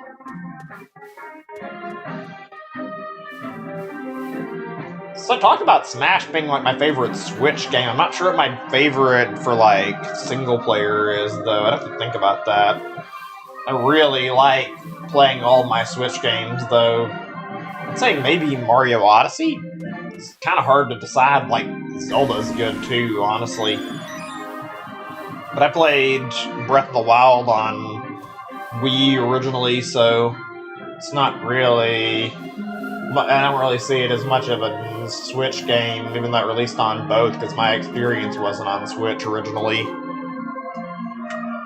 Whereas Mario Odyssey was, like, probably even the first unique Switch game. Like, I guess there's ARMS, but, like, probably one of the most proper unique things that came out on Switch, and definitely one of the first unique first-party things that came out on it.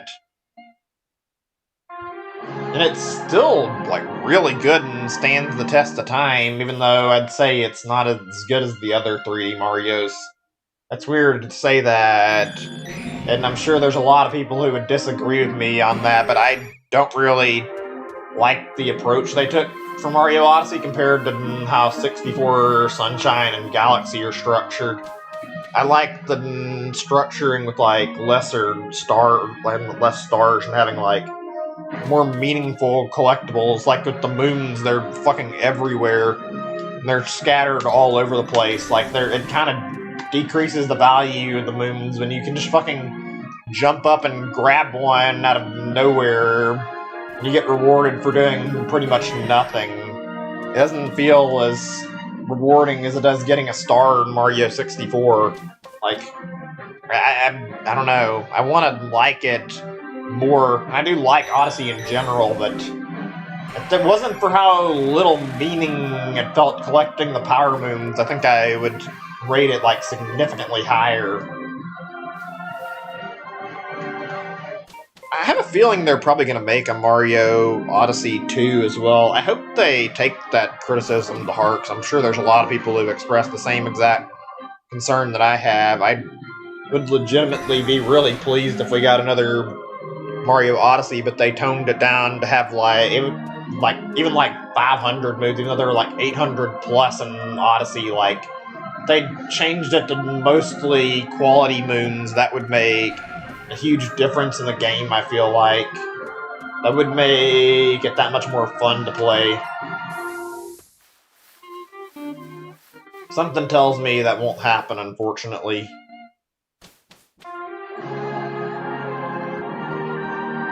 Sad the Switch doesn't have Splatoon because you want to play the first one before you play the second. Yeah, they don't have the first game, but I mean... Well, outside the story, like, they're pretty identical games. There's a few differences, but yeah, that's like the biggest downside to it not being on the Switch. I mean, frankly, I don't really know if I'd say Splatoon 2 looks different enough to have originally been qualifiable as a sequel to Splatoon 1, but I mean...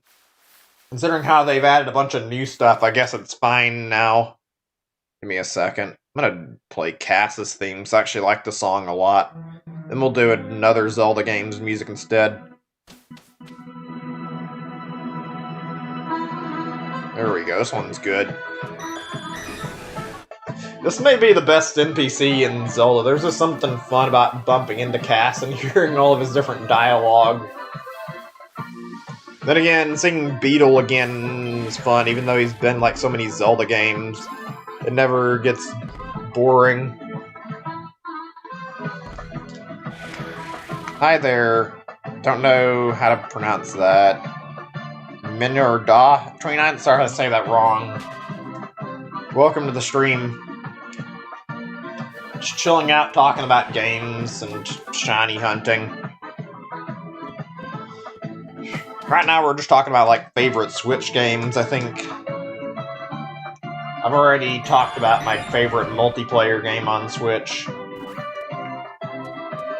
Outside of that, let's see if there's anything I can think of that stands out. I'm not going to count really any ports, to be honest, because it feels a little disingenuous to count Wii U games as, like, better games on Switch when they were on a different console previously.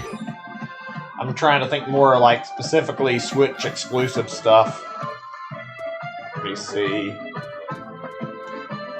I've played a lot of third-party stuff on Switch though, and I genuinely do enjoy like a lot of the really good third-party ports. Like Doom 2016 on Switch was pretty fun. I've enjoyed the multiplayer so much. I didn't really get into the single player as much as everybody bragged about it being amazing. I had a not amazing experience with it. It was fun, but there were some problems, like in a Cyber Demon boss fight. I actually got soft blocked in the fight because I fucking died with like a really, really low health, like near the second phase starting. So I was stuck with like 25 health or something every time I started the fight, and it took me like 2 hours to fucking eventually claw my way out of that fight because I kept dying super easy. It was really, really annoying. I don't know. I liked what I played overall, but I felt like there could have been more polish in it. I don't know if I feel the same way that everybody else did. I hope that when I play Doom Eternal, I'll actually get like a better feel for the game and actually enjoy it more than I did 2016 single player, though.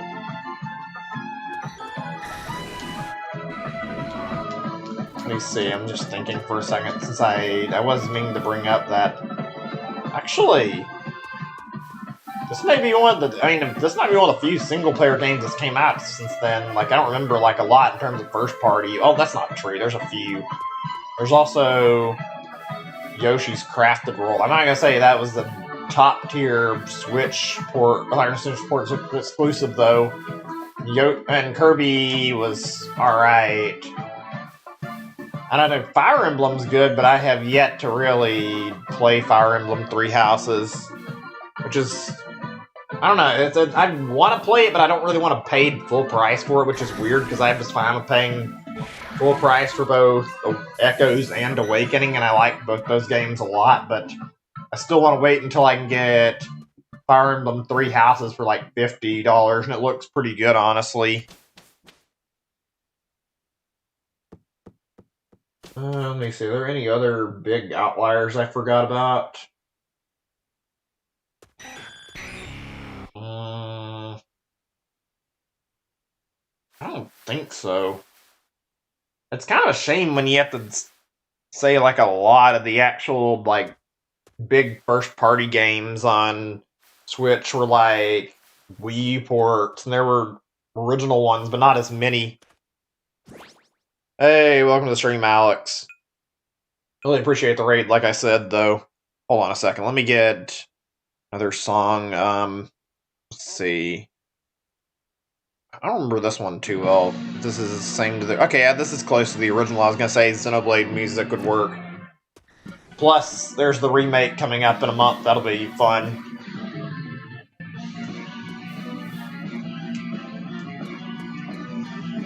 What was I gonna... I had something on my mind I want to talk about, too. Oh, right. Mario Maker is good. I've talked about it already, but that is like a really good game. And I consider Mario Maker more of a single-player game than multiplayer. It's still got multiplayer, and it's community-based for sure, but, like... It's more about when you're downloading levels and playing them than anything, even though there's a sense of community. I don't feel like you have to really do anything with the community to actually get the full effect of the game, so I'd say that's like a really strong single-player game on Switch. Outside of that, I'm struggling to think of any more, though. I wouldn't be against it. I did used to do Mario Maker streams pretty commonly, and after I'd finished the story mode, I'd kind of stopped. I was meaning to do like another stream like shortly, and then do like fewer levels the next day that I'd missed out on. And I just found that I had like not enough time to pick back up and actually focus on playing it. So my next stream of it's been put on hiatus for quite a while, and I haven't got a chance to actually go through more levels. By the time I play it again, it should be pretty fun to do more levels, though. I think I've done like maybe 2 streams since I beat the story, and that's it. So we're doing like one for the Link costume that got added.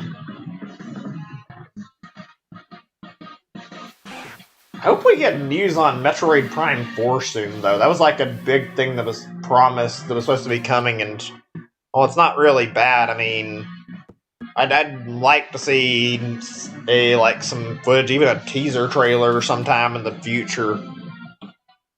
Actually, I'm excited to see what it's going to be like. I don't want Nintendo to rush it, though. I hope they take their time and make it as good as possible. Oh, that's fine. I mean, you can still watch even if you do end up not being able to play. I'm totally going to play it again in the future, but how soon is anybody's guess? Because, like I said, I got a lot on my mind that I want to do with the streams right now. After I get done with this, I'm going to do Smash and probably another stream of this like relatively soon before I go back to my other games. I've got to beat Dragon Quest and Somnium before I get ready to go back to Mario Maker for even a single stream. Hi there, I'm not sure how you pronounce that. Shrifted Valerie. I don't know how you say your name. If I mispronounce it, my bad. Welcome to the stream, though. We're just shiny hunting. It's been going on a while, not really had any results yet. I used to like make quite a few levels in Mario Maker 1, but I struggled to make any levels where I'd actually get any traction with like anybody starring it or even giving any feedback, so I kind of stopped bothering to play, and plus I was just not wanting to put in the time anymore, even though I could make another one, and I haven't done anything with Mario Maker 2's like level creation yet. To be honest, the next time I play Mario Maker 2, I might actually sit down and try to make a levels my next stream of it. I don't know. I haven't done that yet. I'd like to put in time into making something high quality. I don't intend to make like a lot of levels in the games. I mean, I would be interested in making one on stream at least. I don't know. I'll have to think about that one a little bit. Come to think of it, it seems like Nintendo has kind of either gave up on the game or they just haven't been very active with their updates. Like, there's not been that many content updates. I think the last content update was in like December or something, and they haven't updated it since then. Like, I'm kind of worried they're just going to let it die now, or at least leave it at the way it's at and not actually update it anymore. Like, I was hoping they'd add another theme like they showed they had space for when they showed the themes off. Like, I was really expecting a Mario 2 theme to get added. Give me a second. I'm trying to think about something first. I'm trying to remember the name of the song I want. I want to listen to Xenoblade music at the moment.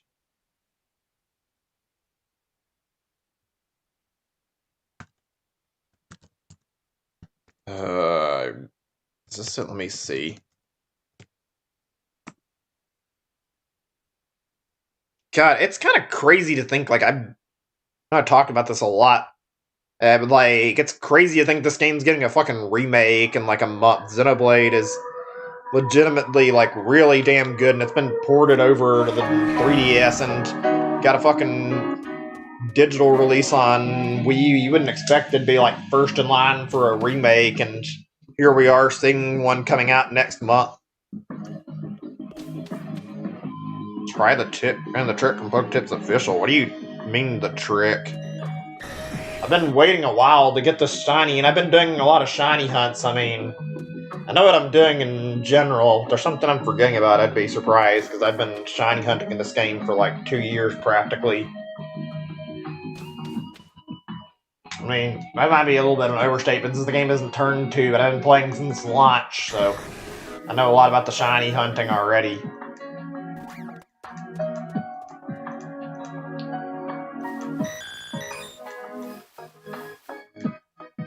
I don't know what it is, but lately I've had like a really, really large... Bruh. Okay, I'm not even gonna fucking humor this. You can learn to act better. That was pretty uncalled for. I'm fucking trying to get the shiny and I'm doing everything right. I'm not sure why you're calling me bad over something that's literally all about fucking just pure RNG. You can take your attitude elsewhere, though.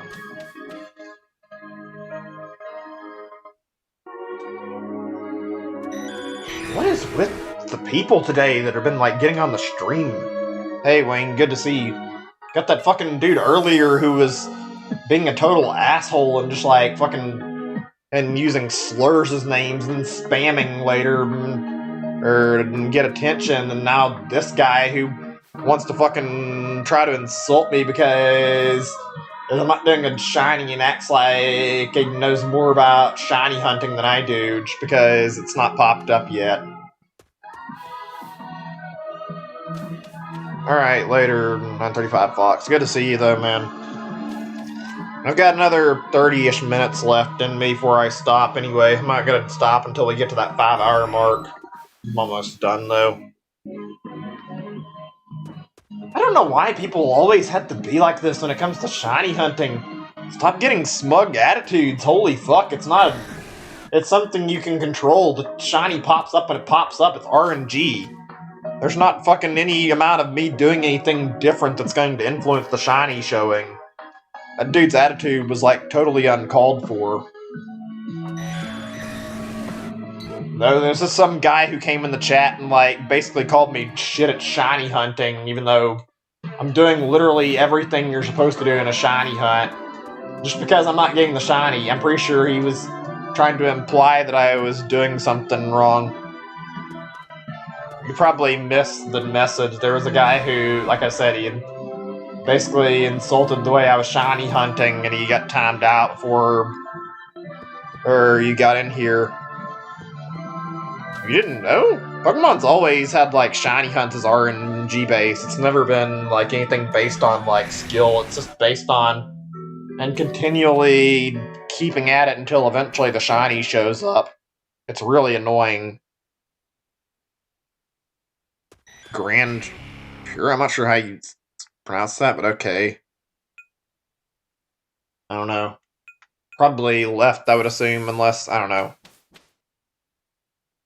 There's some real strange people on YouTube. Yeah.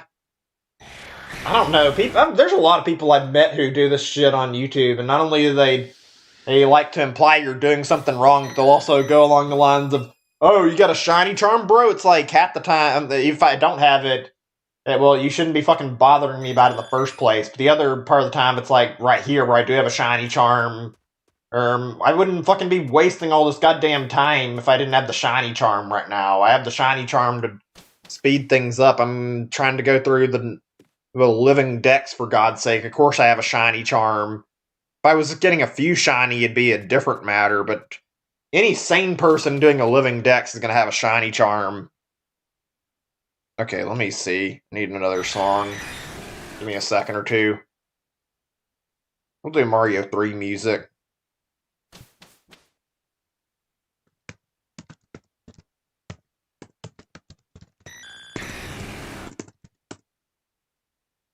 Here we go.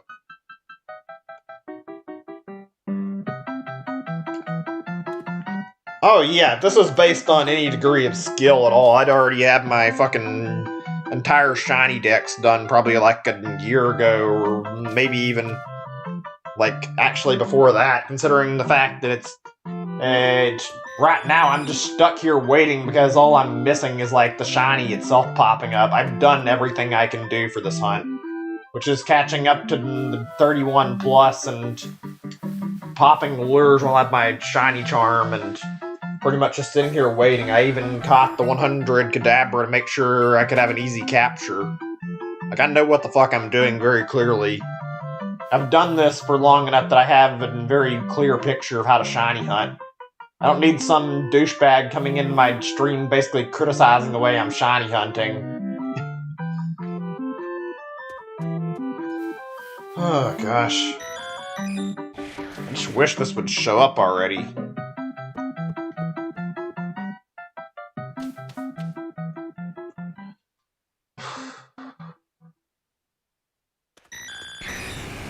Okay, let's see. Give me a second or two. Not sure which song to play, actually. Actually, I don't think I played this earlier, and this is from Yoshi's Island. I think I forgot about this one. Yeah, this one's good, and I think I forgot this song was there. Listen to this. If we have listened to it before, then I mean, it won't hurt to listen to it again. God damn, if nothing else, I feel like one thing people should be able to agree on, it's the fact that Nintendo does a really damn good job with all their OSTs in their games. Like, even if you don't like their games, the soundtracks on their games are stellar. They're always done to perfection. A lot of their old games really show like a pretty good usage of the tools they had available at the time too. Like, just listen to Yoshi's Island soundtrack like I'm doing. Like, they fucking made some really memorable tunes that are really, really good. I think, like, in general, just talking about it, like, I'd probably, like, part of the reason I go back and like to play Yoshi's Island is the music. Like, I think the music does so much for that game because it adds to the atmosphere of the game quite a bit. Without the soundtrack being as well composed as it would, I don't think it'd be as memorable, even though it's a great game. I guess it's a number of things. The art style looks really good, too. I don't know if a game that had the same art style, like in modern day, would get the same amount of attention either. Like, it's something about the art style looks fantastic. Like, it's like a crayon drawing almost, but it's like drawn pretty professionally, and it looks really, really sharp. Like, everything is incredibly detailed and nice looking. Ended up being like one of the best looking video games in my opinion in terms of like how it aged with the art style. Even if it's not HD or anything, it's still, the art style just holds up to the test of time. That's like the biggest thing about 2D to 3D games that's actually different and something that actually I feel like is a big advantage that 2D games have over 3D games. 2D games had the measure that usually they're like hand-drawn, and when you see a 2D game that's hand-drawn like that, then usually it ends up looking extremely awesome, and translating into HD will make it look nicer, but it'll look fine regardless. Like that's just something I've noticed, like, it's a lot easier for a game in 2D to age better. Whereas in 3D, like, the graphics will probably slowly start to look outdated over time as new graphical leaps happen. Okay, give me a second. Just getting more music.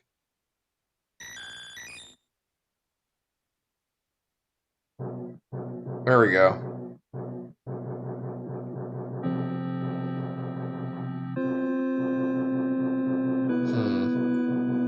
That's weird. There's like a really lengthy comment on one of my videos I was looking at for a second.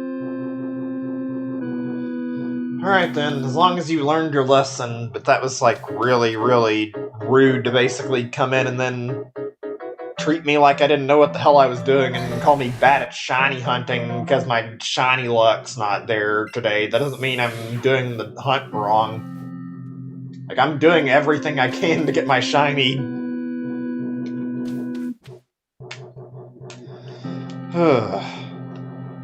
God, this is one reason as much as I love this game, I also absolutely loathe playing it, is that I can't just turn it off unless I want to lose my chain. I really want to play Smash Bros. Tomorrow, but I'm not about to throw my chain away and just lose everything I worked so hard for. I don't know what to feel right now. Ugh. I guess, I don't know. Right now I'm feeling a little bit annoyed about how my shiny hunt has been going, so I can listen. I don't really, as long as it's not anything rude this time.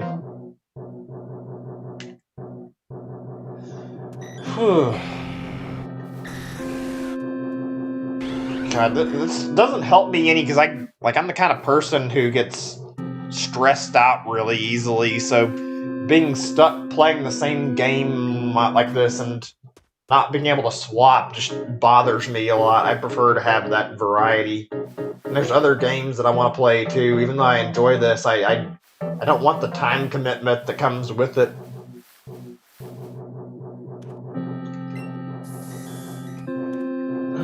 I wish I could be playing Dragon Quest right now, but I also know I'm not ready to go back into Dragon Quest just yet. Been missing it. Also, I found out something kind of worrying about Dragon Quest, and I was reading up on like what happened with my VOD of the end of the game, and I was like being the final boss, and it turns out that there's also like something Square does the true ending of the game where they'll block videos. So when I get to that point in the game, I have to worry about Square blocking another video, and I don't like that. I'm gonna have to probably appeal for the video all over again, because I want to be able to keep everything from the game actually in the video. Whew. Hold on a second. Let me see what's another thing we can play here. Oh, this is good. There we go. Perfect.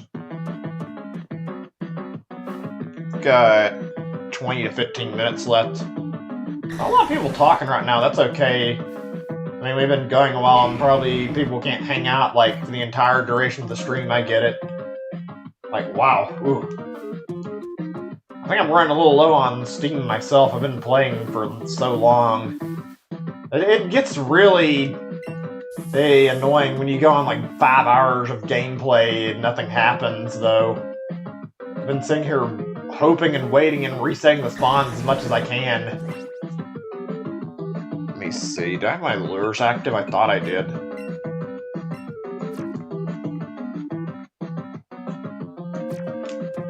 That's weird. Why are the Kadabra like spawning in like very low quantities? Maybe I should go back and check them, but I'm pretty sure my chain is still active.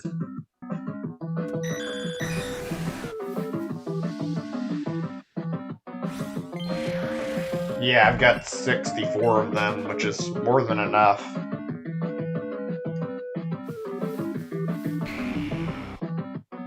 It seems like sometimes when you like go over getting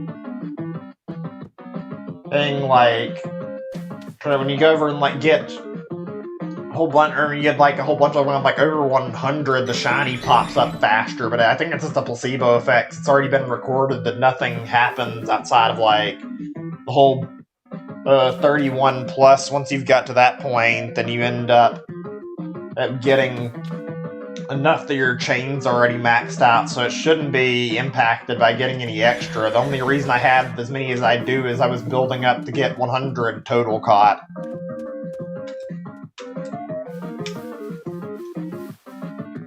I've done that on a few occasions, but in most scenarios I find it easier to work with like other stuff, like what I'm doing right now. It doesn't mean it's necessarily going to be the best answer, but the reason I've been going in and out of this building the way I have is because every time I do, it ends up refreshing with new Pokemon, so every time I go out, there's another chance for a shiny to pop up on the screen. Unfortunately, it hasn't triggered a Kadabra or an Abra yet, like I've been hoping it would. I just keep doing it, and the only thing that's popped up is a Pidgeotto so far. That was yesterday.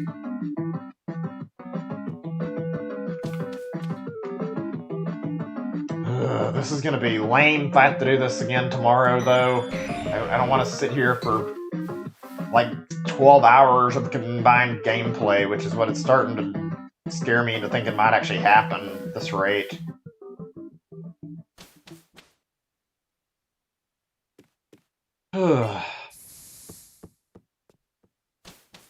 I think this is part of the reason why my Dex isn't finished yet, is because I get really, really sick of sitting here and waiting and waiting and waiting on stuff to pop up, and it like discourages me from doing like a ton of shiny hunts. I'm gonna do this for 4 hours. It's just stamina, really. You have to keep toughing it out if you want the shiny and not give up on it, so I keep pushing and trying to get it to happen. Thankfully, after a while, it usually happens.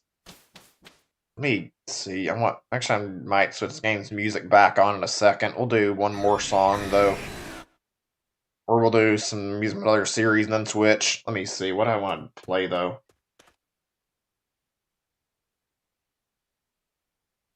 I should get closer. If I'm going to be near this grass patch and not actually pause, I should at least be able to tell what's popping out of the grass.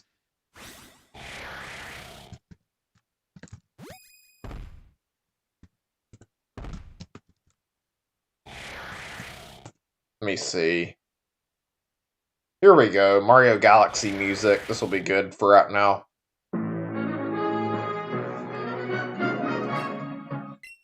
So this is why I don't do like a lot of streams of this, and to be honest, I'm probably going to end up being like, or assuming I'll probably end up doing a few shiny hunts off stream. I'm normally like the type of person who's pretty quiet when I end up playing games on my own anyway, so it'll be a little easier. Some of these are definitely way too stressful. Like, putting up with it offline is significantly better since I'm not limited to when I'm streaming to go after the Pokemon. It's weird. I would have expected by now another shiny would have popped up, even if it was actually just like a shiny of anything, like a Porygon or Vulpix or something, but nothing has popped up. I'm not going to take anything other than Abra or Kadabra, though. And then I have to get the other one after I'm done, so regardless, I'm not done until I get these two. I've heard about that. I haven't really watched it. I know their appearances are really similar. I don't know very much about what the Clefairy Gengar theory is. Also, I don't have my team assembled right now in the first place. I actually typically just fill up like 6 Pokemon at random. They're like level 100 that I've got sitting around for like preventing it from like forcing me to sit through levels on a new Pokemon that I don't even care to add to my party, so I just do that so they'll go straight to the box and I can avoid any nuisance of seeing experience pop-ups while I'm trying to catch Pokemon. Only, like, I've got, like, I might have, like, part of my team, but I can guarantee there's probably a few Pokemon that aren't even part of my team sitting around right now. Most of my Pokemon I've got for my team are shiny, too, with, like, maybe one exception, I think.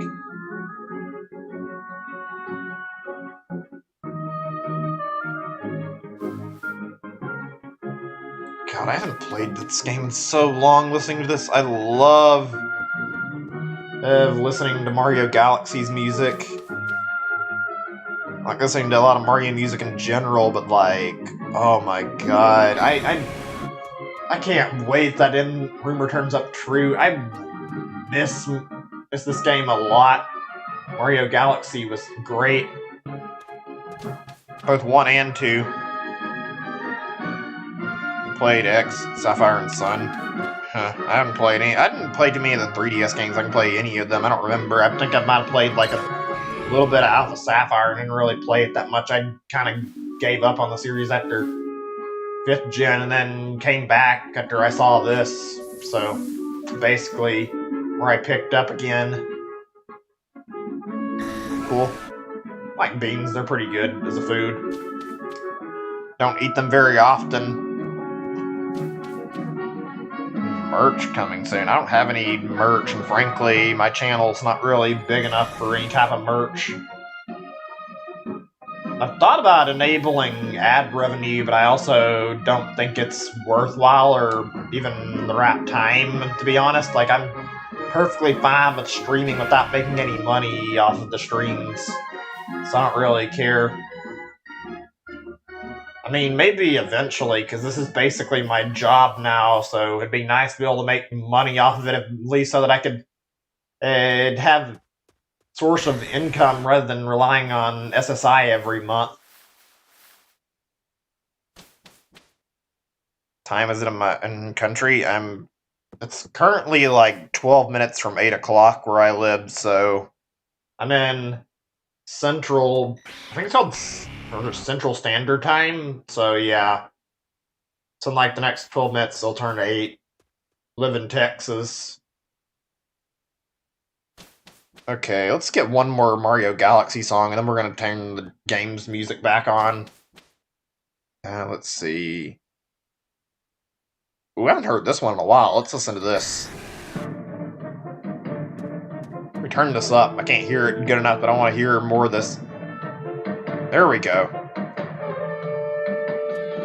Speaking of Galaxy, I've got to say, like, I know both the games are pretty decent, but I personally like Galaxy 1 a lot better. A lot of people love to praise Galaxy 2 and claim it's the better game, but I don't agree with that. It might sound weird, but I actually do kind of like the story in Galaxy 1 as a actual reason for liking it. It sounds strange if the story in the game was pretty decent, and also the levels felt like way more coherent. The fact that there's more stars in 2 didn't matter to me because they felt like they were just kind of tossed around the game without much thought put into them. Whereas in Mario Galaxy, you can tell they had like a lot of forethought into everything they did. For Galaxy 2, like, the green stars were literally just fucking tossed around the levels to fucking grab at random locations, though. Oh my god, really, game? We're gonna be doing this 5 hours without fucking anything to show for it? Fine. I'll be doing it again tomorrow, I guess, unless this game has mercy on me before I stop. I was really hoping we could be done with this crap, too.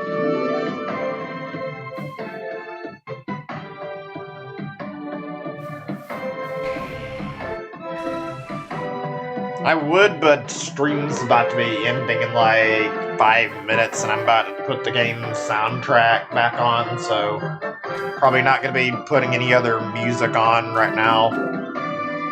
I decided to call the stream at 5 hours since I don't really want to go on for like a 6 or 7 hour stream right now, and frankly, I feel like my time will be better spent doing another 3 or 4 hour session rather than trying to extend this a few more hours and wearing myself out completely.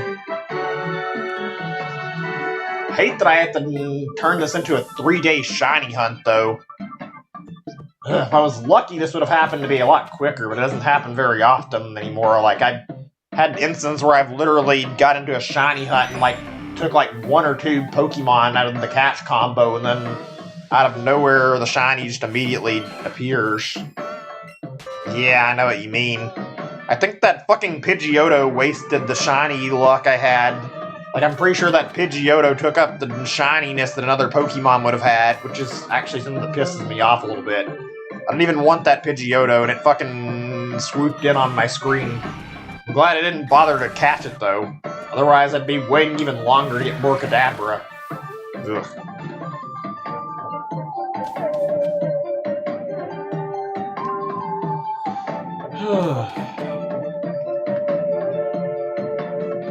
The thing that bothers me the most about this, though, isn't like it's annoying that I'm on this hunt, but like, there's something that bothers me more than knowing this hunt's taking forever about this shiny living dex I'm working on. And the biggest issue here, I can show my Pokédex pretty easily, but there is one Pokemon in this game that has an unobtainable shiny Mew.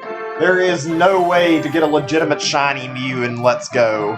So no matter what I do, even if I get the whole dex, I will still have that one single entry in my dex mocking me.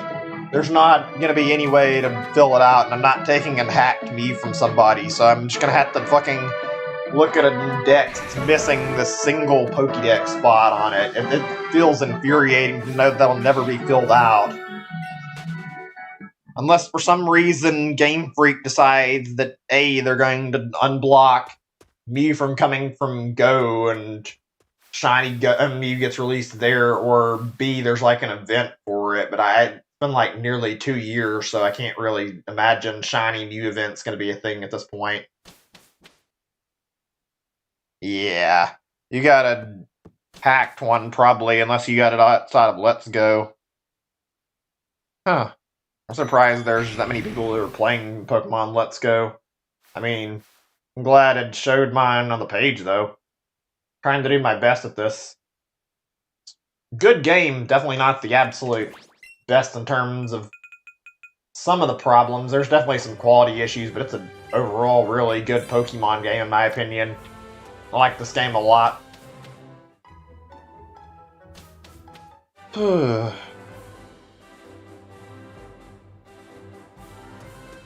I wonder if they're done with Let's Go or they were lying about that statement. I know Game Freak came on record to claim they weren't going to be making any more Let's Go games, but I'm pretty sure that they were probably covering their ass so that they wouldn't get blasted for confirming a sequel. I'm pretty sure there's still a possibility we could get a new one. I hope it actually turns up true as well, because I want to see like a Let's Go for Gold and Silver come out as well. I would be so happy to buy that. Gen 2 is my favorite Pokemon gen.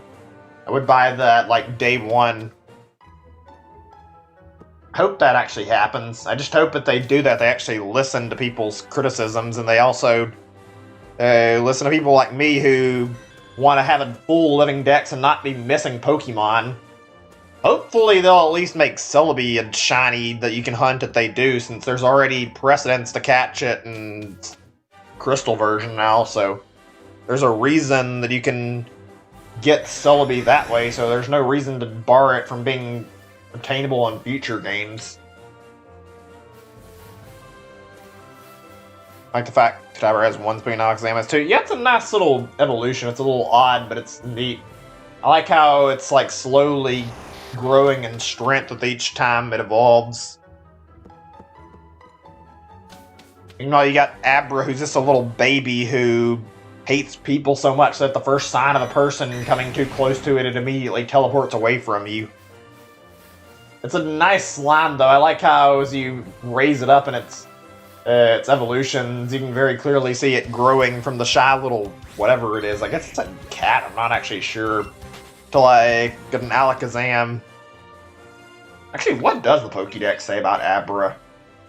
It should list the description, even if it doesn't. I don't think it'll say anything. I can probably just like telekinesis Pokemon when I look. Let me see. I can't make out where it says that. Let me see. I just want to look at. I have the shiny from having one originally that I evolved all the way up to an Alakazam, if you're wondering. So that's why I have that there. Trying to get a replacement one for my living dex. DSI Pokemon. Interesting. So they don't really label it as a specific Pokemon.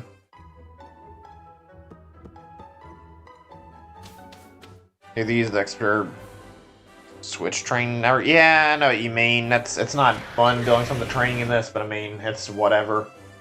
I think you can still teach it Psychic and stuff, but it's not exactly a good Pokemon for battling, so not really helpful. Alright then. Later, Zachary. I'm about to be done anyways. We've got like less than a minute left. Alright, let's do this as the last spawn of the night. I'm not gonna fucking waste any more time on this. I'm pretty much ready to stop. It's turned 5 hours now. Tomorrow we'll try again. Disappointing. Very disappointing though. I've sat here for a combined total of 8 hours already in terms of actually playing, and God knows it'll be a while before I get ready to start tomorrow. I was hoping I could play Smash tomorrow, Yeah, I don't think there's gonna be a fourth one popping up. Okay, there was, but it wasn't the fucking shiny, so whatever.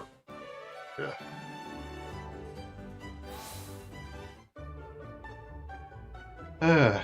Watch. Mod dry beer challenges? I've never heard of that.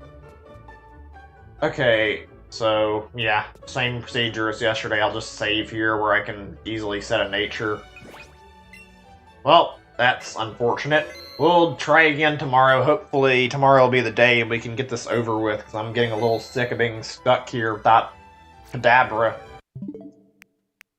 Went in for all this and nothing happened. Oh well.